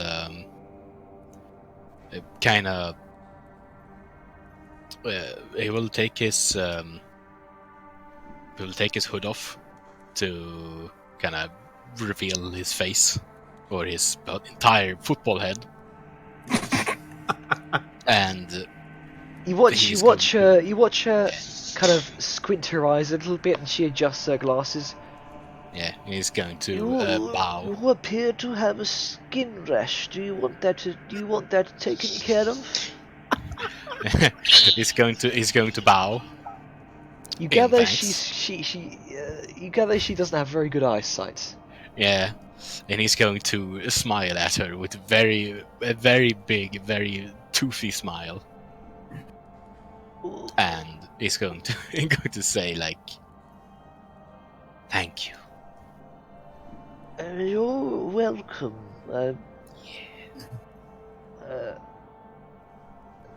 She's gonna make a perception check with fucking disadvantage. His old bag. And No, before double net 20. that was a 5.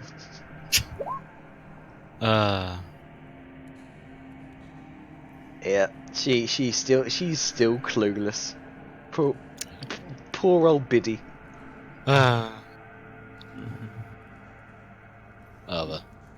Those rather crooked teeth. You have those look rather infected. You might want to look at. You sure you don't want me to look at that as well? No.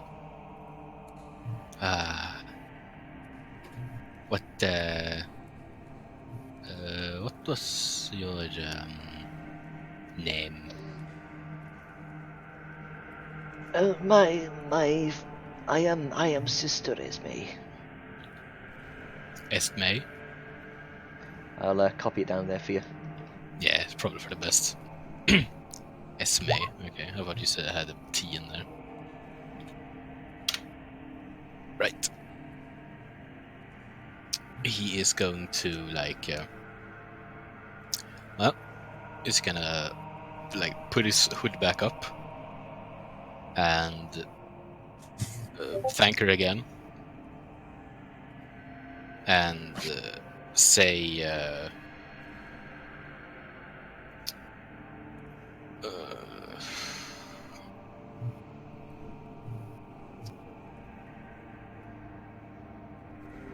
he's gonna thank her again. Just better. Oh, quite welcome. Please feel free to return if that skin rash and those teeth get any worse. Those are quite bad. Yeah. And he's going to leave. Okay. Okay. Quick question. Yes. Does the mid-reaches actually get any of these donations? From my knowledge. From your knowledge, you see some donations, yes. Alright, I won't steal anything.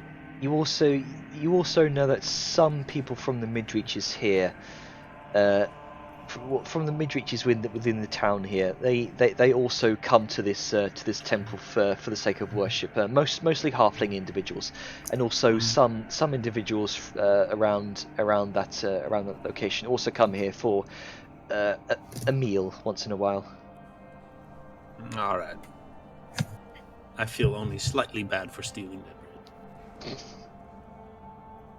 Slightly. Alright, so he's leaving? Yep. You make your way out, Drunker. Are you following? Yeah. Okay, you flutter through the door before it closes. Make a perception check, Drunker. Yeah, I was about to say. Do I roll stealth? If you like. I think I have a +6, so even if you roll a 1... Yeah. Yeah, I can go for it, I guess.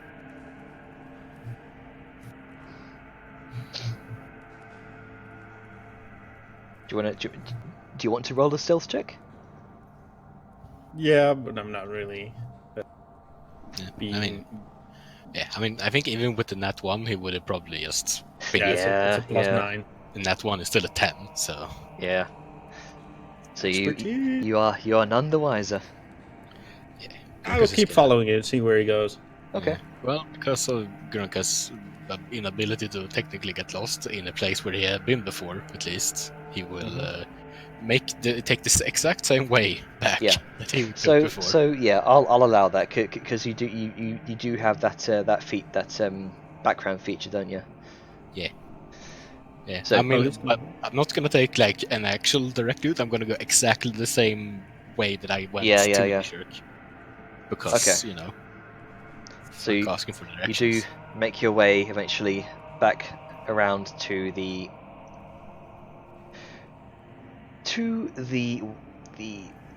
Lofty Lapine Inn. Yeah, that's what it's called. Oh, so I follow him all the way back to that fancy ass motel thing. Yep. Mm-hmm. Motel, That's nice.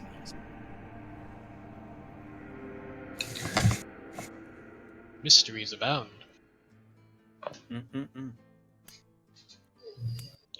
Not to be the that guy, but the time. Mm-hmm. Yeah. So today I can actually go over. So if we have anything else, we can do it. But I was gonna say that as you begin to sort of make your way back to the Lofty Lapine, you make your way back up to your room. I need you all to make a perception check. Do I do my thing? If you like. Just, you can just everybody, check. Or everyone make a perception check, and Mr. Spud there, make a stealth check. I was gonna ask if I get an advantage for being Oh, literally in shit. the middle of the room, but Guys, stop rolling so high. No. Jesus. No. Sal has a lot on her mind. Oh, never mind. Oh, never mind, I'm a rogue. Yeah. Never mind, I'm expertise. Okay. You are Still. you narrowly kind of avoid kind of Nero as you kind of look about out the corner of your eye for kind of peeking over your book. You swear you see the kind of fluttering of wings, but that's about it. You don't see anything else. Maybe Grunkin, did you let Bud in? might just be your imagination. What? Did you let Bud in? I thought I saw something.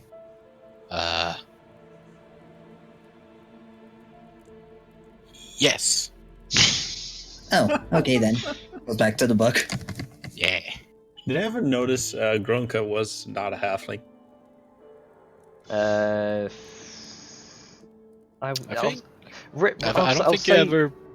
think you never like actually checked.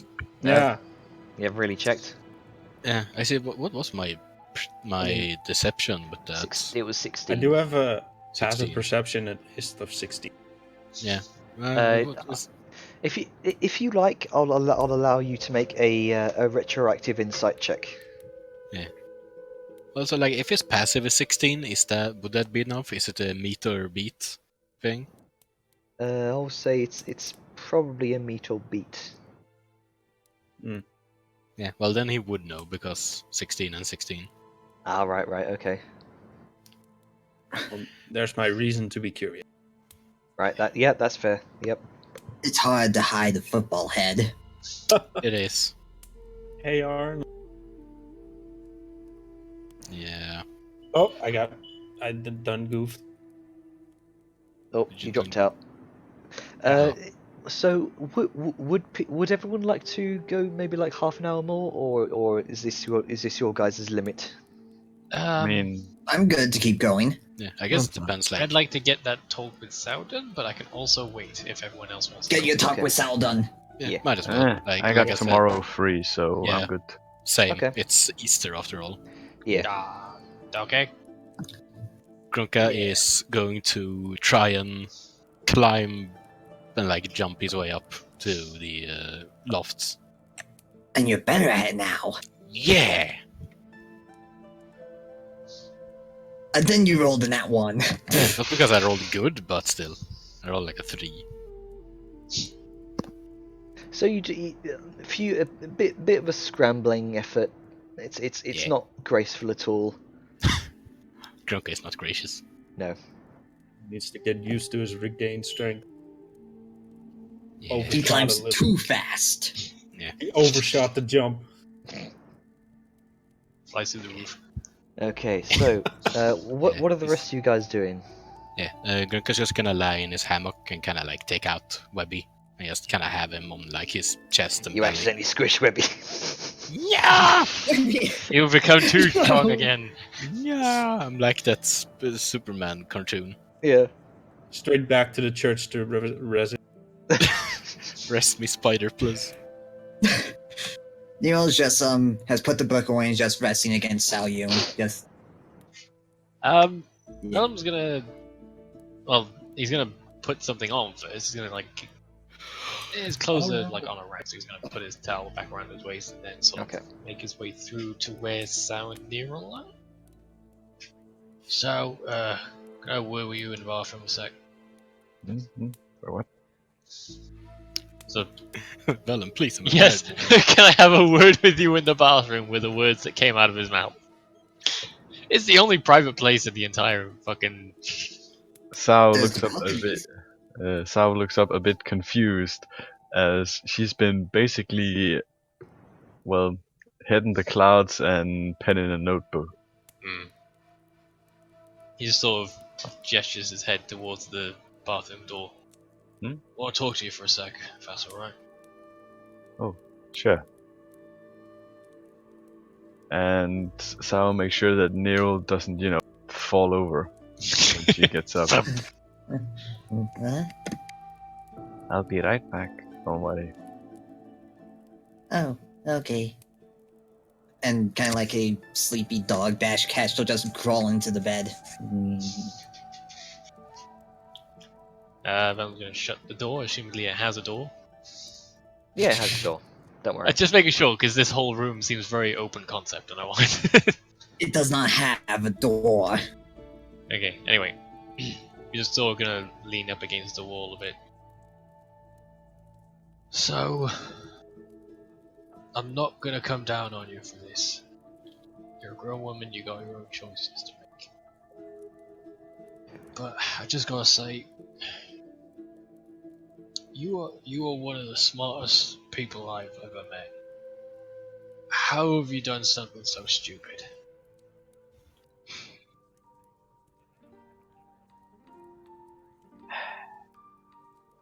To be honest, I'm not sure myself. If you're not sure, why'd you do it? Because it felt right.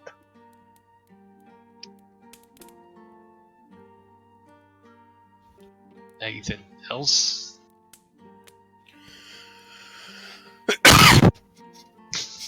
Oh god. That sounded like it hurt. No, fine. Grunker got healed too well. He sneezed one of his lungs out. She held my windpipe shut.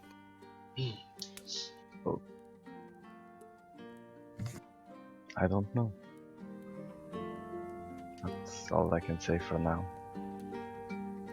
Does this have anything to do with her nearly kicking it? What? Nero dying. Did it have anything to do with Nero dying?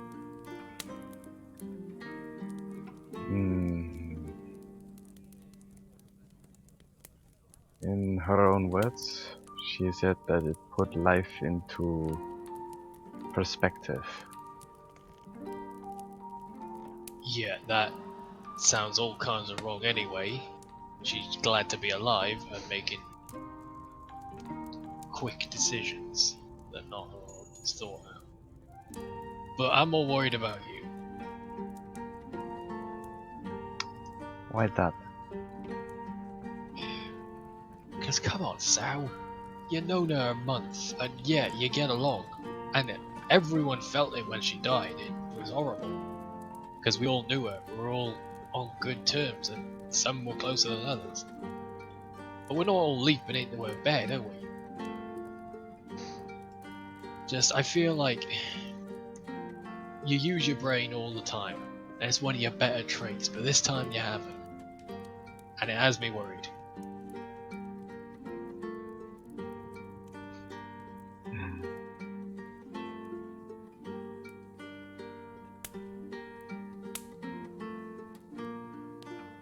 I don't know how to respond to this, to be honest. I mean, maybe it's different back in the old lands, but I always figured marriage is special. You do it with someone you know deeply and care about, and that's how it's meant to be. He seems particularly sort of fervent in his body language at this point. It's meant to be that way. And you don't... Do you know anything about it besides that last name of hers? You're referring to Nero's last name? Well, anything about her besides that. That's the only point she seems to be making. Well... Does she know anything about you? I mean, I'm not gonna pry into your conversations, but has she at least shared the same amount as you shared with me?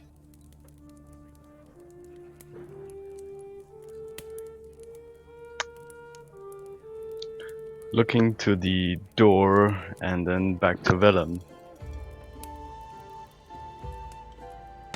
There are certain things we have shared. He's just sort of pacing a bit with his, rubbing his forehead sort of in thought. again, it's your own life. I ain't like the Siren and Balthazar. I'm not gonna just tell you how to live your life. But I know you, and I know that you're smarter than this. You can't think this is a good idea, and it feels like you're being just as quick to judge, quick to decide as she is. And she's the one who had well, not even a near-death experience. She died. I can understand her making all the impulse, but not you, sir. Doesn't make sense. Well,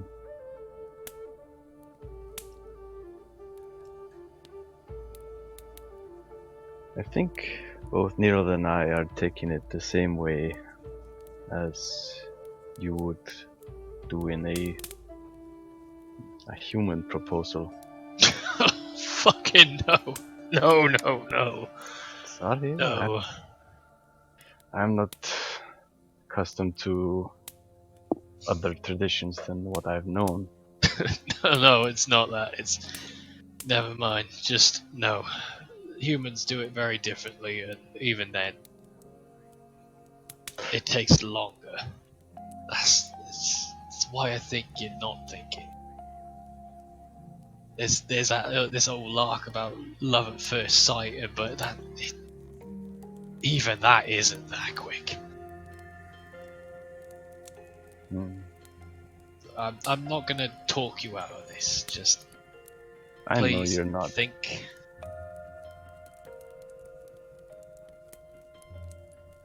He's gonna sort of put a hand on her shoulder, sort of, in a friendly, reassuring way. Just think, yeah. Giving him a reassuring nod. Just pat the shoulder gently and sort of move towards the door. Anything else you wanted to talk about while we're here? Not that I can think of right now, but I think it's also best if we take some time to think, like you said. He does give a little smile at that sort of agreement. Oh, that's the cue, but not the hold button. Right. Well, I'll be out in the hall if you need me. And he's gonna scoot on back to his spot, get rid of the old towel, and get back in his. Sao returns to where Nero's sitting. Lie down, laying. 'cause I want to pass out. Sleepy head. I'm still recovering, you know. Adorable. But yeah, that's Balthazar basically and the only. Siren. What are you two doing? Siren has mostly just been kind of laying on the bed, just thinking about Everything that's happened. yeah. What is life? Love. I wouldn't go that far. You don't hurt me. But yeah, so Siren just been kind of sitting there thinking about just a lot of things, just kind of napping. She's lying on the bed with like her arm across her eyes and just kind of napping, like lightly napping, just contemplating things, just making sure nothing's necessarily bothering her so she can focus. Okay. Is there anything? Balthazar is actually copying the inscriptions that he can see down into his own journal. Okay. The tablet? Off of the tablet, of course. Do I see that? And my browser crashed. Make a perception check, Tutor. Okay.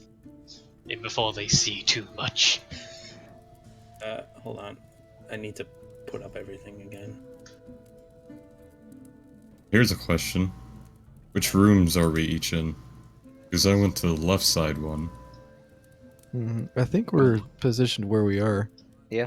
Yeah, It's pretty I accurate. don't know where the Uh, hidden one is. Perception? Yeah, make a Yeah. perception check. There. Yeah. Okay. So you do.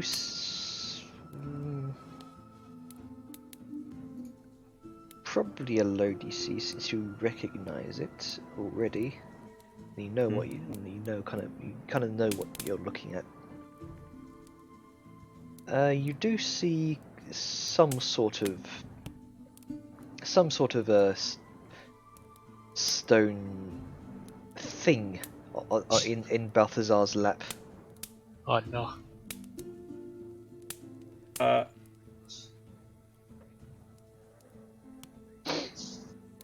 Given my history with this thing and seeing something vaguely familiar, I would make a slightly surprised gasp.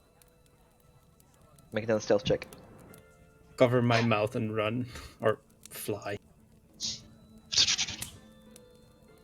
Stealth? Yes. I really wanted to fail. I mean, you can purposely fail. Nope. Well, I did make a noise, but still, you disadvantage.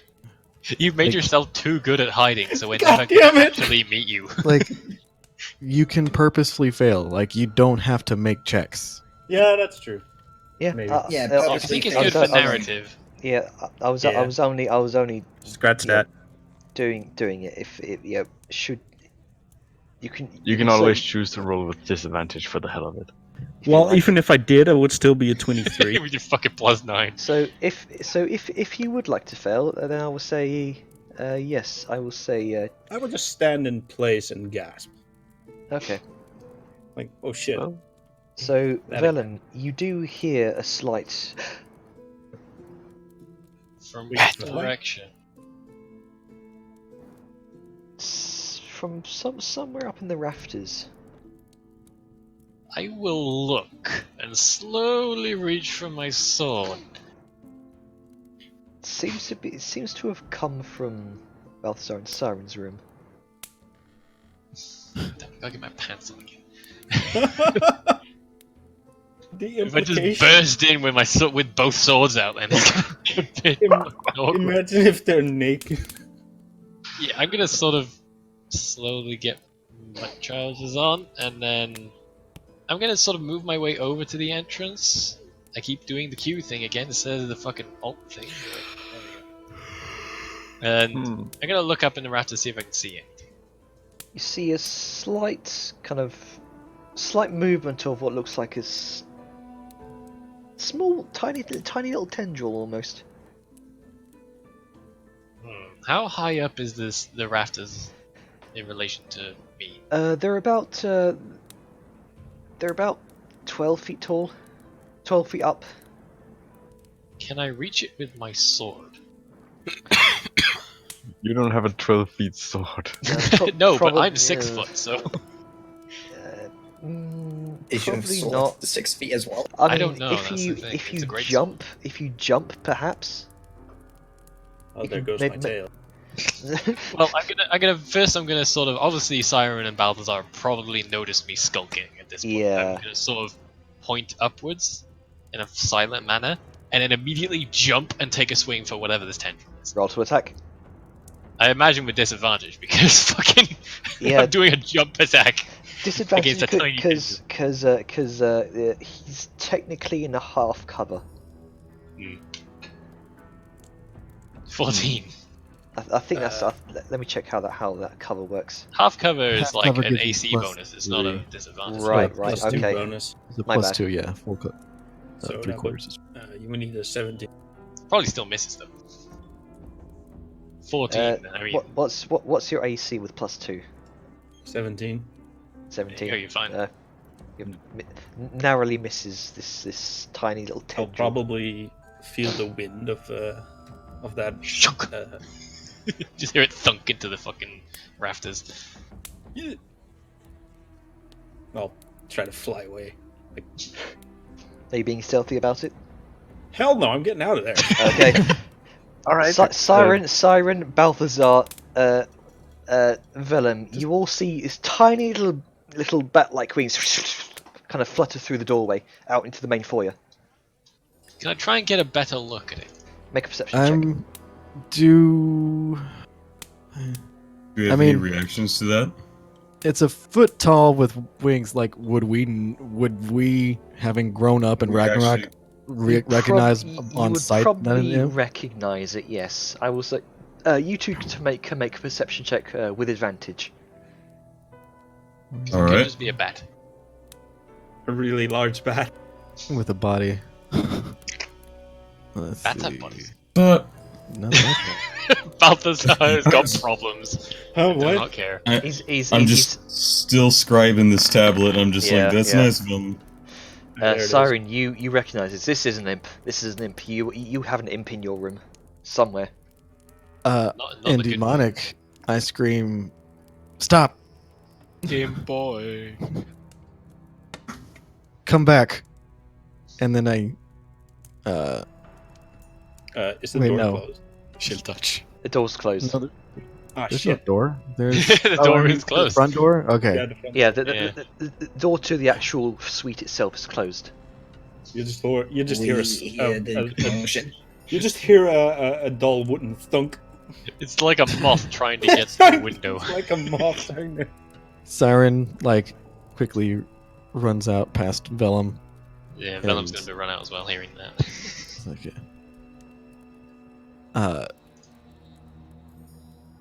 calm down.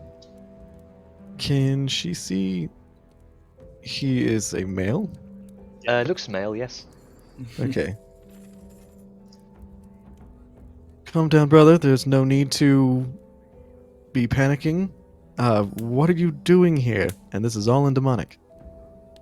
I was lost. You lost your way into a locked room? Yeah.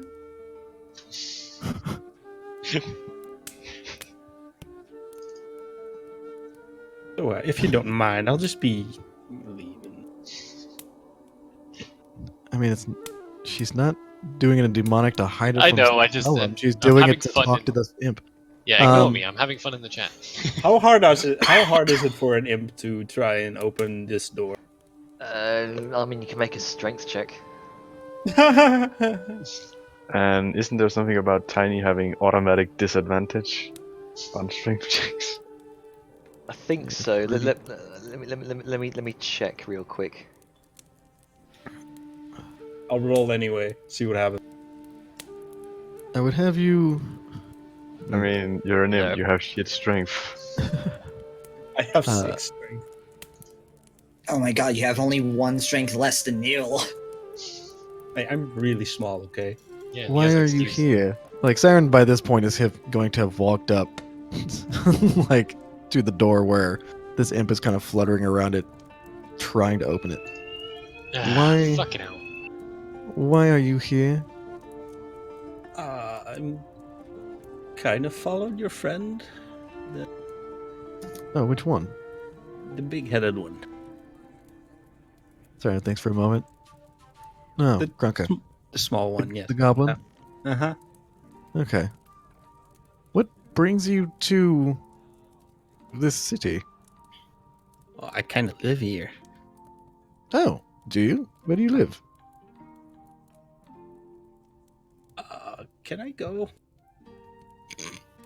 I mean, I wouldn't want to keep you, but I'm kind of curious as to why another of our kind is here and we just so happen to bump into each other.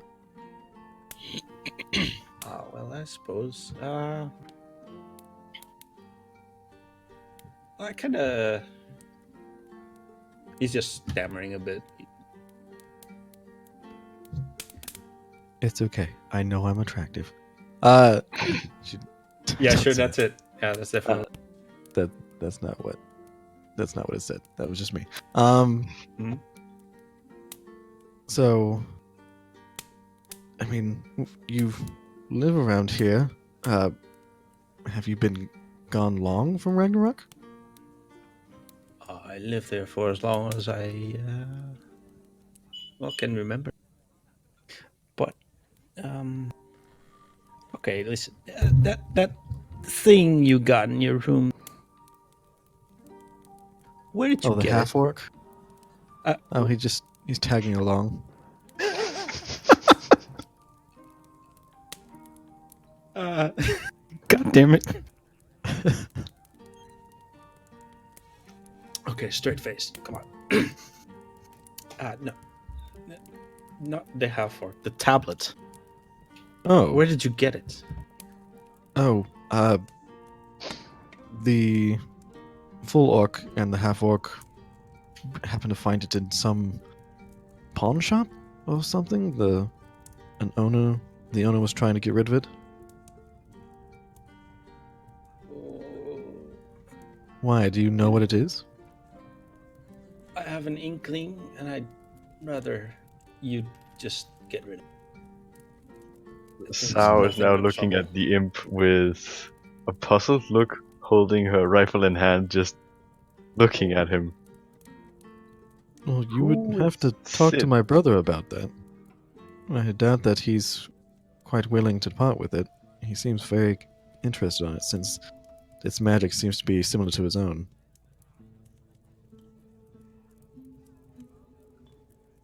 Gregor kind of That peeks just out. that really he just has an even more concerned look on his face now and just tries to leave even more. Gregor kind of peeks out the door to see what everybody's doing. He sees a little bat boy, and he's like, "You." Oh no. Oh, You know him, Grunka? Siren calls for Balthazar. who left? It was Grunka. Oh, I think my Discord just restarted for some reason. Anyway, You know him, Grunka?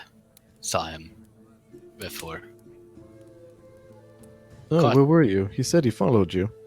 Hey, how you doing?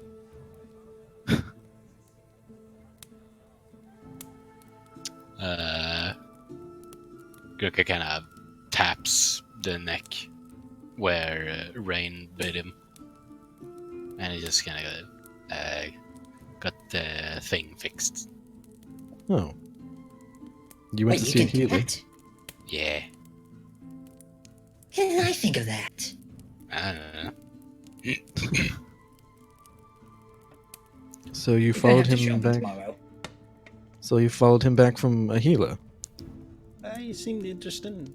I followed him before. Yeah. Kind of caught me on a job, really. Yeah. Oh, what job do you have here in the city? Sneaky, steely stuff. Oh. Hmm. So you're a thief. Well, So a thief has made their way into our room. Oh, checks her bag. I got nothing. I swear. I don't have any pockets. Like I just have my little bag, my pack, with some, I don't know, some trinkets I took from the other room or the other house. A tiny crowbar and a dagger that's basically a short sword. The tiniest of crowbars. The tiniest. It's for jewelry boxes. Well, he certainly... He says he's a thief. I don't know if he can be carrying any of our things. Would you... By the way, what is your name? Glim? Glim. Glim, I am Siren. This is Balthazar. You've met the goblin in the corner. The orcs are Velum, Saoyun, and the tiny kobold is Nero. Is it weird that I'm seeing something smaller than I am? It's a bit weird, yes, but 12, honestly, 13 inches so tall. tiny. I don't Nearly, know how tall she is. you have seen creatures like this before, in the form of Balthazar's nannies. Oh, right! Wait, Balthazar, is he one of your nannies? His what? You have nannies? It's just a sudden pinch of the brow. Deep breath. Okay. Why are you here? Well, you seem to If you're be a in thief, you can say that you are a thief. Okay, fine. Was looking for some stuff. Sell to Nindorf. Wait, that was his name? Okay. Nindorf, yeah. Wait, Nindorf, as in Nindorf's knickknacks? Yeah, that's the one. So that's where we got the tablet, isn't it? He still hasn't thrown it away. Oh, wait. I mean, I don't think Balthazar wants to get rid of it. It interests him greatly. I would highly suggest you do. That thing's Why was it?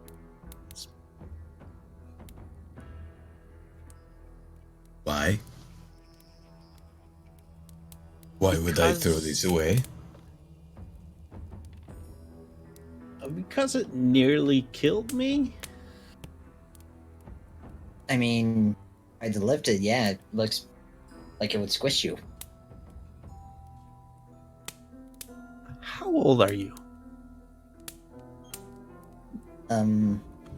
Never mind. Oh, let's not get into that again. Now that thing has caused me and Nindorf quite a bit of trouble, and I would not suggest you keep. What kind of trouble has it caused? Well, as I said, it nearly killed me. And Nindorf. Trying to find it. Hold on. So trying to find it killed you, but not the actual thing itself. Oh no, the finding it started the killing. Okay. And it caused Nindorf's quite a handful of night. They cut off. Huh? You cut You off. cut off. Oh god damn it. Caused Nindorf quite a lot. Something. Of It nightmares. caused nightmares and well, you've seen how he is. I haven't actually, but Oh no, wait, you have. Well, I just assume you have because yeah. well, Out of I okay. mean, no, yeah, that's fine. So I'm just gonna look at Balthazar. Well, we deal in that sort of thing quite regularly, so can you tell us anything more about the tablet? Where you found it? Like how you retrieved it? How it was possibly killing? Can I go if I do? Sure. Alright. Gonna look about the room and gesture towards a chair. Meanwhile, Sit. I will try to use my invisible mage hand to try and unlock the door. Make a Well, make I a sleight thought- of hand check, and everyone else, I would like you all to make a perception check.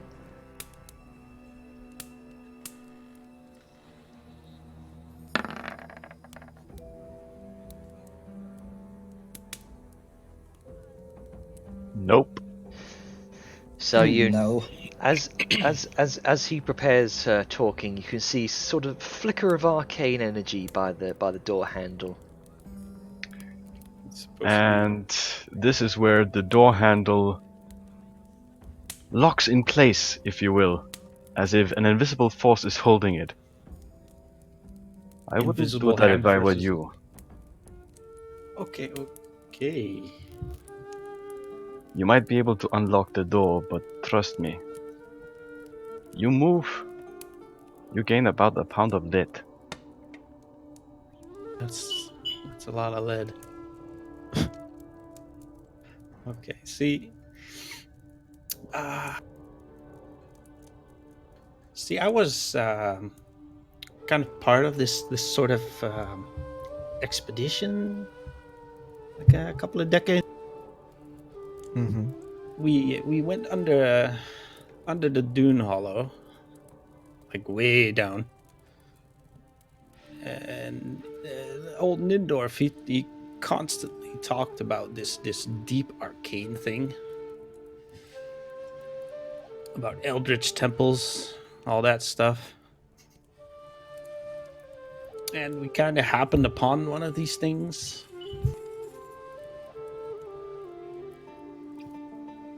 Interesting. Yeah, great. It's real great. You can just see his you can see a bit of PTSD kicking in. If you want to sit down, you can. He promptly sits down on his butt. Kind of, he kind of slides down the door a bit and then plop down on the floor. Saren is going to join him on the floor. He's going to sit in front of him. Go on. Anyway, we came across one of these temples. It's really weird things, like the halls and all the things were constantly changing. And like after a while, we found like that thing. He points at the tablet.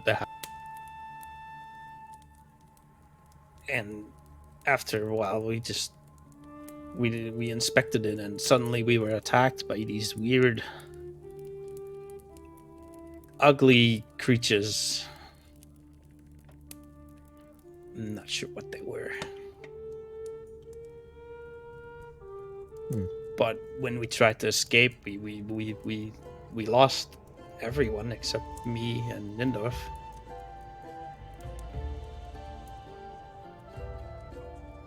It's a very harrowing tale.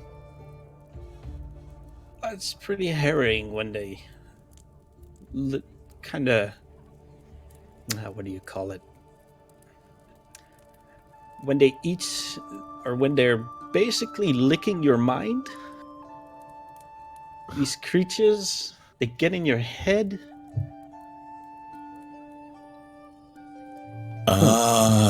I see. You're nuts. You're nuts. I mean, Yes.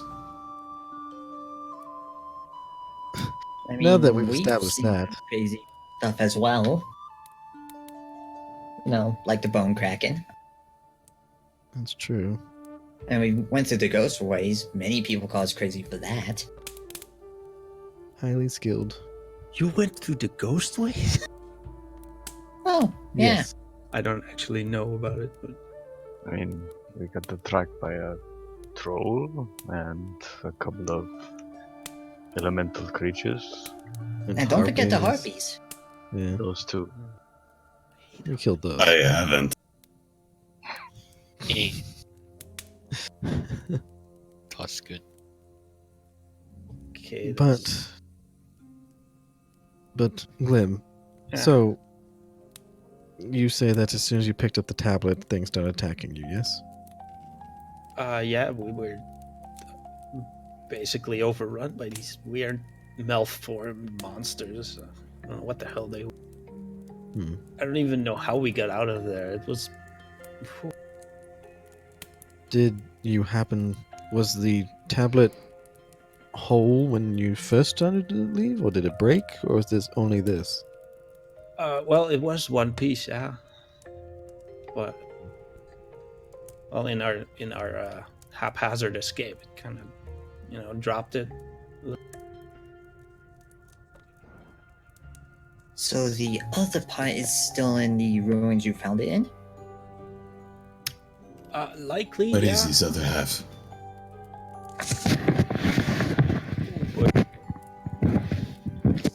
Look, I'd rather not send you all to your deaths, really.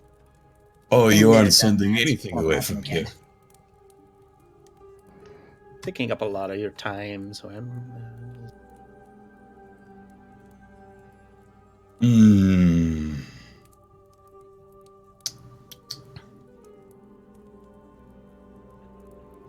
What do you think, Let Balthazar? me see. I I will be generous. I won't say anything about this thief that has appeared to my room, about these unfortunate events to the very superstitious and on-edge guards right now. For me, for these other half is get there. Keep cutting out, Balthazar. Yeah. Damn it. I heard basically. Oh, I'll leave you to do it unless you want me to. Okay. Well, I will not mention anything about this thief in my room to the very superstitious and on-edge guards if you tell me where the other half of this tablet is. And I will know. So I recommend you just cooperate.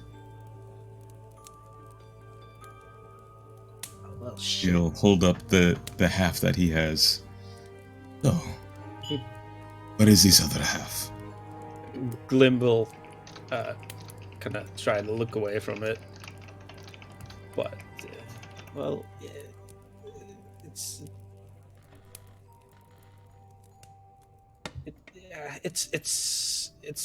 in the... It's way underneath Dune Hollow. Like, way into the mines.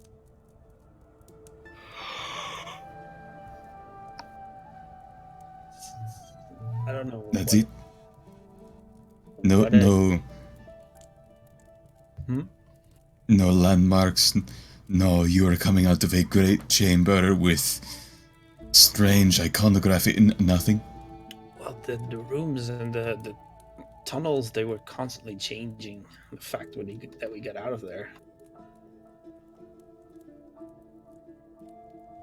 But it's... I don't know where it is exactly. I mean, kind of left in a rush. But, I mean, I don't even know what exactly it is. It's some kind of cipher or whatever, but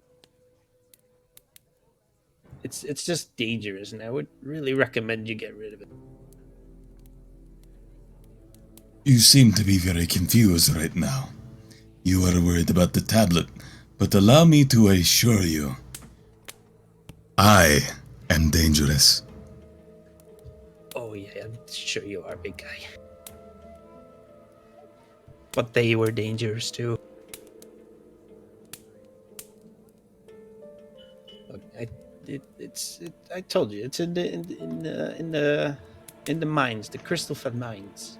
We went into an expedition there, found some tunnels. And The what mines? The Crystal-fed. New information surfaces.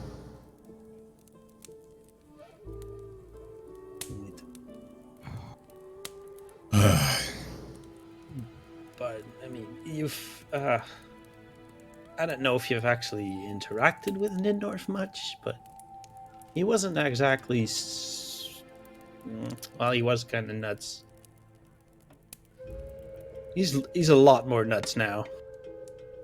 I would call him more unstable than nuts, but close enough.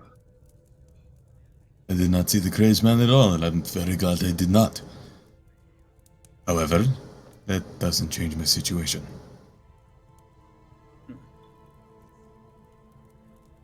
I'm gonna glance to Siren and then over to the others. How do we feel? Well, this is your area of domain, so I think it's more up to you. I mean, we're going to Dune Hollow anyway. Oh yes, I intend to go to the mine. I don't mean about that in the tablet. I mean, how do we feel about the thief in our room? Do you want me to splatter him against the wall? I could do that. Enough. Or...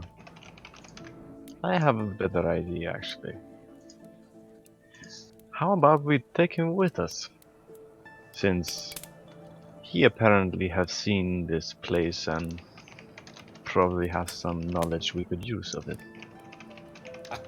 I don't really want to, kind of have some stuff to do here. Like what? Stealing? His stuff is taking other people's stuff. Well, I'm not stealing it for myself, really. It's more for the kids and stuff. Like I sell things for Nindorf, but the kids find a lot of things, and I sell it for them. Kids. So I kind of want to go back that and not leave ever.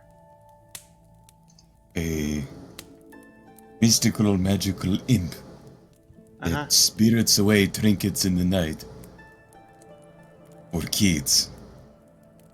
Haven't I heard a story about that? I was gonna say, that sounds weirdly familiar.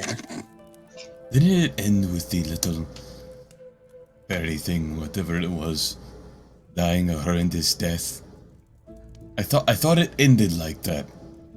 Maybe that was just... No. Okay, why are you doing it? I don't feel right bringing him with us. You said that the children bring you things and you sell them. Yeah. Have you been noticing children going missing? Yeah, actually. Tried to find who did it, but not much luck. I saw someone take a child away, but it's fucking guards, man. It was the guards that did it? No, they're just assholes and did not want to cooperate. Wait, That's who true. They took are the child? quite racist. Yeah, now that you mention it, they are. I just thought they were assholes.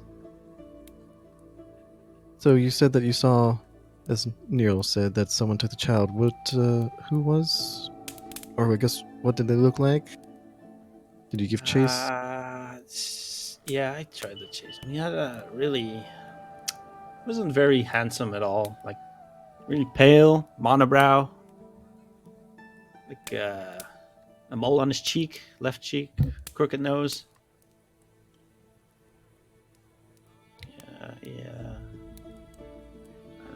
He dropped a ring, but couldn't really figure out what. Oh, what was the ring? Do you have it on you? What was that? Oh, the ring. Do you happen to have it on you, or do you know what it looked like? Well, I don't have it, but I sold it to Nindorf. Oh, I've got those. It's like, oh, you got all of them? Yeah, give me a sec. So, while still keeping an eye on the imp, he's gonna sort of go to his pack and get out the little... Willem traded a... was it the suit of armor you made?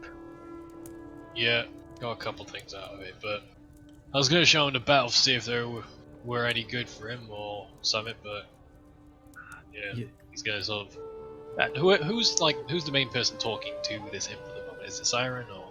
Because I had to go to fire alarm, so I'm not really sure. Yes, it would most likely be Siren, though Balthazar has been threatening him as well.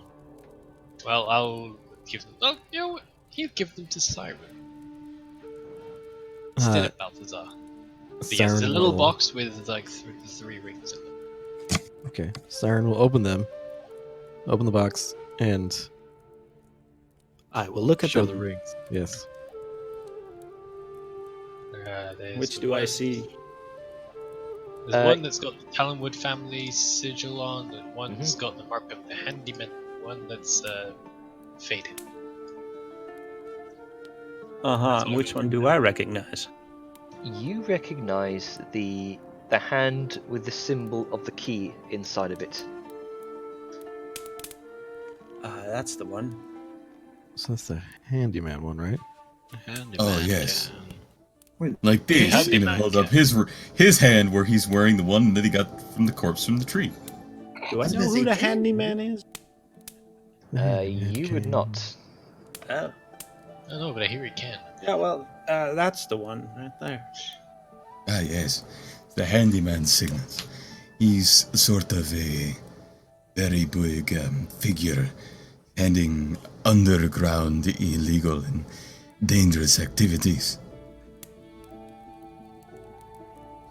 Seems this handyman keeps popping up. Like a boogeyman, if you would. If we happen to save the children and at the same time bring down the handyman, maybe that could help us out. That will take. I don't think we would bring down the handyman. You know what I mean. This head. I think it might be a good idea to avoid him. Who is the handyman? Think a underground criminal boss that has very dire consequences if you get on his bad side. Well, there's a lot of those here, but Deep pockets, long reach, and most of times the handyman's hand has a blade in it. oh. Okay, It's that not might be just a in little- Cliffspire that you would see him. We've seen him multiple places along the entire continent. Oh, what does he want with kids? I don't know. Slaves, likely. Or, Oh, that's just wrong. and Sao just eyes Siren and Balthazar, or possibly some kind of sacrifice, maybe? What? I don't know, Well, that if it is could in be the a lot. arcane, maybe it could be sacrifices or some form of weird experiment. Wouldn't be the first time we've fought cultists. Well, I found it at the let's see, at the docks, I think, like a week ago. More fucking ducks. Hmm. Sorry, doesn't say that. That was just me. More fucking dumb. What's with cultists and docks? Yeah, the foot drifts are in the docks. Are the docks, right? The docks are the dockyards are in the foot drifts. Yes. Yeah. Well, it's getting rather late. Do you think that you could spend the night, and perhaps we can tomorrow you can show us where you happen to see this man and where he dropped the ring?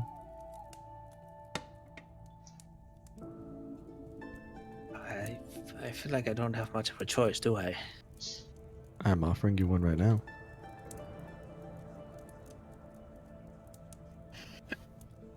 Well, if you're helping with these kids, yeah, I guess.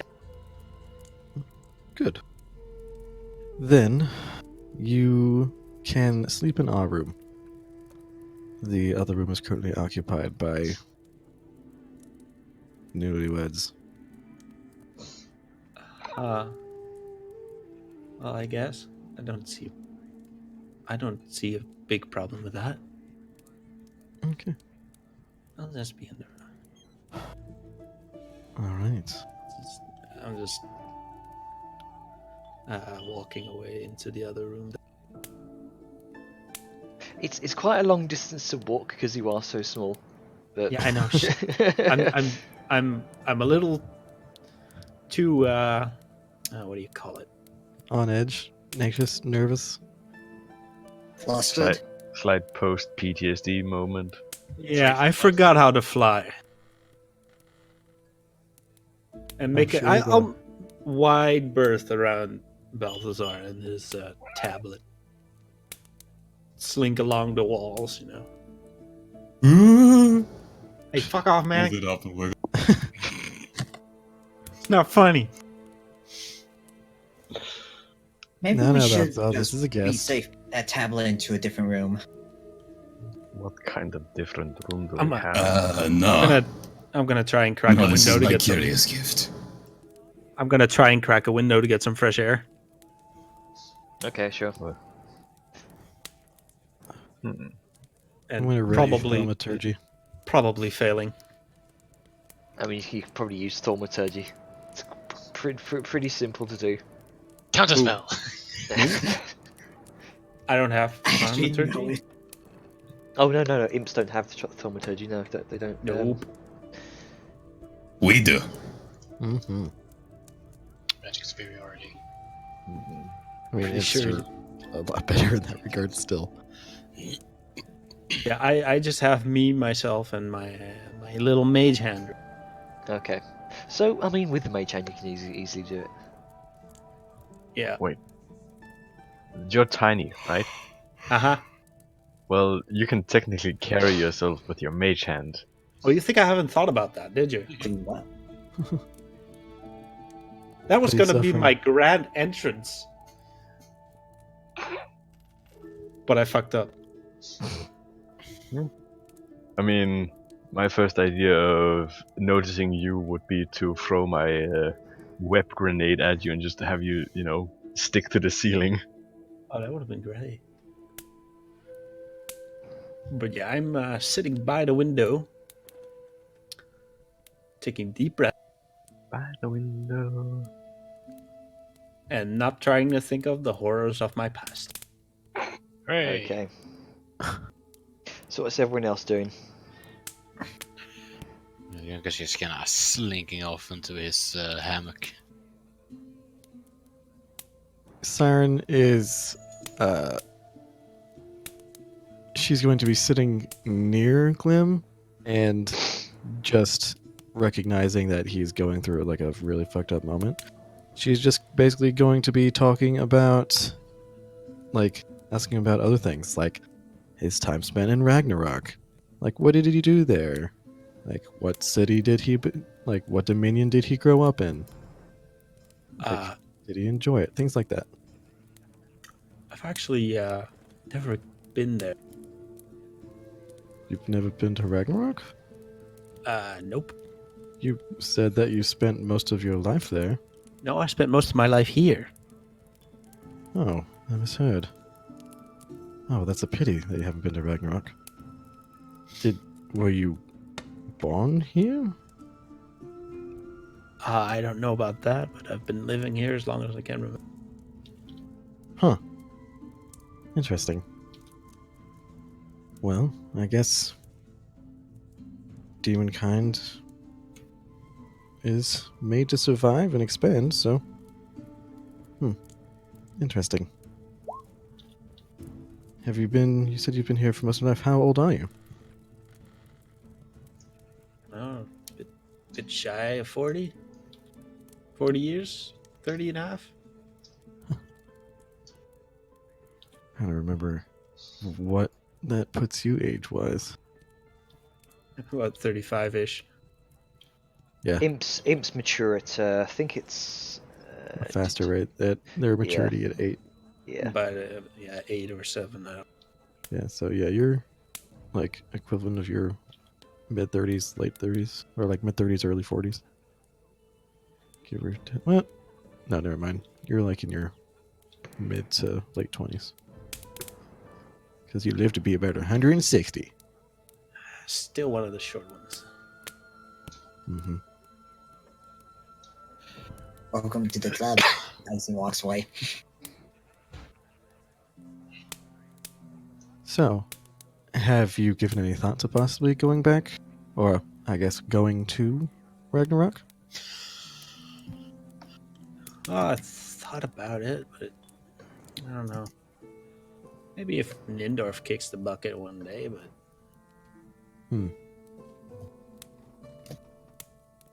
Well... Hint, hint, hint. Does he actually just say kidding. that? No. Okay. That would have been interesting if he did. Put him out of his misery. So, Siren does kind of give a glance back at Balthazar. Where is Balthazar right now? He would be nearby. He wouldn't want to leave this guy unattended because, yay, it's an imp, all that, right? But he's still a thief that's invading in my very expensive suite. Mm-hmm. How dare he? So, Siren's going to look back at Balthazar and kind of give a smile to Glim, just like a very friendly smile. So, have you given any thought to possibly moving beyond these walls? My brother and I both are the leaders of a rather skilled mercenary company called the Black Hand. We are always Well, looking for skilled individuals to join us. I tried that once, and well, then Yes, that I know happened. it ended poorly, but Yeah. this isn't an adventuring group as much as it is an entire conglomerate that we are building. And that's what they were too. Oh, were they? What was their name? Well, I don't know if there was an expedition group, you know. I was pulled in. It was like, hey, yeah, money. Hmm. And Was then it it came Phyllis? crashing down. This seems like it was a one-time group rather than a. I don't really know much details about that. I was offered a lot of money for that. May I tell you a secret, friend? And this is coming from me, as he pats his chest. The more someone offers you something, and the easier they tell you that it is, the more they are lying and you are likely to get fucked. Oh yeah, I know that now. Definitely. You know that now. Yeah, I do But now. in case you didn't, I'm just making sure you know. You see, you want to go to an honest person that will say, yes, this is a mercenary group. It's likely to be dangerous, but there are less dangerous positions. Pay is modest, skill is needed, and work is constant. He just looks at little thoughtfully out of the window. If you decide that you no longer wish to break the law and merely be a petty thief, you like stealing and want to take something more valuable, or if you'd like a more honest means of earning money that will let you take care of the children in a way that won't come back to have debtors seek them for what they owe, well, give us some thought. But rest well, little... Sorry, what was your name? Glim, sir. Iglim. Yes. Rest well, Iglim. Oh no, everything's broken. Hang on. I know. Oh my god! The tablet, it's taking effect! We're Oh, all some- gonna die! So Okay. meta as hell. I broke it. Fuck it. There we go. There it is. Well, the Never tablet forget was the part already that tells broken. It's in half. That's some meta shit right there. Like it fucks with you in real life. You can't break what is already broken. Okay, so continue. He will summon his rat familiar and pet it on his lap. Rats. Interesting. Oh no. Don't smash. You've Is woken in hungry. another room. Interesting enough, the You're rat lucky, because has. that's about to become a fucking shish kebab. Grunker's rat senses are tingling. Tasty Inter- Interestingly enough, the rat has 3 eyes. Slightly, how we say it, twisted face. I like this rat. But yes, if you join our company, 1, you'd have steady work, you'd have nice pay, and you'd continue to be able to use your craft, because one thing we do lack is a right proper, I guess, thief, for lack of a better term. A scout, someone who can go ahead to determine numbers, safety, things of that nature. I suppose. I'll think about it. Kind of like it here, you know? Well, we understand. It's your home. You've lived here, as you said, most of your life. It takes a very momentous thing to separate one from their home. Yeah, I wouldn't really want to make such a big decision on the spot. Of course. And we will give you time. So for now, sleep. And then tomorrow, you can lead us to where you saw that individual stealing a child. And we'll do something to help your children, friends. Sound good? Alright. Alright, I guess. I'm just gonna sleep now. And just drops on this side with his rat in his arm. Glim. In the windowsill. Glim. Yeah. I'm sorry to do this, but we're gonna need some collateral. Huh? You see, you're a thief. Yeah. And it's not that we don't trust you, but I don't. you're a thief.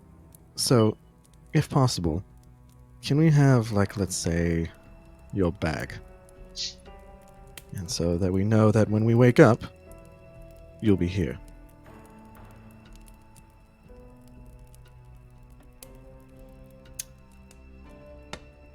Yeah, sure.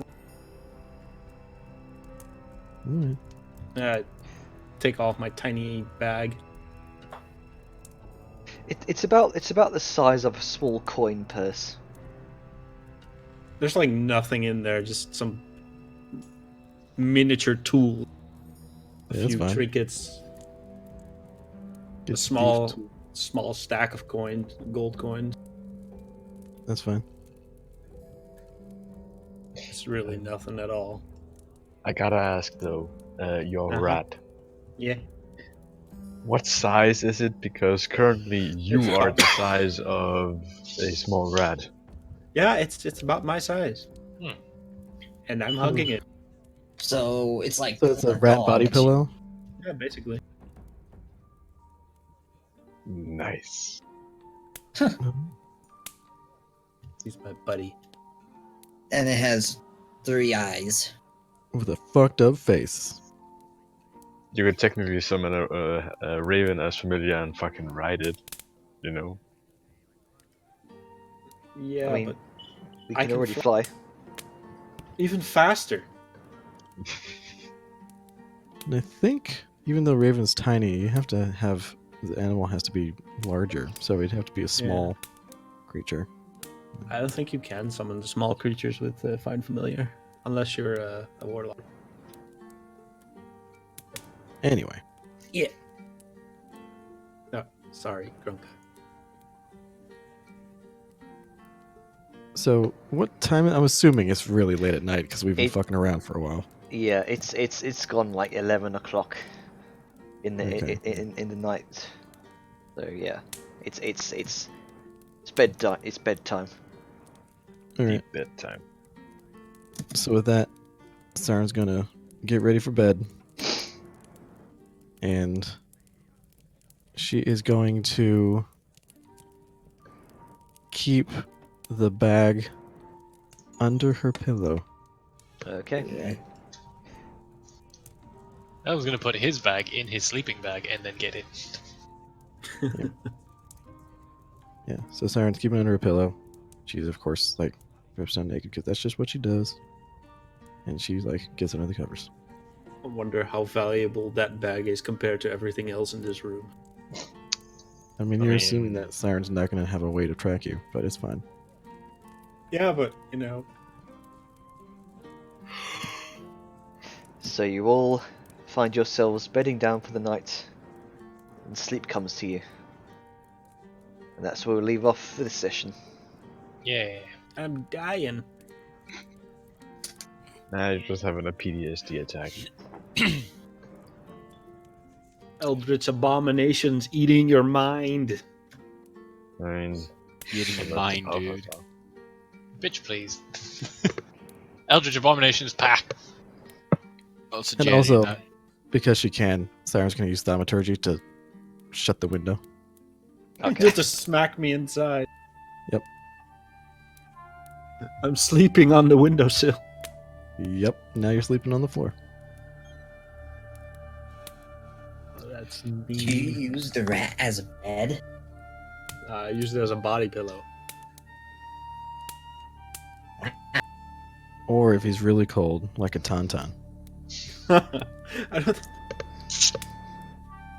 Oh, that's nasty. Sadly, it poofs out of existence when it dies. Rip. I'm back. Hello. Welcome back. Hey, We just you finished. missed everything.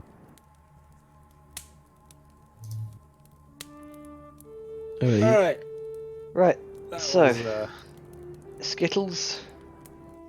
Skittles. Really great session. You're Even though it's mostly story stuff. Well, that's good. Story stuff is good.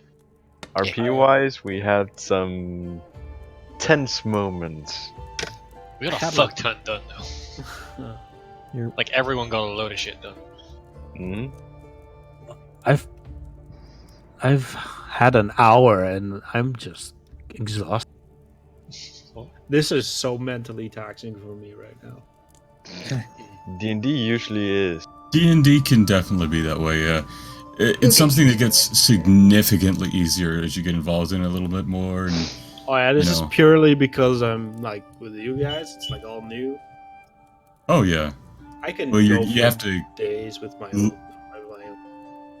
yeah, but you got to learn new people and their names and their characters' names and Little play. mannerisms, law Yeah. bits. And you don't have the benefit of being me, where I get to be a permanent character afterward. you're Which means you have to think of it like then and there. But you did know, a good job. Might be reoccurring characters should the story compel it. Reoccurring every week. I mean, if you win, if every you guest wins more character- Patreon stuff. I'll just I mean, read there's the only system. so many high tier patrons, so the randomization is going to pick somebody twice eventually. Well, yeah. I mean, reoccurring guest characters is not unheard of, so It's true. So, Also, for Skittles, since I have to leave soon, Yep. real quick, the biggest thing is just asking for checks on like inconsequential things, like whether or not there's a balcony in the room. Like if there's no time restraint, if there's no negatives for quote unquote failing, you probably don't have to ask for a check yeah, to look Is there to a walk hole around the room. that goes outside? Yeah. No, I wasn't asking for a check. It was just a general No, question. no. Just, No. I was talking in regards to Jenner. Yeah, if you yeah. don't know If skills, there's is there a bathroom? Make a roll. Yeah, like it's not like he's gonna Like, look the whole like bathroom walk is- around. yeah, Yeah. Yam. If you don't know, Skittles is where we sort of do one positive, one negative for genre, so they can improve as DM. Ah, okay. Yeah. Interesting. Otherwise, great. Very much enjoyed it. Good job to all the players for doing RP very well. your German is coming through. Jawohl. Scheisse. But no, yeah. The Well done. cringe. Good job on everybody. Oh yeah. By the way, such. Oh, Nero. Oh, Sweet, sweetie. naive Nero. Sweet summer child. I mean, that was a bomb. Oh, honey. oh, I mean, Nick How Knack. long were you sitting on that one? I have I stepped that's back. What is the shade that I just stepped out of? Because it Oh. sounds like somebody tossed some serious shade and I just missed it. No, Oh no, we're just remarking on Nero being Nero. stupid. Quick to Young, impulsive. She's still. I'm way too glad she's alive. Anyway, so yeah, I'm alive. I'm gonna make great reckless session. decisions like I'm not. good job at bouncing out who was doing what. Yeah. Even if some of us were like, no, you can go to them or things like that, because just taking our cues as to like, no, someone else can do this or that, is also a really good thing as a DM. Yeah. But yeah, that's just moderate the whole like, you don't find the bathroom in this giant hotel room. Yeah, Like, yeah. like that verse, and just moderate that, and then you're a-okay. All right, okay. So it was fun, y'all. I will say in Janner's defense about the balcony thing. He did say that the doors out to it were basically more or less giant glass stained windows with little handles on. Yeah, but there was no time pressure, so we would have learned that just by being in the room for long enough. Fair enough. If it was just like, quick, you've got to find a way out, and then we'd have to do it. But yeah. Y'all guys have a good one. Adios. Bye. Yeah. You guys do make an art out of avoiding what you call it? Finding me, I guess. Good job. Okay. I mean, Nice. based It was on fun, size-wise, Like, oh god, they're finally gonna go there. It's like, oh fuck, they didn't. Well, to be fully honest, that is slightly up to the DM. Yeah, I know, but it was funny. Yeah. And that could also be because some of us didn't even know you were going to be a guest character. We just decided that you were in the room to listen. Yeah. Oh, yeah. That could have been positive, but why? And what better way Yeah. to advance the story than have a guest character? and I want to say, introduction-wise, it was interesting, if a bit unorthodox. But the way you then propelled the story with the tablet element and such, very nice. Thank you. Honestly, I also thought I agree, botched even though I wasn't there for it. More problems with ordering pizza. Sorry. Now I want pizza. Honestly, Fuck. I wasn't sure if I was actually doing it right. I was pretty. Felt like I was bumbling a lot. You Everyone usually bubbles. do that with a Did you character. see what I was like when I first showed up? I was a mess. It takes time. Well, Yeah. in either case, I want to say you handled the sort of PTSD element of your character quite well, actually. Oh yeah, it was Oh, great. really? Yeah. Oh, kinda He's like, angry. listen, I don't want to be here. I just want to go. I'm just like, oh no, you fucked up now. Fuck. What? I'm sorry, but when fucking when Vellum just came out and started swinging for the roof, the first thing that came to mind was the goddamn stupid Grand Theft Auto memes of just, you picked the wrong house, foo. You know that new meme is coming up with the guy walking towards something? It's like, oh, I done this shit again. Oh shit! yeah. Here we go. Shit. Oh shit, CJ. I thought I was gonna lose my tail there. It would have been hilarious. Honestly, if I mean, it I had already been lost the by now- horn, man, in that whole bullshit. But Well, that's what you get for sneaking around people's rooms. Yeah, Maybe listen, put my- if you're Maybe a I have to sneak, put my pants on again. I mean, come on, you are asking for it. listen, Yeah. Vellum excels in not wearing pants and not wearing his shirt. He is a nudist that is legally and morally obligated by courtesy to wear clothes. And the more you make him do that, the more he's just not gonna like you. I like how you say about nudism and then siren. Yeah, the Well, siren. hold on, now that's different. I'm All right. almost slightly. I'm not regretting making a rogue, but those expertise rolls are high. That's the benefit of being a rogue with Yeah. expertise. And the Yeah, bard. That's I why can bards say- are so ridiculously broken with skills. Yeah. I mean, I did a broken thing by picking Variant Human, picking the skilled feat, and picking a bard. And at level 1, I think I had 12 out of all the skills. Nice. I took prodigy, and even then, like the only reason that I'm not ridiculous with my expertise is because my stats are so average. Right, I'm going to end the stream and the recording as well. Okay.